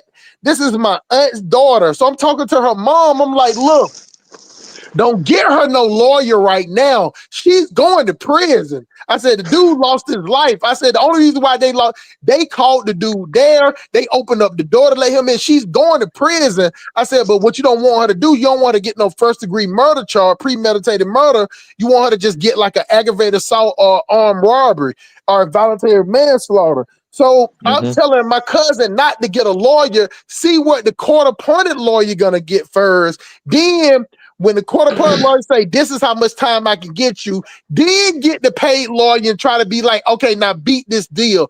But they were trying to get her out on bond, so they got a paid lawyer. And then my cousin didn't even pay the lawyer all the money. They came to me after first. They was like, oh, you just want her to sit in there. They tried to come to me and borrow $15,000. I ain't give them shit. Fuck you talking Shit. about? I told I you. wouldn't, if it's a murder charge, man. I ain't man, because she going in the box. Yeah, she ended up doing 15 years. She just got out. She just got out last month. You know what I'm saying? But listen, they do it real big for the ladies. They got this program for her, got her a job, help her get a car, sending her to the Braves game and all that shit. Like they got they don't do none of that shit for dudes, bro. You get Well, what I'm I saying? know. Oh, I know. See, But you know what I'm like saying? one time, right? Yeah. I think it was last year or year before last. One time you were explaining you were like on some African channel. You were trying to explain the prison to them, and Yeah. they got all triggered talking about, man, you talk. I was like, man, you guys gotta listen to the guy. He's talking about. He's not trolling. He's telling you facts. Like, because a I lot of these tried people, to explain it to him. because you see, they think this is too far from them, right? Yeah. They need to understand and learn. Like, this is real life. Like, Hey, you're gonna meet real people. Afrodamas, let me tell you something. This is why. This is why in Afro therapy. See what you're saying. This low level conversation. See, this is where black people we want to hear a certain topic. The reason why you want to listen to me because you might have a family member or you might have a cousin or a little nephew or whatever that on that tough shit, and you can say these talking points that I'm telling him, so he won't think you just telling him the usual. Hey, you got to do good, make your mama proud. When you got kids that's on this level, you got to talk to them on a street level. You can't talk to them on that, make me proud or none of that shit. You get what I'm Nah. saying? You See, got to like one time, right? This white boy, right? He's like in a suicide smoke. You know the one, the green one. He's the like what? put in Mhm. suicide smoke. Okay. So he's like in segregated. So he told me, he's like, hey, I want to talk to the lieutenant. I was like, look, man, the lieutenant is busy. He started being all erratic. He's like, man, if you don't get the lieutenant here, man, I'm about to kill myself. So I'm not gonna lie. Like I told him, I was like, man, fuck you, kill yourself, you know? Right. And you know what he did? So because when we put you in seg, we give you towels, right? The And state, talking about the like, state towers, the little state towers. yeah. So Yeah, he them things ripped it, thin as right? fuck, bro. Them things thin as fuck. So he ripped it. Ripped it, turned it into rope, right? Like in seg, if you've been there, it's just they got the vent and it's all metal. Right. All so I don't know how he improvised that, but this motherfucker actually like was able, to tie his own neck. That's why when people say Epstein didn't kill himself, man, I worked in prison. You can kill Yeah. yourself for But real. but So the this thing guy, about he it, hanged. Afrodamas, Yeah, the guy that I was gonna, the guy that my bunkmate, I was gonna kill him with some cut up t-shirts. I was gonna tie his ass up with while he was sleeping. I was gonna tie his arms to the, just cut up a t-shirt and then you just on the rope them bunk. together. And then you tie their arms up like that. Then you just put that pillow on their face and you just choke them out until they die. You know what I'm saying? Or either you take them in the shower and kill them in the shower. But that's Uh, that's the two hold on. ways it was going to go Yeah, down. Is yeah. Carla And here? this dude, right? This white boy, he's like short, whatever. Like he literally succeeded in hanging himself. Like I looked through the window and I saw him. He started turning blue. So Man. I had to call on the radio. I was like, man, open the door. So I cut him off. But he was like, his face, he turned blue, man. He was Yeah. Wow. hanging himself, like literally, like in segregation from like the vent. He was able to tie himself from the vent. But So a lot of, yeah. do you know how the dudes is killing themselves now? They just jumping off the top bunk head first, kamikaze. Oh Oh man. yeah, I've seen that before, man. That's nasty, man. It's Do you know, like, nasty work. yeah, it's They nasty jumping, work, they man. jumping out. So imagine, Steve, like the tower that'll make it like two, maybe three floors up. So Right, imagine right. jumping off a 3-story building head first, and I'm talking Man. about that ground it ain't got no give in it, Right. no give, and that's how they killing themselves in their. That's how they killing themselves these days. But Yeah, we put bars in my prison where I worked back in the days. We had like bars, but they like like that's why when I see people talking tough and stuff, I'm like, man, you don't know what I've seen. Like I've seen dudes off themselves in front of me. I yeah, don't think they Man. get that. yeah. I mean, I seen a dude got there get it like he was wearing the mop, the little yellow mop bucket and everything, the one you Yeah. squeeze them out. I seen a Yeah. dude get his whole face. He didn't even look this. 1 minute he looked this way, and when he hit him in the face with that mop, the mop strainer thing, it man rearranged his whole face, man. Woo. You know what I'm saying? Knocked his whole face crooked. Like his face was pushed to the side. Like that's what I'm saying. Like I just got tired of. The one thing I understood is that these dudes is in here, and I understand how dumb niggas were. Like prison showed me how dumb niggas were, because it was so many in there that was dumb. And then on top of that, the most craziest thing about it, Steve, is that some of these dudes was killers on the streets, but then when they Right. get in jail, they got their shirt They tucked in. They got them. I'm talking about they ain't got no disciplinary reports. They do it because it's the pressure of the streets. And that's how I knew. I'm like, bro, I ain't nowhere in the world. I ain't coming back. I ain't doing no crime that I can't bail myself out and get probation. Because these dudes can't survive on the streets. They can't survive on the streets, the rat race of the street. And some of that is from where they from and their living condition. But for the most part, they just ain't smart. They're not You see, smart to get Sim, a job where they can sustain themselves. And then let me tell you something. Them dumb niggas coming there, you ought to see their family when they coming at a visitation. I'm talking about look like they just jumped off the slave plantation yesterday. Like the whole Sim, family is dumb. You get what I'm saying? That's when I started feeling bad for them. You get what I'm saying? So, Sim, that's one time, right? go ahead. Now, like I used to like, I used to run the kitchen, and there was this inmate, white boy, he's hardworking, everything. And I remember he was supposed to be released, a day before he was supposed to be released, right? Mm, So I came in, he looked sad. I was like, yo, why do you look sad? You're supposed to be happy. He's like, I don't want to get out. I was like, what do you yeah, mean? He man. said, you know what he told me? Because when he said, if I get out, I'm gonna be homeless. yeah, He said, over here, I can go to the day room. He said, I got a place where my laundry is done. I can go to the yard. Like I couldn't, like it blew my mind. He's like, yeah, because he said on the street he will suffer. yeah, And he told me straight up. He said he'll be back. I said, how? He said, I'm gonna commit crime and come back. yeah. For real. He Wow. told me straight up. That was a point of a lot of them like that. They had no Steve, if they wouldn't get no money, no visitation, that means they ain't have nobody. And on top of that, Right. to be able to parole out, you got to have a place to go to. So they got these little programs, but like I say, the programs that they got for men is at the shelter. The one they got for the ladies is nice as fuck. You get what I'm saying? Like even the ladies at the prison, their store call was different. You get what I'm saying? They can have more items in their room. Like we can Right. only have 3 pair of boxers, 3 shirts, 3 pair of socks. The women had all type of shit. They had goddamn hair, they got nail polish, they got goddamn weed, they got makeup. Like I seen that store call. Sim, I was like, Sim, what you're the Sim, fuck? Sim, you're right. Like the female transitional housing, Yeah, like I mean, literally, like I mean, they might as well just call it a house. yeah.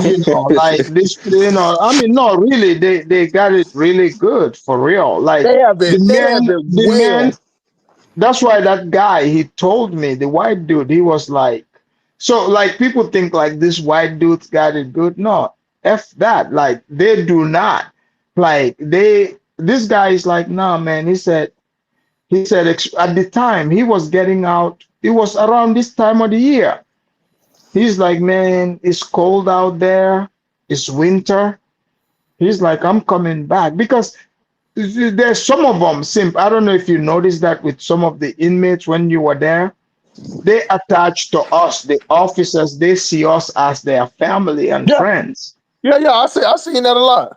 Yeah, yeah, they attach to us. And some inmates think they snitch, but they're not snitching. They just, now that I'm looking at it objectively, because before I would think, okay, maybe they want something, but I think they just see us as their family.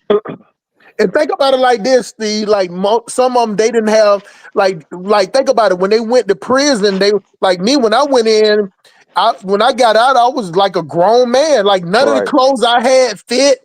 You get what I'm saying? Like Right. nothing I can wear. So a lot of them is like that when they go in there. They don't have nothing when they get out. So. And then on parole, if you don't get a job, like then there was no help for the guys, none. You had to Man. hit the block. You had to get women. They got vans for the women. They take them around. They give them DoorDash, Uber cards. You get what I'm saying? Give them cell Wow. phones. They don't do none of that for the dudes. Cause the dudes is just now. Don't get me wrong. The dudes make it that way because they make that they try to be tough. The Right. women don't play tough. But some of these women are, they are killers too. They straight up killers, but they know how to play the game when it comes to like getting like if somebody come in there trying to help them and trying to advocate for them or like try to go to school. Like the dudes be trying to goddamn like Maurice was in here talking about the nurses. The dudes in there be slapping the nurses on the ass and be Mhm. they used to call it we used to call it killing. We used to call it kill. They used to be walking behind them, jacking their dick while they walking like There's some wild dudes And in there, bro. also wild ass stuff. some of the guys, right? Like I've heard some of the people talk about before. They're like, "Oh, Afrodamus, if I was like I was on a channel, it's like if I were there, if you give me order, I'm not gonna follow it." I'm like, dude, you have no idea like what we are willing to do to you. Like you are crazy. Like you Yeah, don't understand. Like if I like write you up, they if put I you in a give you order, segregation. segregation. Yeah, they don't They take your understand. stuff. They can take your store call from you. They can take your phone print, and then sometimes they can they can hold all your stuff and just goddamn you just in there with a white jumpsuit on and your bed, your mattress, and all that shit. They hold your stuff, or they'll just go through and take everything that you don't want. You just don't ain't no use of going in there fuck with it. Only way you want to fuck with an officer if you want to go on lockdown. You just Right. Man. like dudes like if they wanted to get out the dorm. They would goddamn throw some back. Like, let me tell you something that they used to do too, man. They used to fuck with the new dudes. They used to throw batteries at them, Steve, from across Uh, the dorm. for what? Like, dude might just be walking, cause we used to have batteries for the Walkman. So dudes used to just like throw batteries at him. Then he looking back trying to find out who did. Like, they just trying to be petty just to see how Oh, you was gonna okay, just see how you react. Okay. see how Yeah, you gonna react. I remember like there was a white boy, right? Every time I walked by, I remember at the time I was new. Every time I walked by, he would just say to me, F you, like that, right? And every time he does it, I would infract him Yeah, because what he don't understand, like I knew, like those are minor infraction, but 4 minor infractions becomes a major infraction. So what I did was I kept delaying it. I waited till it was almost summertime. I gave him 4 infractions. So then he has to go to the hearing. He get found guilty because I know in the summer if you get put in SAG, that's no fun because he would have loved to be in the yard. So like they don't like most officers, majority, we just want to chill at the time. We don't want to deal with all that BS. yeah. Yeah, we don't want to like write you up. We just want you to go do your thing, leave us alone. But like inmates that are hard-headed, you just hit them with 4 Yeah. See, because we didn't play that shit. We see that in the South, Afro dumbest dudes like that, we would pack them up and bring their shit. We would make them pack their shit and take it to the door. They wouldn't be allowed to stay in the dorm. All of that stupid shit because the dorm I was in, we was creating it like a hustler. Like we all got out there on the yard, like, man, we need to have a hustler dorm. Like, because we But do you think they're always running? Do you think those dudes? Because it wasn't normal to just say to an officer, fuck you. Do you think they owe and they are running away? listen, the way that it is that some dudes just like attention. So, you know what I'm saying? They'll get attention from whoever they can get it from. And it rather be good attention or bad attention. And then a lot of those guys in there, Afro dumb that I saw, they was impulsive. They were just impulsive like that. You get what I'm saying? Like, you know what I'm saying? Like, I just see, like, you know how the women, like, if we was on lockdown, say if it's a spoon came up missing in the kitchen, they would lock down the whole dorm. And like the ladies used to come by and count and everything. Man, them dudes be like, kill on range. Kill on range, and then them dudes would be butt naked. They used to be butt naked with the women coming in. Oh yeah, that's a infraction. They didn't care because we was already. That's a major indecent exposure. They didn't care, man, because we be on lockdown, and we was on lockdown for like 2 weeks. So the way that we saw, we didn't get no phone calls. They wouldn't let us out. You know what I'm saying? They just bring us out, just take a shower. So the dude felt like some dudes can't handle that pressure. You know what I'm saying? Like me, I'm just in there chilling. I'm reading books. You know what I'm saying? Like my bunkmate, he had them little nerd-like glasses on his, you know, them bifocals on the thing. Like we was chilling. But all them clowns, we got them up out our dorm, and we used to get the people to come in there and just shop like that. But I seen dudes, you know, trying to escape. You get what I'm saying? Like them dudes that get turned out.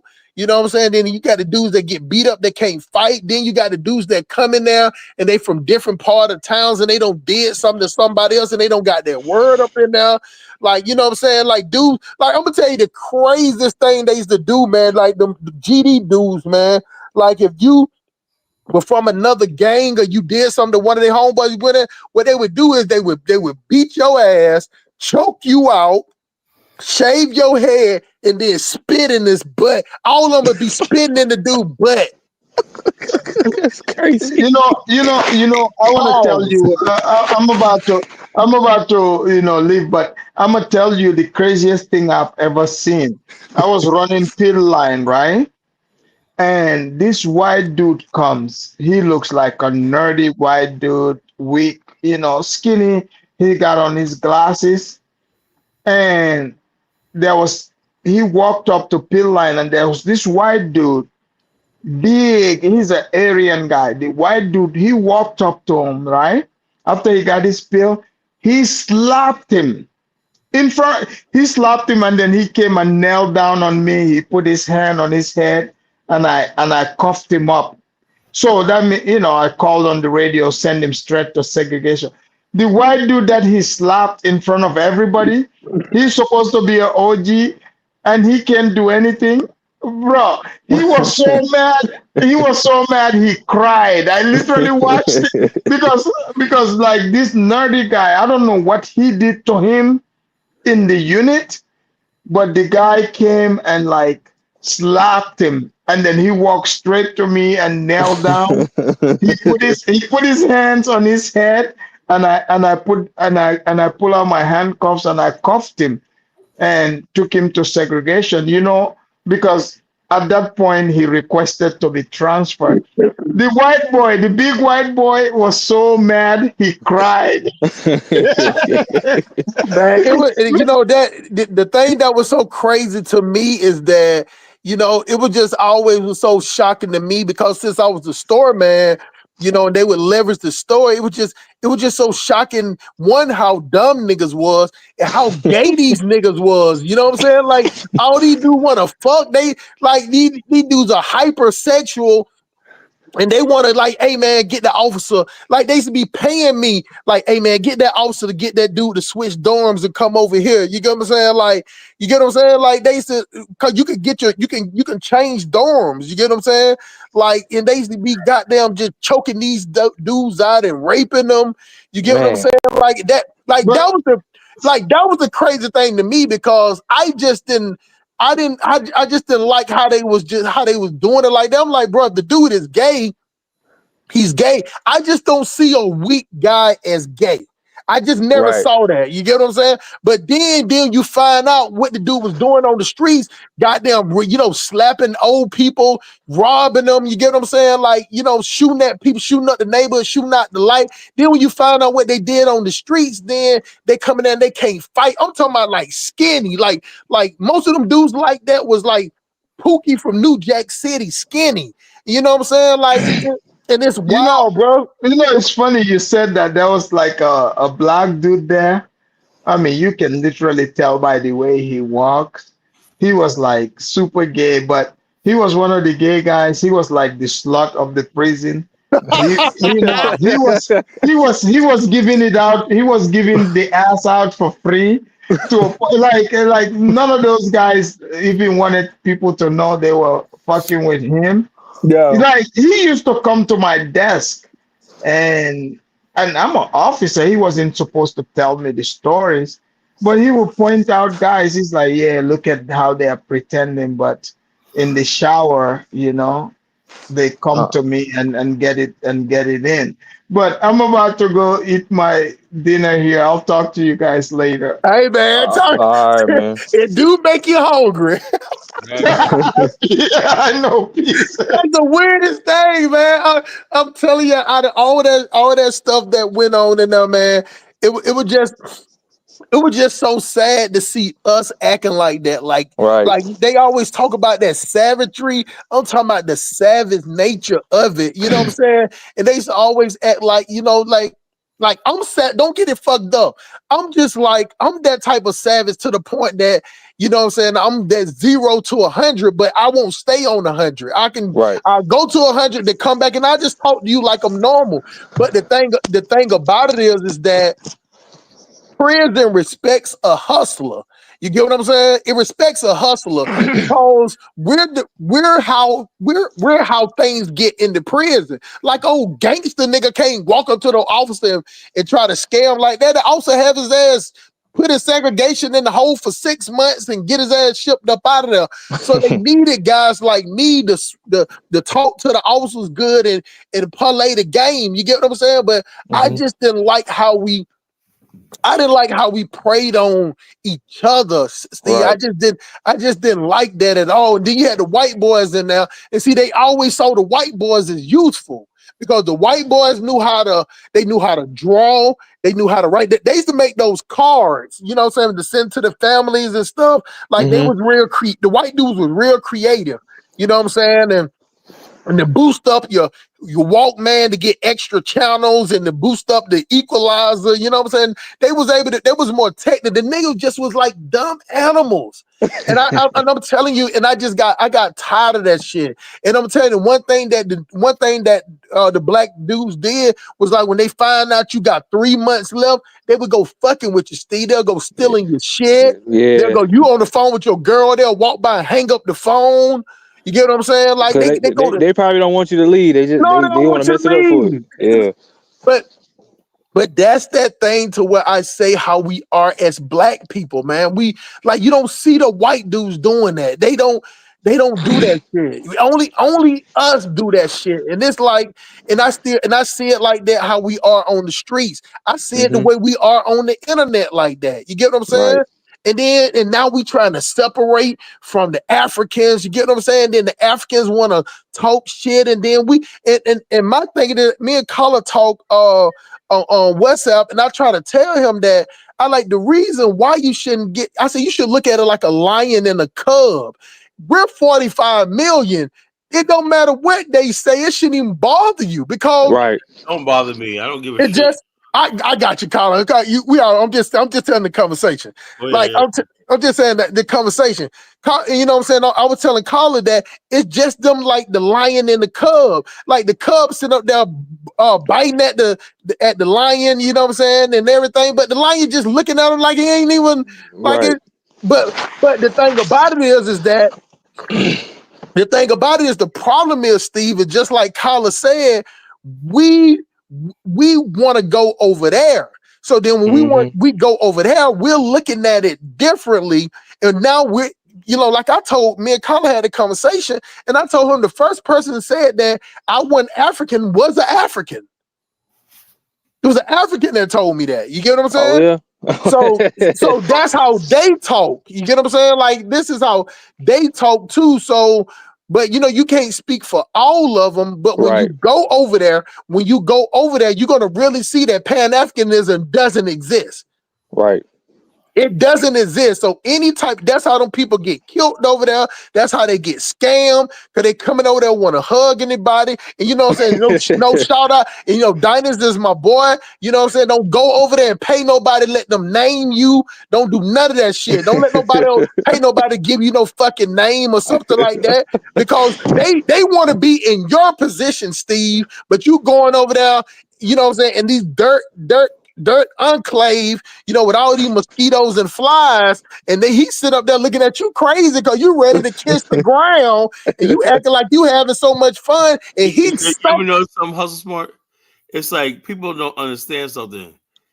When you really look at it, Black America is like a functioning had developed as a first world people without Africa, right? right, Despite all our problems and everything like that, we got a huge black middle class, a real middle class. right. It's on paper, right?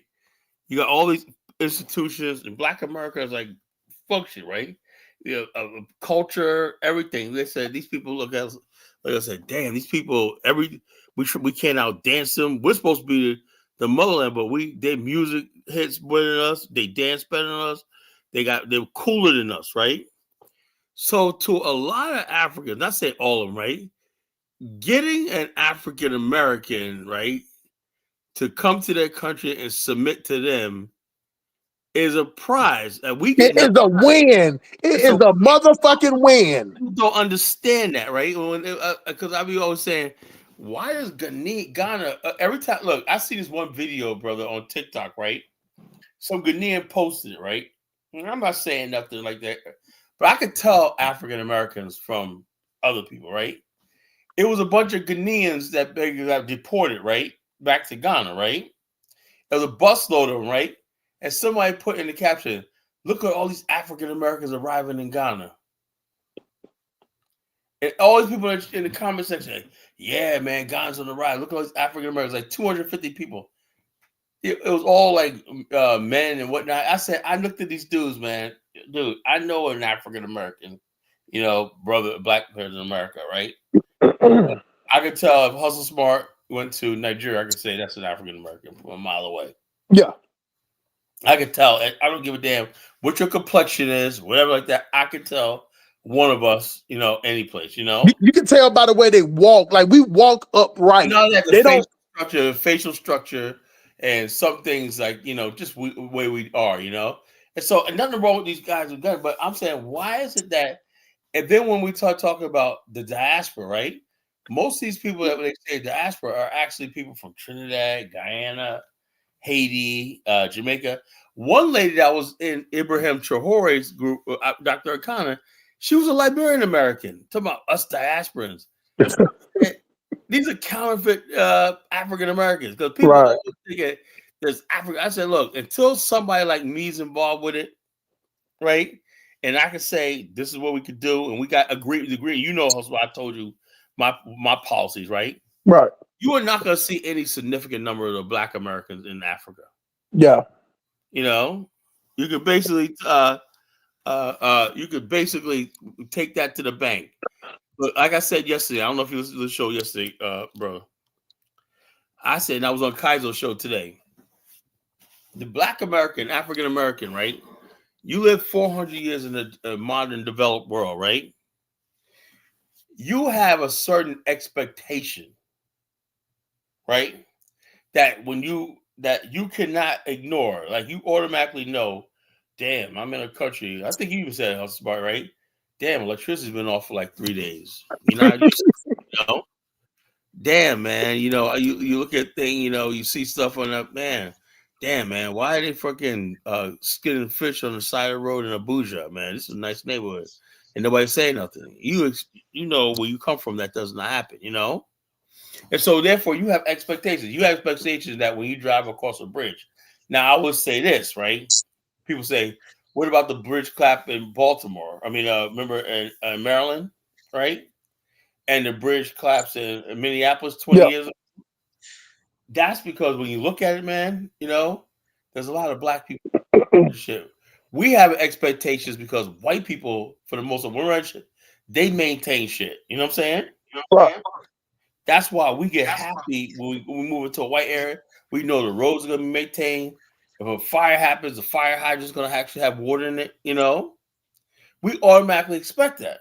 That kind of said you right about that shit. The fire hydrant gonna have water in it, bro. Right. You go to an area run by black folks, right? Gary, Indiana. Can you actually say that every fire hydrant is going to work? Nope. No. Nope. So same thing in Atlanta. So we know dealing with black folks, we can't maintain none, so we know to go without, right? Now, when you talk about Africa, not even America, that's what's the big. But Africa, really to go without. And I don't think black people, even though I say black people are not ready to move in majority black areas, like you don't see nobody rushing to go to Detroit, Nah. You ain't see, you got whole abandoned city of Gary, Indiana. How come black people aren't trying to buy that up and take it over? Not gonna happen, Nah. We're not gonna do it. As simple as that. So if you won't do it in a modern country where you got American support and on American grid and infrastructure, how the hell are you gonna get people to cross the Atlantic? I just think it's just a conversation piece to because we think like we're going home, like they like we always talk about this, that they're reuniting, and let me tell you something, Steve. Let me tell you something. If you ever go to West Africa, when you get off that fucking plane, you are on your own. 100% on your own. It ain't nobody that'll help you. Listen, you got two choices when you get off that plane. You can go off that plane like you want to hug everybody, or you want to hire somebody. I go over there just like the white person do. I'm trying to hire a handler. You know what I'm saying, to help me out. How much you charge, to show me where to go, show me where to eat at, show me these places. But if you go there like you're trying to help somebody, they'll sit up there with their hands out. They're not going to give you no information. I'll think about today, right? One thing I will say about Black Americans and my good friend, my brothers in Africa is this, right? You ever sit down with somebody in Africa, right? You sit them, he comes and visits you all day, have dinner with you and everything like that, spends time with you and that. And before he leaves, ask you for some money. Dude, that is the most. You're like, damn, man. I thought you came here to see me, but I don't even know if they know what that means or whatnot. That you like, Hey, Steve, you talking about a begging culture? Let me explain something to you. The dudes beg more than the women in Nigeria. Oh man. The women are actually hustlers. You'll see the woman out there carrying a goddamn 5-gallon jerry can on her head, you know what I'm saying, and a bucket and a silver bowl full of 12 drinks with ice and water in it. You know what I'm saying? She do that. The men beg. Like it's no tomorrow. So therefore, don't even try to have a conversation. The way that I handle it is I come at them like I'm your ogre. I'm your employer. You get what I'm saying? So that's the relationship we have. If you come over there with that talking about some Pan-African shit, they gonna sit up there and juice your ass. They will juice you. You get what I'm saying? And it's like if you give them a job, they'll work for the job because they like employment, because the difference between you and the people that's in Nigeria, that they pay them monthly. You're going to pay them weekly. So therefore, you already you just got to play the role. You just can't go over there talking about, I'm home looking at the sky and kissing the ground. Right. And start trying to learn their language. Definitely don't kiss emotionalism the ground. in America. Don't do that. Yeah, don't kiss the ground. Definitely don't kiss that ground. And listen, don't even try to learn their language.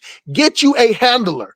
You know what I'm saying? Get you a handler. You can, if you go to the markets, or you'll have people that will walk around with your stuff. Just find you somebody that you can just hire. You know what I'm saying? And I'm telling you, it ain't gonna cost you no more than $6. I'm talking about, you pay somebody the equivalent of $6 a day.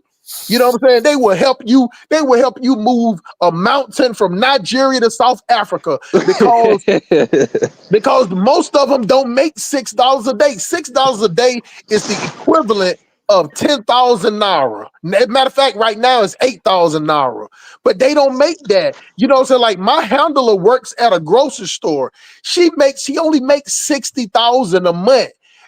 She makes 60,000 naira a month.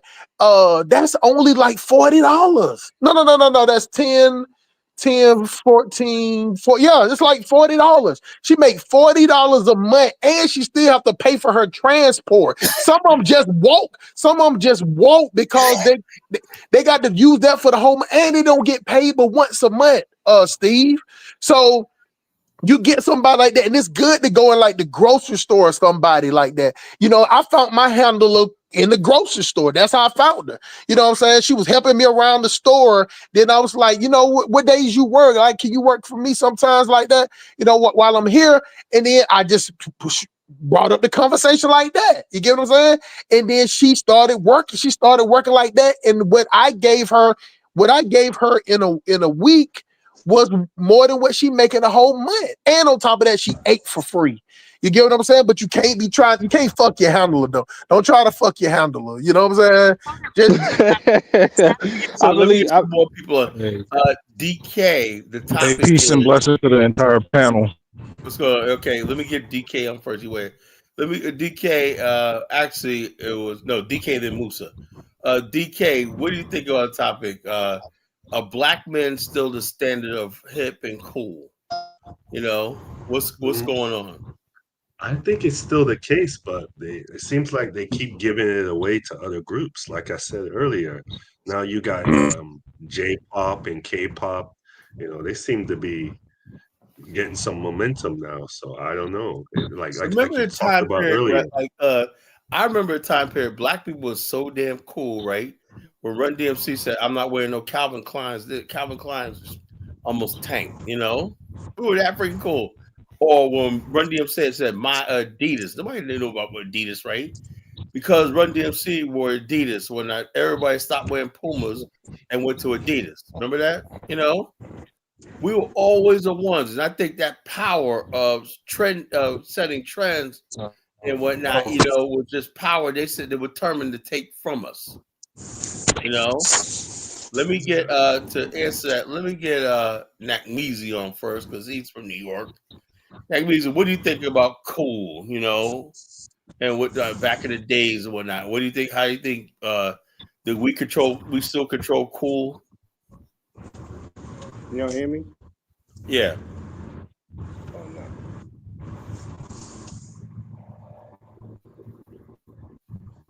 Go ahead, Give me a Nak. second. I'll log back in. I don't think he can hear us. Well, we can hear him though. Hey, what All right, 1776. What do you think about the yeah, topic? I was at work listening in. Hey, I wanted to ask some police, man. What you think? Why you think it's like those gay demons are so prevalent in prison? Like, what causes that, man? It's because the black race is hypersexual. It's nobody in prison doing that rape shit and gay shit more than black people. It's hypersexual. We're hypersexual on the street. That's all we talk about on the streets in the music, fucking, selling money. Even when you go to Nigeria, they do the same thing. That's all they talk about. You go to Jamaica, all they talk about is poom poom and punani. That's all they talk about. In our music is sex, money, murder. You get what I'm saying? Like, and we're hypersexual like that. And that doesn't, for some of those guys, it doesn't change when they go to prison. They still have that hypersexual. Like, I thought it was just a front. You know what I'm saying? Till I met some dudes and now they was like running around chasing boys in prison. Wow. Yeah, that's when you're starting to lose your mind, man. When you can look at a man and want his ass, man. That's out of order. Yeah, that's crazy. That's out of order, man. But it's that hypersexual nature See, that we have. that's the part of criminality and all the shit I'm bad they don't tell you about, you know? Yeah. that they don't tell you about that when you get into that cage where you know what I'm saying you used to this though. So you see any man that looks similar that got any type of features that a girl got, you Right. just They look for automatically female traits. They look for female yeah, traits you in look for. dudes. I'm talking about you can look for anything. You can see a dude the way he eat his food, and you be like, man, I know a girl that eat like that. Now you chasing him And around the dorm. and and a lot of dudes that was raised up by single mothers, they got some female tendencies about them. Like, they might not they could be a little feminine. They're not gay, but I know that even like I got cousins like that was raised by females, and they Yeah, sometimes take on the they have those the feminine behaviors of their mama. traits. Yeah. Hmm. You know what I'm saying?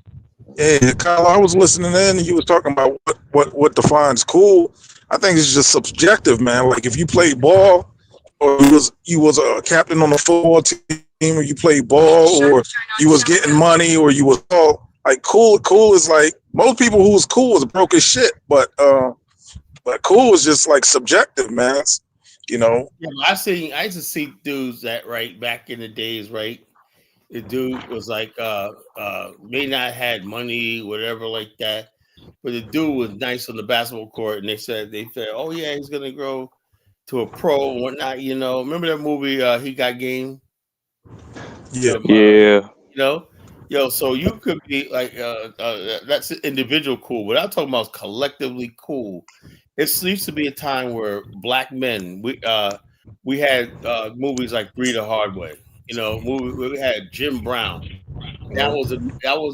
ultimate symbol of black What, cool. what, Jim what Brown. you talking like Henry Belafonte, Denzel Washington? You talking Well, like yeah, that? they were cool too, but I'm just talking about the real cool. Where When he talking about the help, the one thing that Colin needs to understand is that he got to understand we came up with is not Measy also is that we came up in the time where it was originated. So it's like we invented the cool. You get what I'm saying? So like the Yeah. cool wasn't cool, we made it cool. You get what I'm saying? Like we made it like think about it. When I was in school, we used to all run to the bathroom and we used to go spit it. Like think about it, Steve. We was spitting on our heads and spitting on our backs in the bathroom.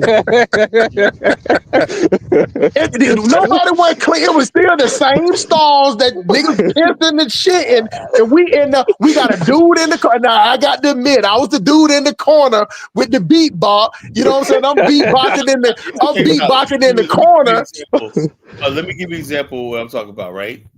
Remember how for a time period cops wasn't cool, being a cop wasn't cool, but who made cops on TV cool? Not even like the 80s, the 90s. If they go 90s, 2000. You talking about that show? I think that show the cops made it cool. Like, New York Undercover. Remember that? Yeah, the New York Undercover. Yeah. Everybody watched that show. That was the number one show everybody watched in the 90s. What was that black guy? Malik. Malik Yoba. Yeah. You talking about the guy from Family Matters? No. Damn, I can't think of what else he played in. Remember New York Undercover, man? Malik Yoba. Malik Yoba for my time, man.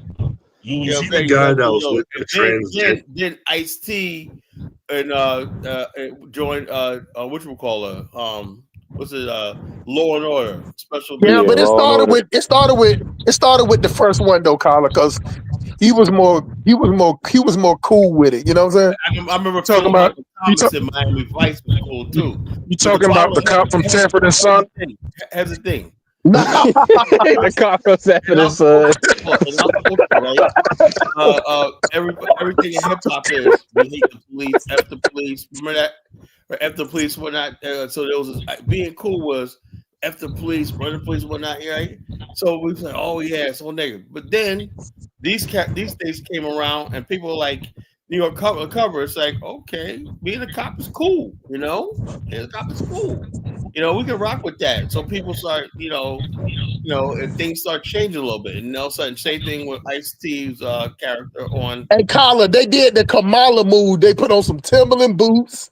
You know what I'm saying? There's some little bag of jeans. That was dudes. I remember I was working at this restaurant, right? Motherfuckers almost got into a fight in the parking lot because the manager I keep him late, so he missed New York Undercover. I gotta get home and watch New York Undercover one night. That was the show, motherfuckers.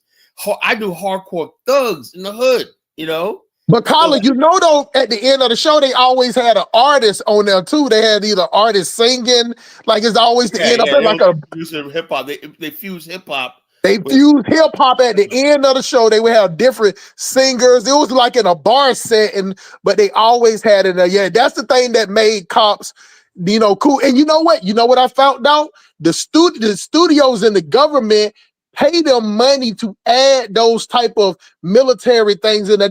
It's like a recruitment. I found that out with the Transformers, that the government gave the Transformers like 100,000 and let them use some of the military equipment as a recruitment. So that's why you see most of the Transformer movies, it always got some type of military to cool airplanes, to, you know, making fighting and for your country to make it look cool. And that's done by design. You know what I'm saying? Yeah. So what they know what's cool means what's you can control. You make somebody think it's cool. Now the last election cycle, for somehow Donald Trump, they met the worst thing they could do. They was arrest that guy and put that mugshot on there. You know, because what was everybody saying? Trump is cool, man. Look, he got a mugshot. You know, they'll call him thug life and shit like that. Let me get Okay, before I get what you call on. Let me get Nak Meezy. What's going on, Nak? all right. Can you hear me though? Loud and clear. Oh, okay, nice, nice, nice. I was having technical difficulties. Shout out to everybody on the panel. Right. Um, why you change your name to an African name, brother? Who? What African name? You talking about Hustle um, Smart? I think that yeah, Hustle Smart, No, man. that means boss. Olga is boss. Odogu mean rich guy. Pereira mean, you know, just a smooth nigga. You know what I'm Yeah, saying? Hey, I holler. I changed my name up. Yesterday I was high value Tyrone, not Meezy. Okay, all right, no doubt. That's Hey, the where you that's the at though, good bro? name. Where you at? Where you at though? I'm still in Europe, bro. I ain't go back yet, Okay, and got you covered. I All right, probably do your won't go thing, back. man. Do your thing. Yeah. So, are we the face of cool? Is that the question? Yeah. Lay it out how you laid it out for everybody else, so I can Okay. answer Well, the question. I was saying back right now. You know, I'm saying like this. You know, I think if we were still face of cool, you would. We would not have this right wing fucking shit going on right now because white people respect. It's like we were always like the in crowd, you know, with the black people. We have to have street cred. Now I don't think, you know, because they figure okay, a lot of even white people say, "Oh man, Jay-Z, whatnot." You know, a lot of white boys are saying, "Yo, I'm blacker than Jay-Z. I hang around more black people than Jay-Z. Why is Jay-Z the go to guy for street cred and cool?" Hey, So in other words, Kyla, what? Yo, chill, let son. Dak Like answer that. we in the middle of he asking me the question. This dude always trying to jump in, man. Yeah, man. You know, so let Dak Yeah, jump in. what the fuck, man. But anyway, so no, I don't think that we're the face of coolness anymore. Just for the same reason that you said. Like when we created all this stuff, we were the face of cool. But now, a lot of people, what they want to do is they want to have the black culture, the black moves without the black man. They have K-pop, they have black writers, black producers, and then they essentially ridicule black people. So no, we're not the face of cool on the surface, but everything that's cool nowadays really has a black American base, a black American foundation. But like you said, with people at a certain point, they become like, yeah, I don't. Why do I already studied them for a minute? So why do I have to give homage to them? I can be the cool. You know what I'm saying? So it's really just trying to be the black cool without having the black. So no, we're not the coolest anymore. Yeah. So Let me chime in. go ahead. I do a lot of substitution, right? And what's cool today is the YNs. White girls love the YNs, man. They absolutely love them, man. Last Okay. year I did the No, prom. I don't think so because on one hand they say Wait, Tyler. YN. Last year I did the prom, and every brother had a white girl in that prom, man. These No, white I women, don't think they so. But I don't think that's just a fetish, bro. That's not cool. As a not fetish, white girls rebel and whatnot. That's just a fetish. Let me tell you something, right? Why? Because you look at as many white girls that so YN. I'm looking online, right? There's a growing number of white women that are vocal about stay away from black men or. Nah, but Kyler, you have to I'm substitute dead serious. 2 or I'm dead 3 serious. days in the public First of all, school. you know what it is? White girls and whatnot. Just basically, it used to be black men were such mystery and whatnot. You know, now you got all these dudes, right? I'm I'm gonna tell you right now, telling right you, there. Hold up, a So lot he's of talking about the YNs, young. He's talking about the a lot young of ones though. YNs are going to the yeah. same school, See, hanging out a same lot place. of these black kids, they're so tired of their moms that Yeah. they're not even fucking with black women anymore, man. All these I guys, don't know that. everybody on the basketball team and football team. Look, man, let's not I'm promote this interracial bullshit, man. But bottom line is, I'm gonna say, how we talking about cool and you talking about fucking not white now. I'm girls? saying the YNs. I'm telling you, the young brothers. The young brothers are still the Most standard young of brothers school, are though. not going out there getting with white girls, bro. I don't know where the fuck Okay, you doing that. Kyler, I bet you $1,000. Substitute teach, right? Most young brothers out there are not Man, when they come in the white girls. limousine at prom, Yo, ain't no sisters in that. All right. you're watching too much porn, bro. Most Okay, all young right. brothers out there are not still just not fucking with white girls because it's not worth the trouble. Listen, Hey, Carla, hey, hold hey, on, hustle Carla. smart. Hold on, Hustle hey, smart. Did you see 17, a 17. draft? Hold on. My son is in junior. Carla, when he went to the prom, it was probably out of all the black guy, boy, and even he took a Latino chick. It was 90% of the black dudes, all of them on the football team and the basketball team, all of them had white girls. Oh yeah, All if right, you're on the thank you. football team, Hey, if you're on hustle the smart. I'm football gonna team, hit mute now. hold on. If I'm you're gonna on hit the mute now. football team in the basketball team, you're only and even also let's say who goes to the prom, right? Most of the black kids in the school aren't even at the prom, right? Because they didn't get dates. You know, so Kyler, you gotta. a select few black men that's on a football team, basketball team that are going someplace. Those white girls could spot the fact that that dude's gonna be. I agree with Hey, Colin on Kyler, that. Like time out. they Let me chime in for let me just 10 seconds. Just 10 seconds. The average black kid is not getting with no white girl. Come on, Kyler, 17, just 10 seconds. Like go Hustle ahead. Smart said, you know Carl, who the you black gotta girls are dealing with? also They not dealing with on some other studs shit. in the high school. Yep. Man, all these brothers have white girls or Latina chicks, man. And the black girl got the studs. I don't know. They I'm a I've seen more Carla. black girls. Hold Hold on. Carla, just one second. At my son's school, most of the black girls at the school are gay. They playing that. They play that gay role. I don't know why they do it, Carla.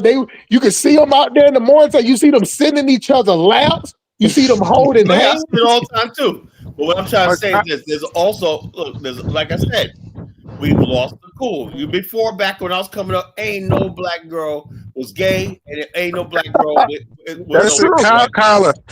All I'm saying is substitute 1-2 days in the public school, and you're. What I'm saying. So my point was made tonight. I said that it used to be a time where black people basically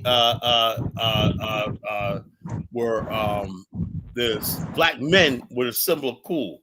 Black women pursued black men because we were a symbol of cool. Now and also it was cool. Black women were a symbol of sexiness and cool to us and whatnot. We wanted our friggin' girl to look like Lola Falana. We want our girl to look like Pam Grier. We want our girl to look like which was Lisa Bonet. We want our girl to look like Janet Jackson and whatnot, you know. But you got to remember, Colin, we were the trendsetters then. So you get what I'm saying? Like we had total control over the swag. But nowadays, we're not the trendsetter. We actually following trends now. We're not you know what, Colin? I heard you talk about this before I jumped on, and you was talking about the clothing line. When we was younger, every rapper that came out had a clothing line. You had Pelly Pelly, you had Inichi, you had Fat Farm, you had Car Kanai, you had Sean John, you had Iceberg. You know what I'm saying? It was a part of like the record deal. Remember he said you had Woo Wear for a time. You had all of that. You had Woo Wear, everything. But nowadays, these kids are followers. They're not trendsetters. You're not cool no more. They're not. They're not cool they're not cool like we was cool. But think about it like this, caller. When we was in the bathroom spinning on our head and spinning on our back, the people that was older than us thought that shit was stupid. Hey, Kyla, no disrespect, but man, you're stuck in like '02, man. A lot has changed, No, but man. I'm saying, no, hold on, you're making my point. What my point tonight is that it used to be a time where we could call Kanai when white kids wanted to get it. White kids were butthurt when they found out that FUBU was for us, by us, not them, not really for them. They're like, oh my God, you're leaving us out, right? Man, now what do kids wear? Rappers wear now? Supreme, what? they wear white Dating age, shit, shit like that. They wear nothing. They wear European clothing brands like whatever. Yeah, so the bottom, we lost the cool, man. We lost it. The bottom line, that's why the YNs are corny, man. They're corny. That's a corny. See, I know Kanye's crazy. I give they're corny them to you. for trying. That shiesty mask, that little shiesty, that poo shiesty. Oh, there you go. The ones love that. The young girls love that, man. Okay. Speaking of corny, Kwame, man, what's going on, brother? What's up, Kwame? What's going on, Kwame? Hotel, you know the Hotel Anunnaki. I ain't got nothing to do with no Anunnaki. Kyla, you know you're the king of corny, man. Don't do that. Yo, I'm the coolest of the cool. You're the cornball of the year, man. You're corny, man. I like you. I love you though, Kwame, but you're corny, man.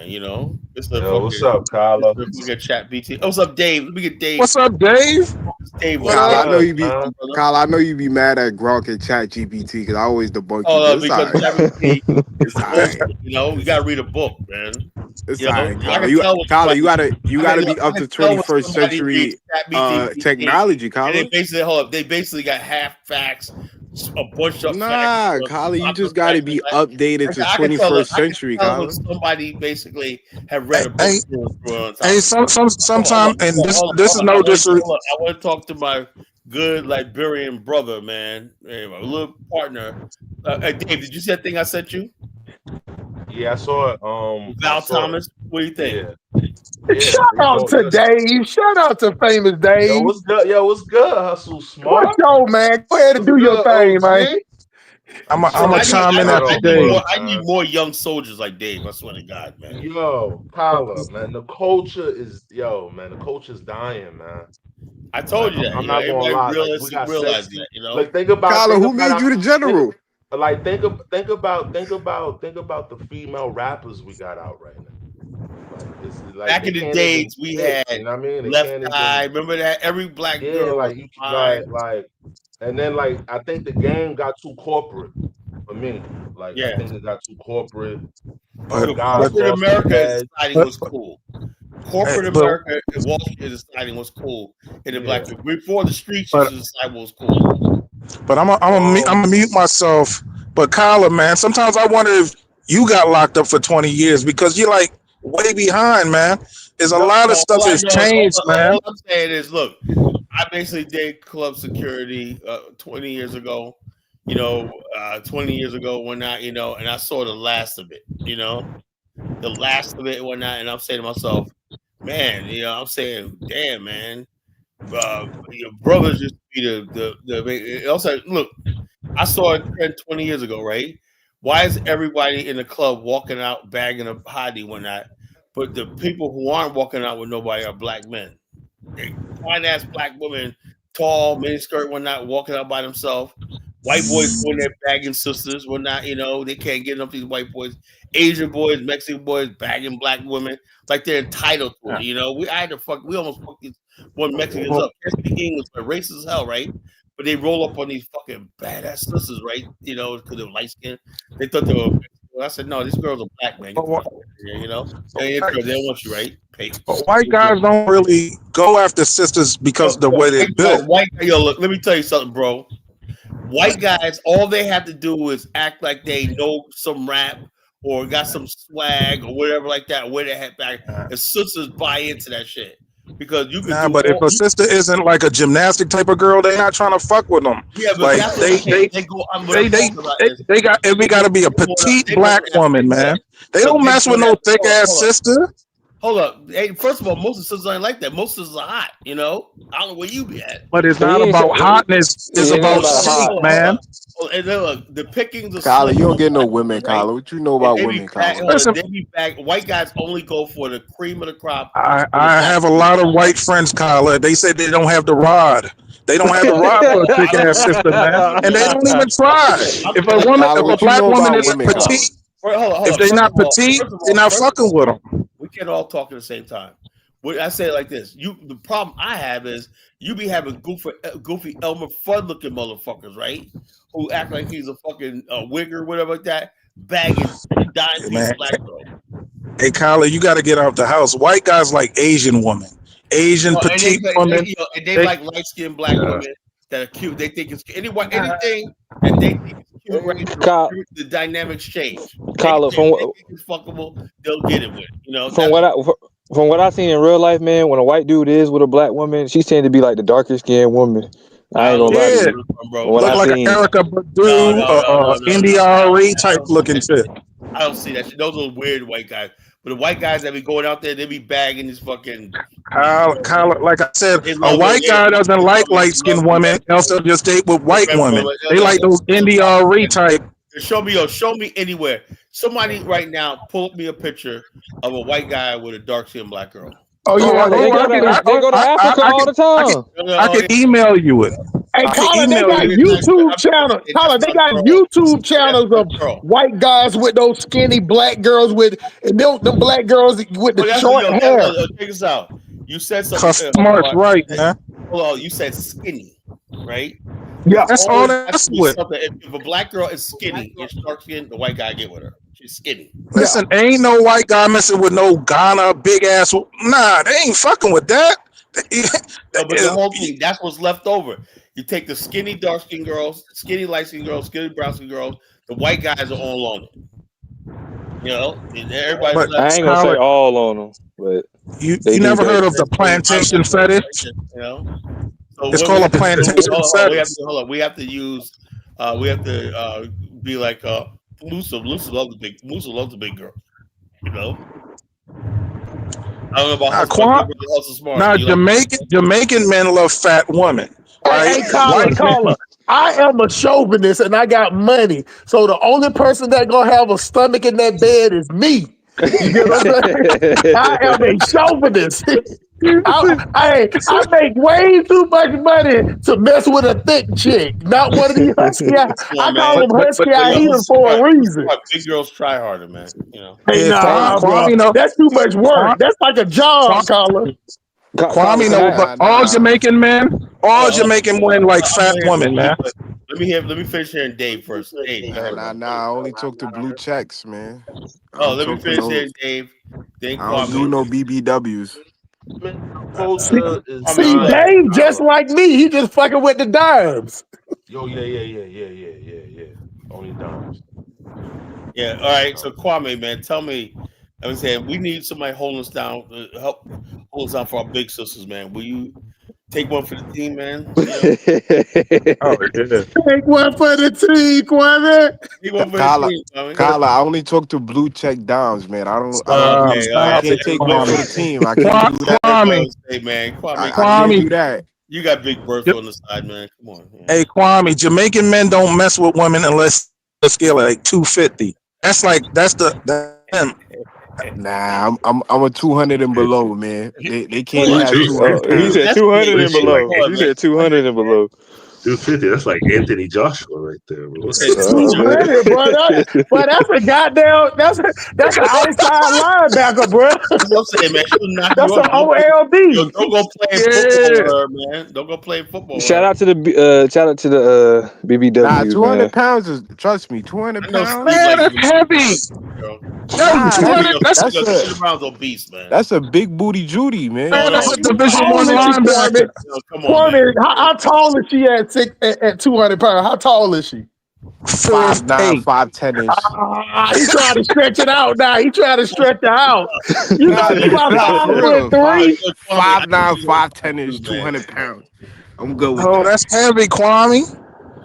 200. That's a Division Nah, One linebacker, man.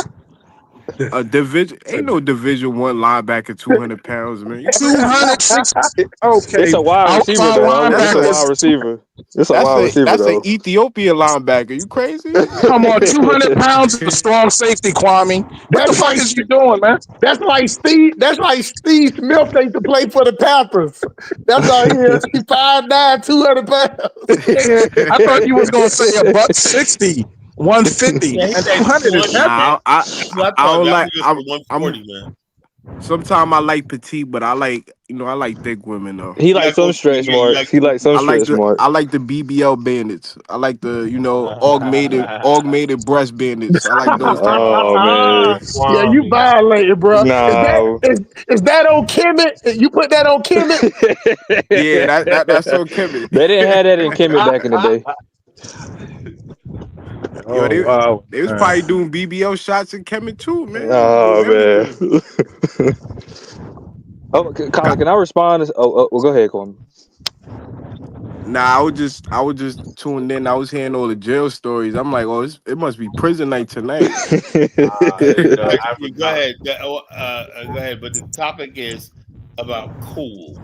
You know, Yeah, and we got some people Caller that had All his lost about their topic, cool, black and men. man. somebody We're all just Black had men some lost questions, their man. cool. I don't know how it happened, right? You I know, think we're not producing movies. We don't own radio we stations have no clothing anymore. line. We have I nothing. You know. remember too, Kyla, back in the day too. It used to be a Yes, lot we of do local have clothing line. radio We got stations. Off White. We got A lot. It used to No, be a we Denim lot don't of have no Tears. damn black-owned. clothing There lines. used to be a I'm lot talking of about we don't have black-owned nothing local like radio on the stations level. Oh, Dave, we have We nothing got on the level Timberlands. of We got and Nike TV Fat boots. stations Farm. too. Well, I can't hear you, Kala. We have nothing on the level of Carcanine, Fat Farm. What are you talking about? Kala, we have Off White and Denim Tears. That's way better than What are you talking about? Carcanine and all Nobody's that bringing. bullshit. Hold on. Where's it? I think you're Which talking one about was that? black designers, Kwame. I think you're talking about black Nah, designers. those are black I designers. never heard of those dudes, Kwame, but I Are heard you of talking Call about that Nine. That was guy? What's before his my name? time. I know off white. Virgil I is know black Virgil. and he owned Off White, and the other guy that just left Yeah, but Supreme, he his he have started any Denim street Tears. cred. When Carcanine came out, that was cool. Everybody wanted to buy it because they wanted. Nobody. Bro, Kala, you're too old. You don't know what's Hold in on. Yeah, style I right do know, now. but I buy clothes though. You talking about Carcanine I buy 20, yo. Look, no, I'm 50. saying no. I'm Carcanine saying came out I 30 would like. years Look, I would ago. like to see you Stop guys Pelly, it now. Pelly, Mecca, Carcanine. Huh? Pelly, Mecca, all that old shit, man, from like middle school, Yo, man. Yeah, just Kala, ain't shut the nobody fuck up. wearing that. Look, shut The up for kids a is second. wearing Denim Oh, Tears let me and say Off this, White. right? Look, Carl Kanai, right, created a brand, right? You know what he did? He created a brand, a clothing line of jeans, jackets, hats, t-shirts, and everything like that. And he went to the rap Tupac, Biggie, all of them right there, and said, he gave it to him. Wait to see your next video, right? When the videos came out, right?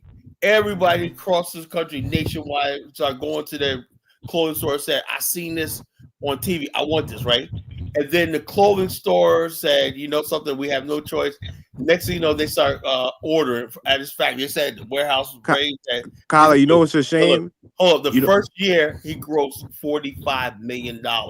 okay, Kala, how about you Google Denim Tears and look up Denim Tears? How about you Well, look I'm up saying like Off this, they're White? not popular. I would know about them.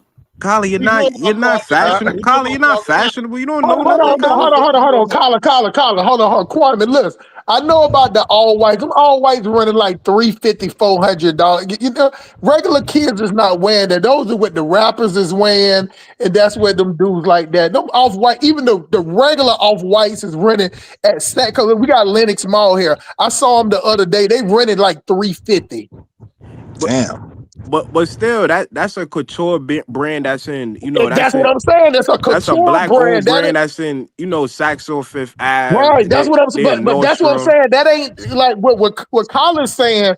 That when the swag was introduced, it was something that everybody could wear, not just the top 1% nigga.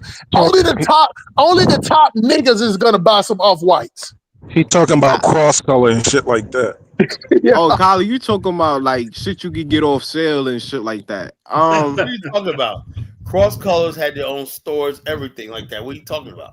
Yeah, but Kyler, kids ain't they not rushing to VIM Oh to no, buy no, watch no this. You know why? Because buy no Yo, $40 kids jeans no more, nowadays, Kyler. Them kids days is nowadays over. don't hate it like that I way said, because of fashion. like I said, Kyla, what you should do is substitute 1 or 2 days in a public school, I got and so you'll get up to speed, man. I'm saying, look, I'm saying, like, I feel sorry for the kids, right?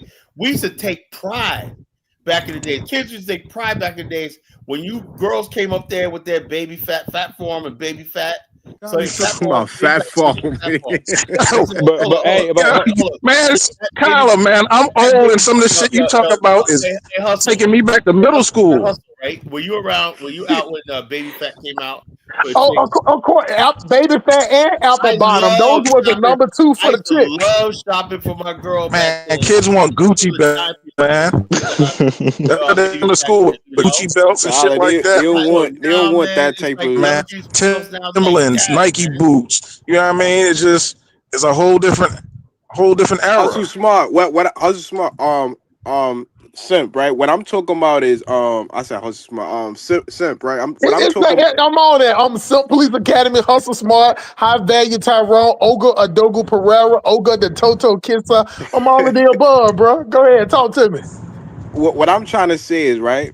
The you see how, what Kyler trying to describe as fat farm and all that. That was like the luxury. Like it wasn't no There was no basic kid, luxury. Every chick bro. wore that shit, Kyler, man. Kyler, Well, Kyler. I'll say this. Hey, Kwame, let me say this. Kala, what do you think about Yeezys? Those are popular All worldwide. right, but Yeezy, okay, but the Yeezy brand is not specifically. See, thing is, Yeezy, when Yeezy it talks and whatnot, that's not black. It's really everybody. Yeezy has a following What are you globally, talking about? worldwide. Kanye West is black from I Chicago. know, I don't but I'm understand saying, what you're trying to say. but his success, right, Paula is is talking based. about like FUBU, for us, by us. So like Yeah, A Nietzsche, Mecca, and all like that. They went just for black people. Like we don't have nothing that's just designed for us. You know what I'm Yeah, saying? yes, denim tears. They even got shirts but that say diaspora African on it, which is specifically for black That's people. corny, And the man. man, nah, nah, nah.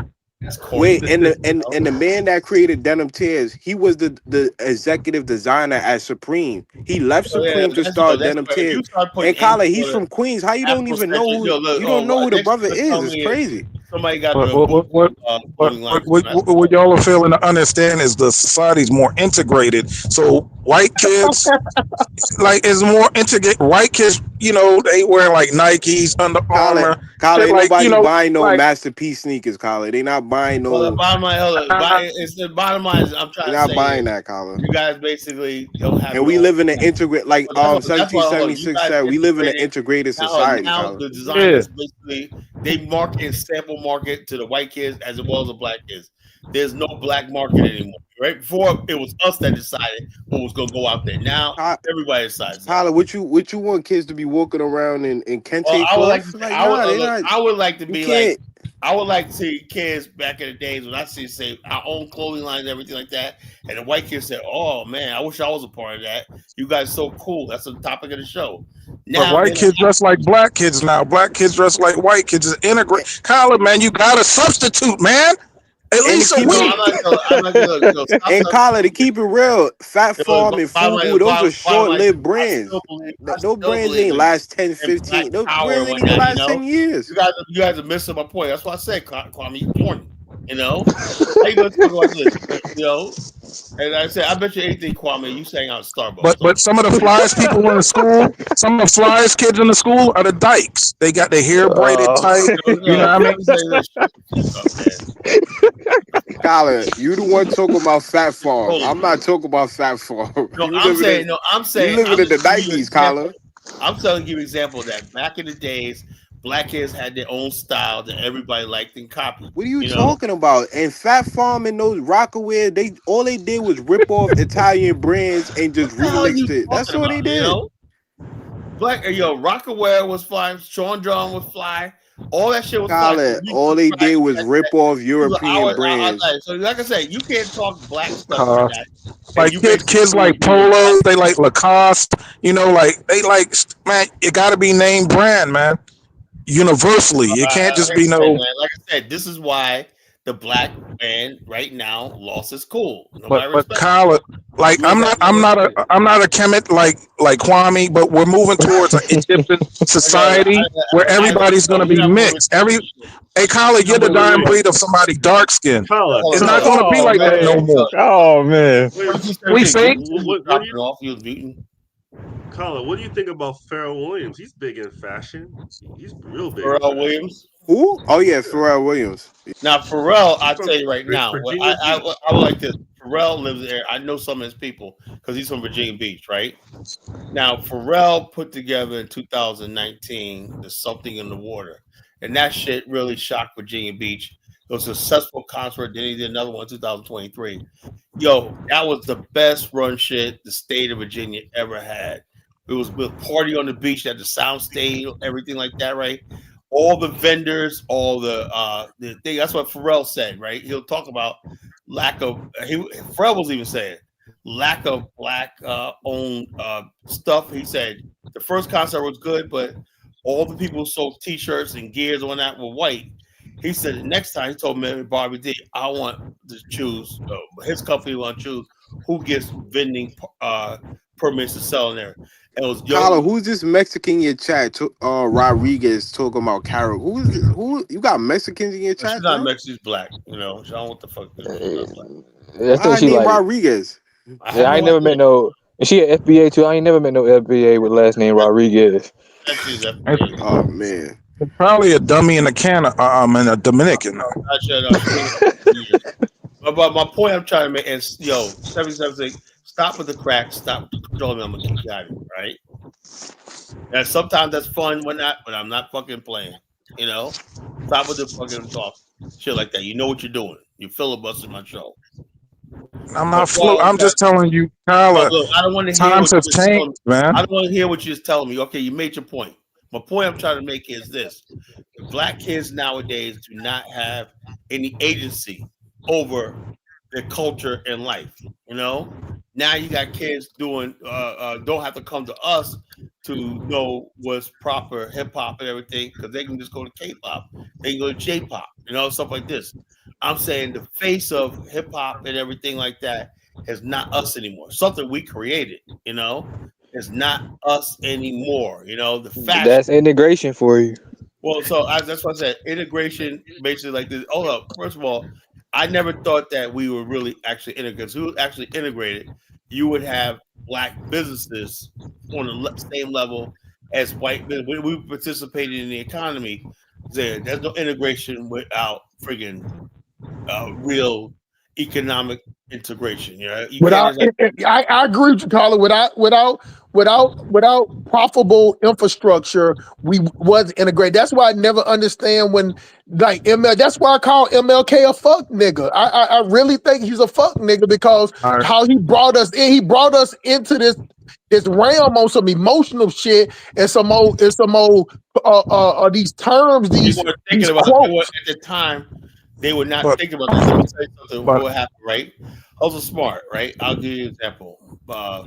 You guys go look it up. Vaughn Products, Oakland, New Jersey, right? That's a company my father worked for. How we was able to buy a house. Now, Vaughn Products came here. The Vaughn's Wells came in here post World War II to the Bronx, New York. The senior Vaughn's Well lived in the same building as my uncle Lake, my father's uncle, right? In the Bronx, right? In the building, right? This guy was a German chemist, right? He had a formula for cleaning machinery and like printing presses, stuff like that. This formula that he was trying to get patent in America. My uncle Lake helped him get patent, right? And my uncle Lake loaned him the money and everything like that, helped him get patent, drove him around and whatnot, this, that, and the other. They helped him out because he really couldn't speak English and stuff like that well. And so therefore, when he took his samples to some company and whatnot, and they said, we're going to give you a contract, right, for like at the time millions of dollars, right? And he said they were going to build. You got to produce this, but you got to produce this, right? So he got the capital to build a factory in Oakland, New Jersey, to make his product. Now, my uncle Lake was like, he was like, Bondswell said, you know something? What do you want for helping me, right? My uncle Lake said, long as I have a job and my sons and my nephews can have a job in your company, That was it. Now, Uncle Lake was like this. This is reality. This is reality what I'm talking about. Listen to this very carefully. These are hardworking men. My uncles, they worked in the longshoremen. Well, now these are hard work. They work with their hands, backbreaking work. They all came from North Carolina, right? My uncle didn't even think of being stock options and being a man of big affairs. That's something white men did. We considered that we were just working people, you know. So we just wanted jobs, right? We wanted jobs. My father got a job, right? My father was able to buy 3 homes. It was just this job, you know. And I was able to live in a middle class life because I got paid. My father got paid really well, you know. He was assistant foreman, right? Bottom line is this: we were asking for jobs, right? Because we understood that the business end was complicated. We don't know nothing about boardrooms, CEOs, mergers and leverage buyouts. That's things white men did, you know. What I'm saying is, when you had somebody like Carl Kanai, right, that had a product, right, had a product, that was our chance to say, you know something, we could be men of big affairs. And so, with the fact that that flopped and it's not there no more, I'm angry because we Hey, don't have nothing with passing down to the next generation, but sitting here tell a bunch of jokes. can I ask Hustle Smart a question? Hey, Go ahead, my Hustle. brother. Look at this. Like you said, what you said Colin, about you MLK. outdated. You don't know Wait, wait, about denim wait, wait, pants wait. and Let off me white. ask You Hustle Smart a outdated, Colin. question. Remember that movie, I'm Gonna Get You Sucker, when the guy said they all got government jobs, right? Right. Check this out. Like you said about integration, it was like a white man trick because we gave up so much to integrate. We gave up our black businesses, we gave up the liquor store, we gave up our hotels, we gave up the Negro leagues, we gave up HBCUs, we gave up like 99% of what we had just for like service sector jobs, for government Right. jobs, I for have no problem with black people getting jobs because we didn't even give us those jobs. Let me tell you something. Even with so-called integration, you know, and if you study our history, in 1970 there was a convention in Gary, Indiana, a Black Power convention, right? And one of the things, like Jesse Jackson said, we got integration, we got all this stuff like that, but where the jobs? White people simply were not hiring us. So we integrated something that wasn't even hired. So we never even gained from integration. You know, we just basically was taught that this problem in Black America is this: we were taught that in our culture, Black culture, that everything white is right, and white people are over the rainbow. We have to near the God to thee. The nearer but we are to the white man, the better. So we I were, even though anyone could have told you, right, that was not going to be possible. You're not going to get this stuff. America's moving towards a global economy, right? These jobs that you see in Detroit and everything are not going to be here forever as we move towards the global. We were starting to move to a global economy back then.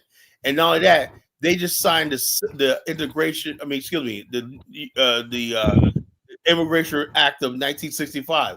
So while they're talking about integration to America, right? They had every intention of bringing millions of people from around the world to integrate them into American society. So but I agree 1,000% with Hustle Smart. The civil rights Colin, you have no generation was bias, some no real. remorse. Now the civil rights generation, they were some sellouts. They were like some traitors for real because I like think they were we, basically. I think they were in their heart. They thought they were doing the right thing. I'm so not gonna bash with that. But the bottom line is this: the but reality look is look they were thinking more about America than the but reality if of being black if in you America. go down the Northeast, every cornerstone is owned by an Arab or a Korean. We Okay, don't own hold on, shit. hold on. First of all, none of these areas were really ever ours. Let me get Elvis. Go ahead, Elvis. All right. What's up, Carla? What's up, panel? Look, I think on the issue of integration, right? I wonder if black people were separated or segregated, were they going to pay taxes to the white government, even though they probably wouldn't have had equality of services delivered to them by the white government that they were paying taxes to. So, because it didn't make sense, because if you're segregated, that doesn't stop your obligation from paying taxes to the white man. So would it then be at a disadvantage, perhaps both economically You All know, right, paying taxes and not getting the let's same break this services down and piecemeal. opportunities. Elvis, we had the Montgomery boycott, right? But we had black businesses that had buses. They didn't have to ride that funky white bus. But You're not hearing what I'm saying. It's not about buses. It's about taxes. Here's yeah, the thing. Here's the thing. Let me say, because and I want to do an AI to put this together, right? Let's say, let's look at white people. Let's say we're on a chalkboard. Half the chalkboard is A, half the chalkboard is B, right? The A side is the white side, right? The B side is the black side, right? Now let's use your imagination, right? We're gonna build housing on both sides, right? Boom, boom, boom, boom, boom, boom, boom. Imagine housing being drawn on both sides, right? On the white side, right? They have let's draw an image of a bank, right? Let's draw an image of a housing commission and everything to guarantee loans, stuff like that, right? So the white side right there is getting loans for home improvement, housing, mortgage, everything like that. Now look at the black side. The black side has to go to the white side for all those things. The white side saying no, right? Then taxes, right? Both sides are paying taxes, A side, B side, right? But the B side taxes is going to the A side because the A side is where the seat of power is. Like every county, there's always one city is a but seat but of power, but Carla, we had black banks back Let then. Tyler And we finish. had Tyler is good. He's cooking. He's getting to the point of my question. Hold on. People always overestimate black, but we didn't have that many black banks. Not the level that we needed. The white banks were backed up by federal insurance loans and stuff like that. Like which were HA loans, HUD and HA loans. We never got that. So but we black, had black insurance companies. black insurance companies, they still got to be backed up. The FDIC. We did not have the capital to fund Listen, man. Black See, America. y'all got a coon spirit, man. I'm No, telling you, man. look, you're not smarter than your ancestors. You're not smarter than your Listen, I grandparents. read countless They books. knew what they were against, and they couldn't We beat it. had the That's why they Negro joined. Leagues. We had the best players in HBCU You're talking football. about trivial stuff, bro. We're talking about economics and money. You're talking about Negro Leagues and buses. You don't build economies with that, bro. You need money. You need capital. Parallel economy. There's Everything no the white such people thing have, because we had it. The white guy was backed up by the government. The government funded the white community. We didn't have that. All right. We did not have that. This side, We like I said, the white side. we had a black education system that produced some of the most literate people in the world. We get our education system from the white side. The white side basically like this. Let's say we draw. We're still on the board, right? The white side, right, says, okay, we got school system, right? All the teachers, right, that the state allots to the black side, the education, are coming from white side. So we're not even educating our own, training our own teachers to educate our own people. So that's money coming out of the black community. You had black elementary school teachers, middle school teachers, all came out of HBCUs. Hey, look, even when I was growing up, right, most of the freaking teachers in the inner city were white. That's HBCUs are subsidized by government funds, and they're also subsidized by white philanthropists as well. So it's not entirely based on black money. We were Hustle Smart. We were self-sufficient. We didn't depend. Okay, man. All right, man. We didn't control the fire department. We didn't control none of that. The fire department was Irish.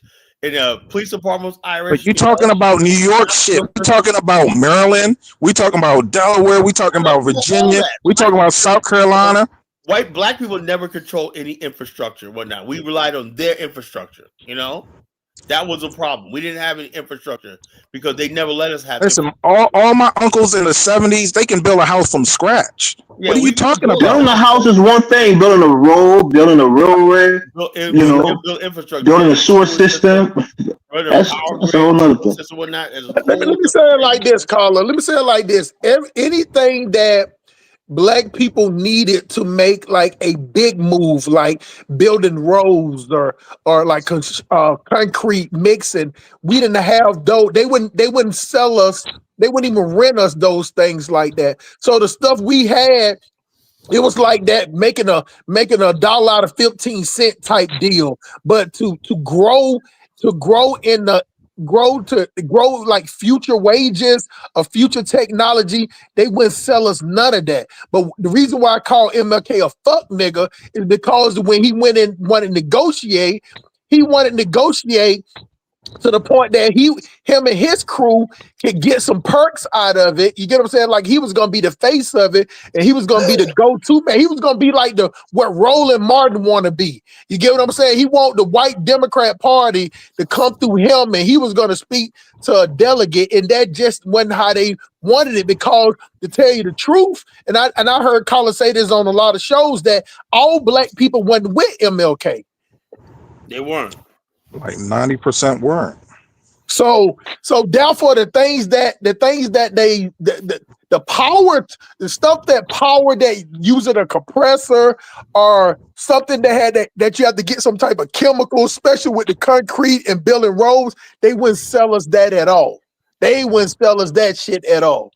So they just sold us the basic stuff for us to do basic things. So basic stuff, we was doing that. So I say we shouldn't have gave up that, but we gave up that and the entertainment just to be a part of them, to prove some type of weird ass point But that hustle smart. Look. Before integration, we had hotels, we had the Negro Leagues, we had clubs, the cotton clubs. Yeah, no, Look at how much we lost. White owned, bro. The only man Yeah. on the cotton club is a white. But Kyler, you give white people credit too. And when a coon is telling you that You're talking about social things. You're not talking about economic stuff, bro. Listen, they own the cotton club in Harlem. But I'm saying we had so much. We don't even own a bodega anymore. Let me tell you something. Bodega ain't gonna send your kids to great schools, man. If you come to Baltimore, Koreans sell soul food. Like, what the fuck do we have? All we got is a hope for a government job. That's it. Really, build anything because the whole thing. We're just in a really bad situation, right? Because the bottom line is black people are first and foremost Democrats before they're black. That's the thing, right? And you look at the people of Baltimore, right? It was black leadership that's been in Baltimore for the last 80 years, right? And they basically didn't know how to figure out how to build infrastructure and jobs and system. Was given a city. Every city black people had, right? Take away integration, right? You still got black majority communities in Detroit, Gary, Indiana, and places like that, Baltimore and whatnot. And they still ran to the ground. There's something missing. It's something deeper. Let's not put it all on integration, There's something. Hey, hustle smart. You ever talk to your grandfather, your great grandfather? Do those dudes complain about anything? If it's a problem, they just fix it. They didn't complain about anything, but you got to think about it this. The world was going, and the Industrial Revolution is popping. Like everything is going, in the 60s, Industrial Revolution is on level 6 at that point. So things was moving. So it was almost like everything else would have surpassed us, and we would have been like a village. We would have been like an African village amongst everybody else that's technological savvy. That's how it would have been. But I still believe in that you should stand on it and just see what it happens instead of giving it all away. But let me tell you something about the Negro League thing. It was the players that wanted to sell it more than the fans. The fans didn't want it sold. It was the players wanting to go with they wanted the white crowd. They wanted the white audience. So it was some of our entertainment. That's why Malcolm X talk about our entertainers and stuff. That's why he talk about the Democratic Party and stuff. You get what I'm saying? Because those are the type, those Negroes is the one that sell us off just to get patted on the head, for white people pat us on the head and tell us that we good dogs after we get through barking for them. But like I was telling Kyla, from extensive reading and studying, like a lot of the gripes that the civil rights generation made, right? Because they thought the white man's ice was colder. They made a lot of mountains out of molehills that really didn't exist. First of all, because we got to clear something up, right? When you look at the civil rights movement, right? Let's talk to Medgar. Medgar wasn't about integration. He was about black economic empowerment in Mississippi. He said black people are like could dominate Mississippi. Let's do this, but buy black and stuff like that, and they killed them, right? Yeah, it was trying to integrate. Which we call Tyler, can I say something when you done? oh hold on. Look, majority of black people in America, right, was like they thought the whole integration thing it was like I said, when they polled a lot of black people back then, right? They said I would much rather have our schools and our neighborhoods improved, right, before we move to the white neighborhood, right? But the people who, like I said, this was all decided. The civil rights movement integrated was decided by a few black people that hung around white people in country clubs and whatnot.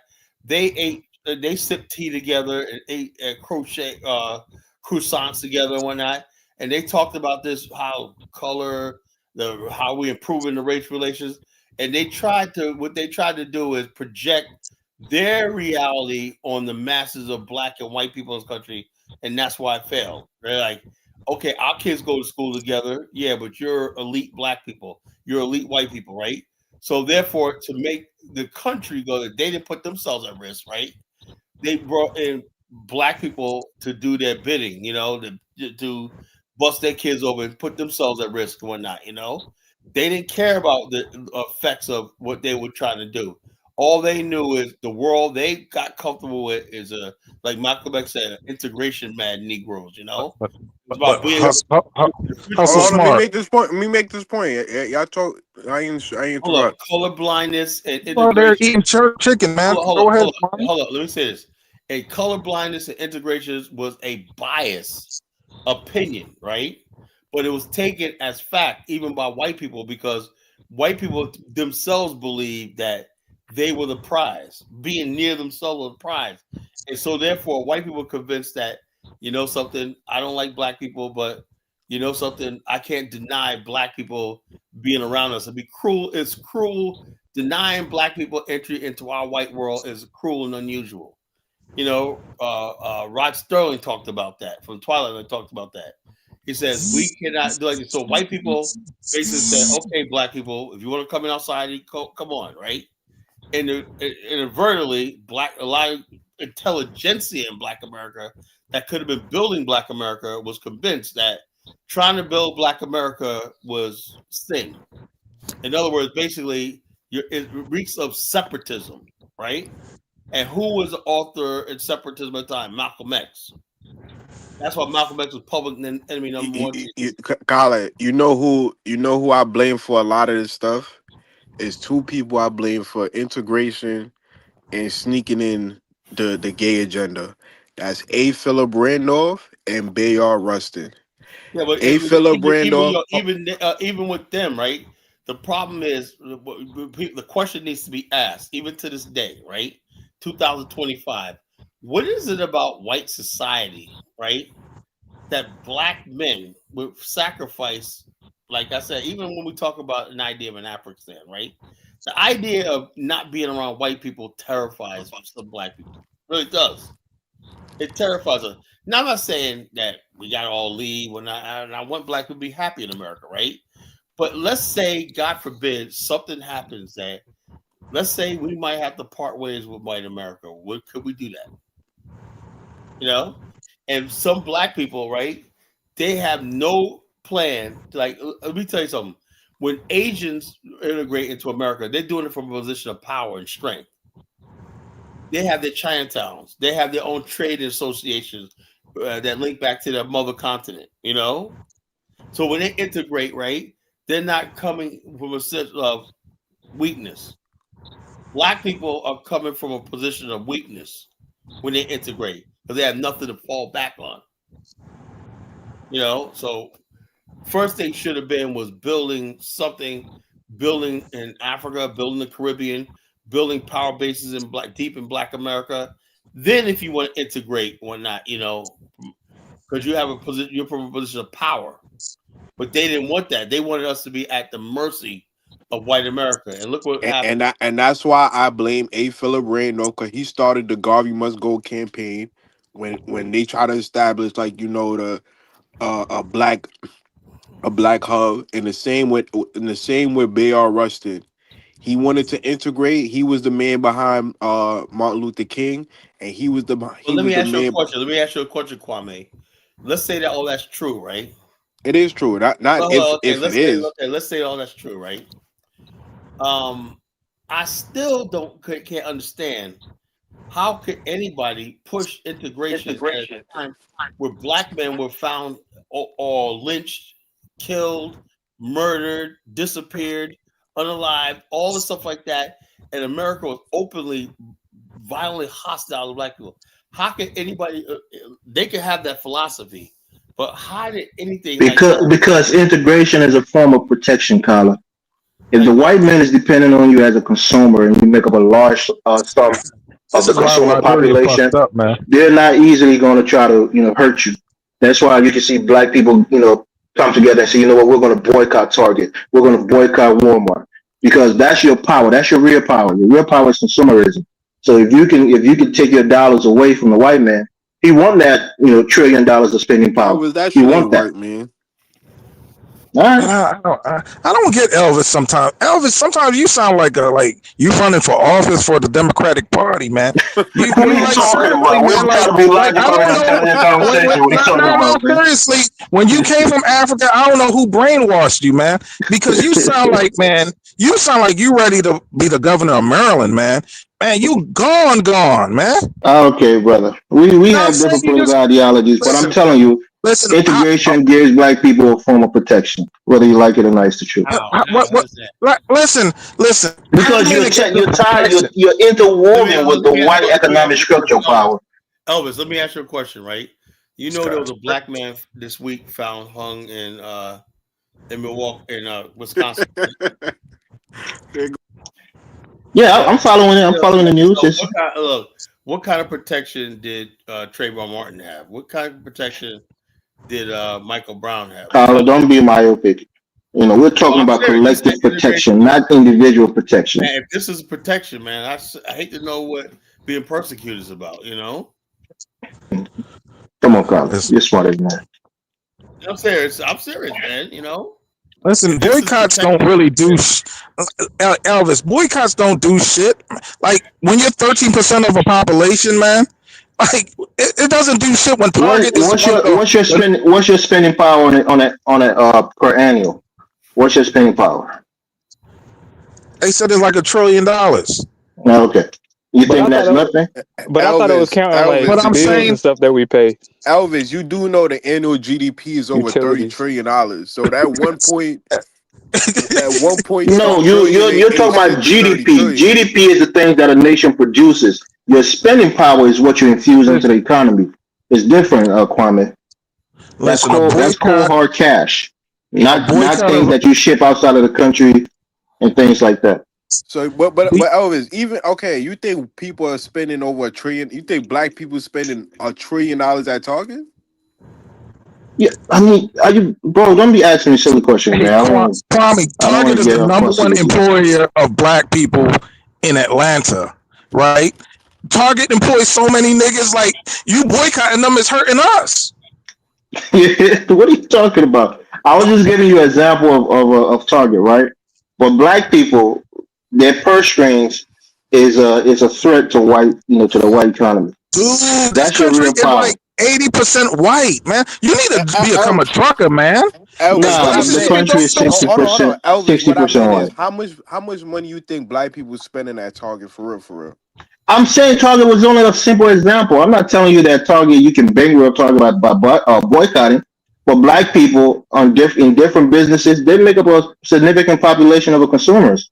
So you can't take that away. That's billions of dollars going to these corporations, and hundreds of billions of dollars going to the overall economy. That's a Elvis, significant power. I'm gonna be real, Elvis. From what I see, I don't never see Target in black neighborhoods. From a New York and being in this New York, New But Jersey. you harping on Target. That was just a simple example, right? It wasn't a particular thing. Don't harp on that. I'm just saying that was just an example that I used. Don't try to switch the conversation But about but Target. but what I'm saying, I kind of agree with 1776. 13% of the population ain't doing jack shit to to this wider economy as far as That's not boycotting true. anything. That's not What true. what has black people boycotted in America and it successfully worked in their favor? You said what have they boycotted that successfully worked in their favor? You know, Yeah. they didn't change it in But, Target. you know, They caused look Target what. to lose a lot of money. But Kyla, here's an example. Look what happened last week with Black Friday.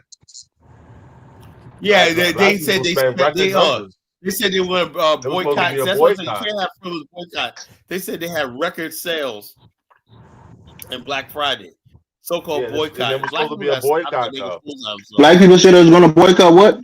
Yeah, they They said it was said supposed to be a we're gonna stop boycott. spending. I know where. And we go internet stupid idiots and whatnot because they don't get reparations. And they made themselves look like fools and whatnot because people say, Oh, you know something, right? record numbers. We're gonna go out there and spend more. I wasn't gonna spend that much, but let me go double what I'm gonna spend and show you niggas. You know, black people are biggest.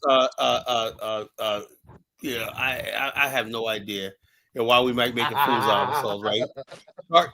Target had the record sale. Yo. I mean, not America had the what you call the record freaking sales. It's almost like $1 trillion.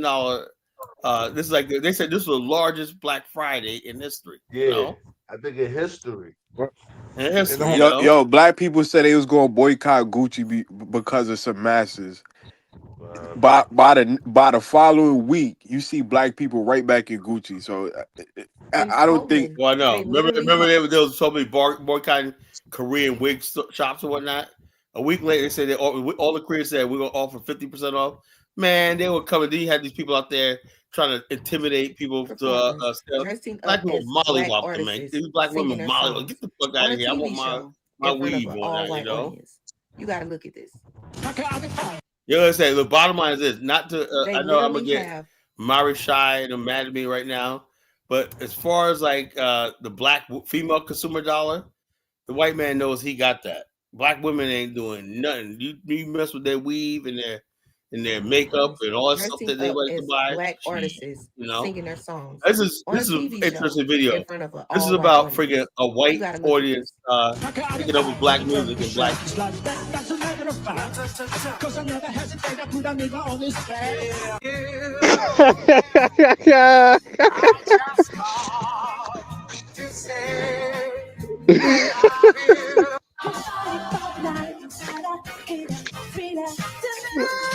I don't know if Hey, it's racist or all not, right. but Yeah, hey, there's a lot of, I'm gonna check out. all There's a right. lot of football tomorrow. SEC championship tomorrow. I These people are dressing up in 1776. black. Niggas said they was going to boycott the NFL, and Jay-Z said, "Man, get Ah, off your man. knees." Alabama's playing Now, Georgia tomorrow. That's a they're big messing up game, because man. you're giving total All right, Real man. big Watch the perspective. game. video. But the 77 thing said, I'm is, watching the what video. is All your right. infatuation with black people to the point where you have white people dressing as black people to perform in front of an audience of What all was white? this at? Deep down, it still gives the same That energy was, that as was in back in the Europe. day when they were just Oh, I in mean that's plain normal in black. Europe. They It's always do almost like blackface the over there. actual intent is off and racist. Because why do you want to do this? What is the infatuation with it? Don't you have white people that you can imitate? And this is the reason why it's so shady and racist is because you only choose black people to imitate and to mock.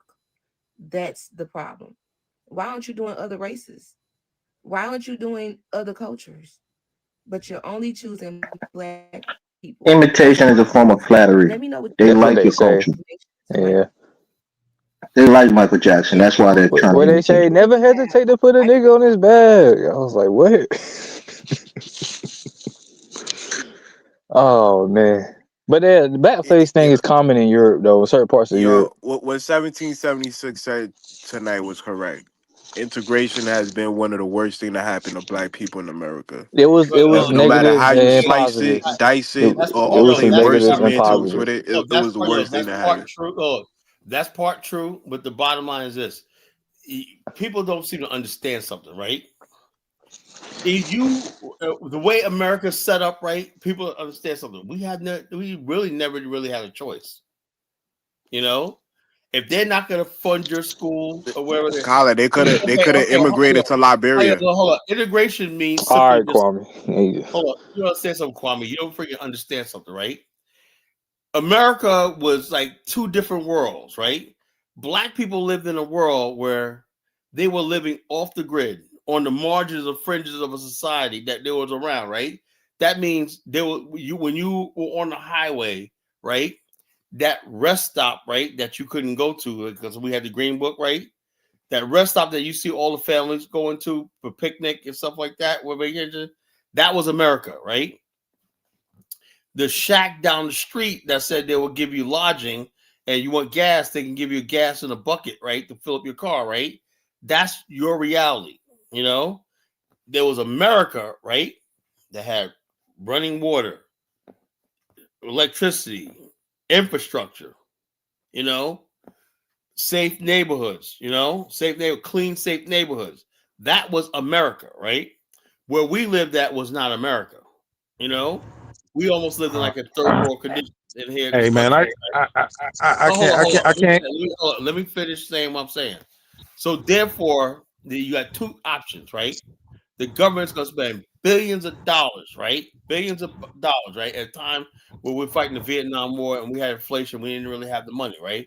You're going to spend billions and billions of dollars, right? To basically improve the areas where black people live. And sometimes in the north, that's exactly what happened. Black people wanted improvements in housing and stuff like that, you know, in the north, right? In the South, it was just as simple as you can see right now to this day.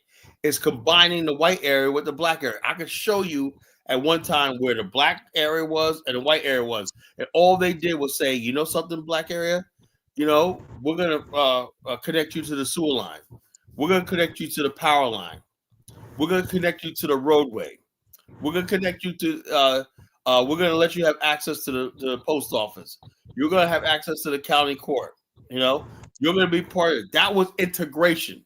You know, it was a simple it was simple black giving black people access to the infrastructure of America. That's all. But Had my nothing to do grandfather with just the South. passed at 92, and this horror story that y'all be telling is nothing like what he tells me. He said he enjoyed I the don't know, 30s and man. 40s and 50s, I'm gonna man. say this something disparaging about your grandpa. I'm not, but I'm gonna say I'm sick and tired of people telling me about the glory days of segregation. Rest in peace to your No, grandfather, man. yeah, like he never told me this horror story, like Or that maybe y'all. you would look, don't let me say something, bro. You know, Come on, Colin. He's look, already there. Segregation was not an enjoyable time. Trust me. If you were living in that time, Okay, you would not okay, have enjoyed it. all right, man. all it meant was you did not live. Look, let me give you an example.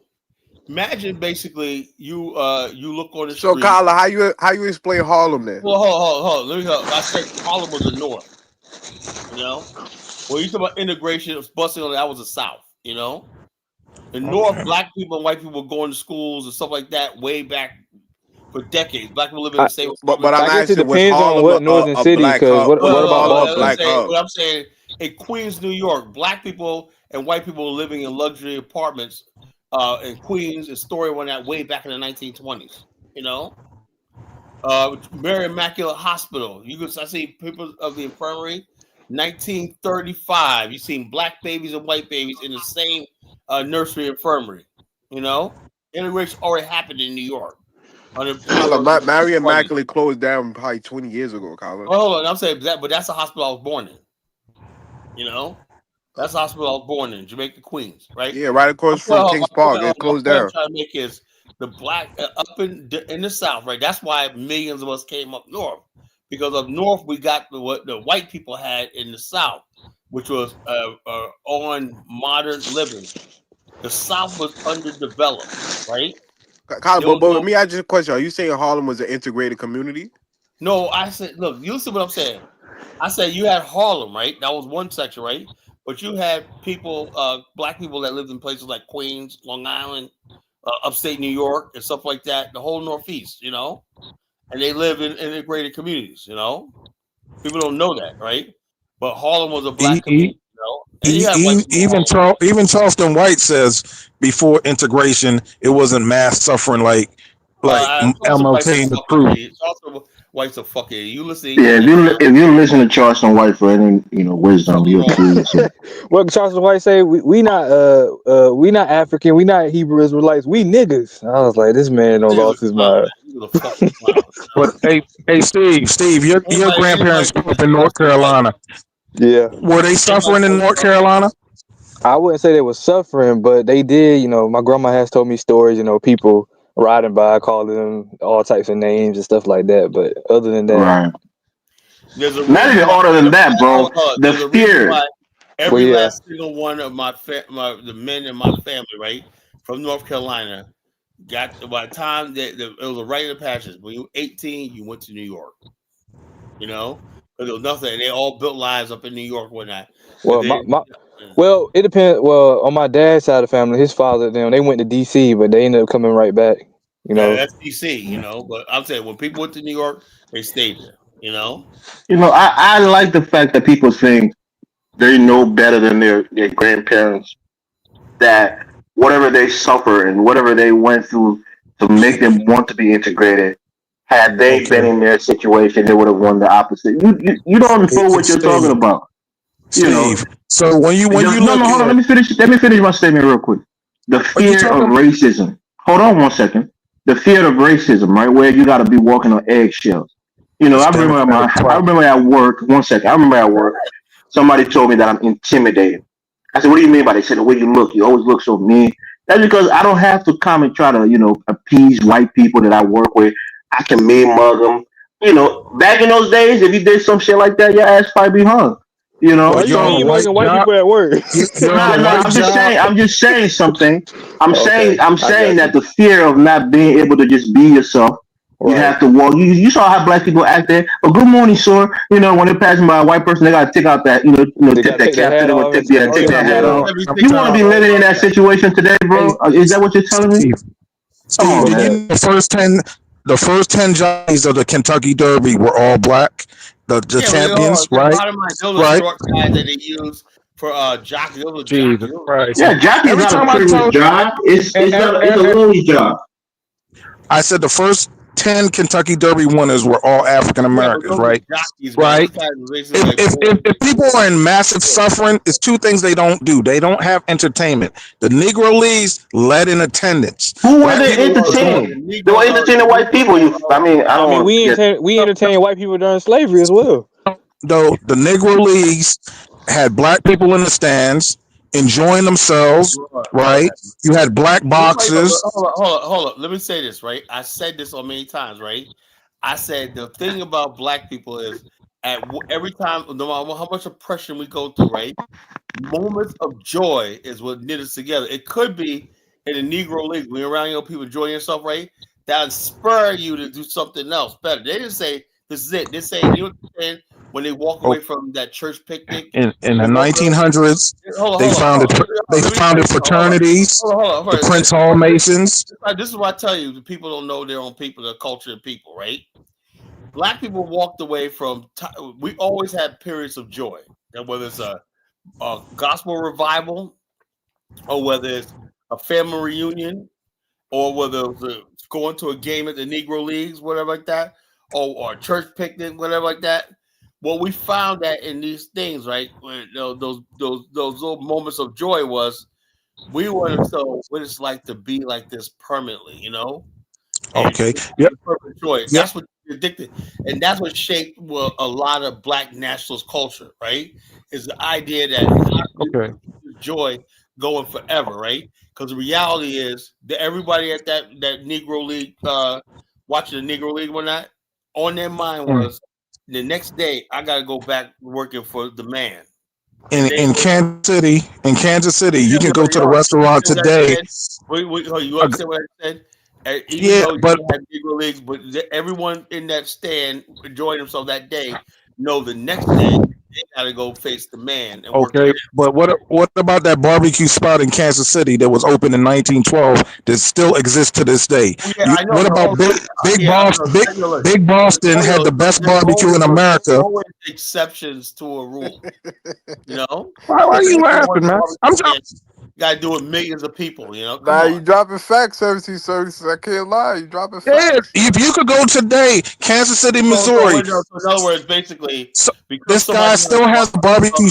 hold on, so somebody had a barbecue pit right in there when that means we should have never tried to improve our lives with it, because the only improvement is basically having access to the infrastructure in But America. you Wait, Colin. Can 1776. I hear Elvis? I When want to is the hear last Elvis' time voice. you would call a nigger? When was the last time you was called a nigger? When I was last today, I didn't You a go on lie. the You a green light. damn lie. You a No. damn lie. No, honestly, I was at the green light. I wasn't paying attention. The guy blew his horn. I said, This nigga. dude about to make up a damn story, man. You a lie. You can't do that. It was a black guy. It was a black guy. I wasn't paying Elvis, Oh, he attention at called the you a light. nigger? No, he We said talking about nigga. we Elvis, talking about white person. I'm Elvis. Can you lay? saying you don't see that now because, unless you live in but it's not something that you experience on a daily basis. I'm saying Only on Xbox. Elvis, people Only can on you lay out Xbox. and explain dehumanizing you for why? being black in this country. Just that toll that it takes on a person. You don't El, El, understand that. Elvis, can You you just lay shouldn't out? be on the wrong side of the Hold track. on, Oh 1776. man. Hold on. Elvis, can you lay out your claim why integration was better off than segregation?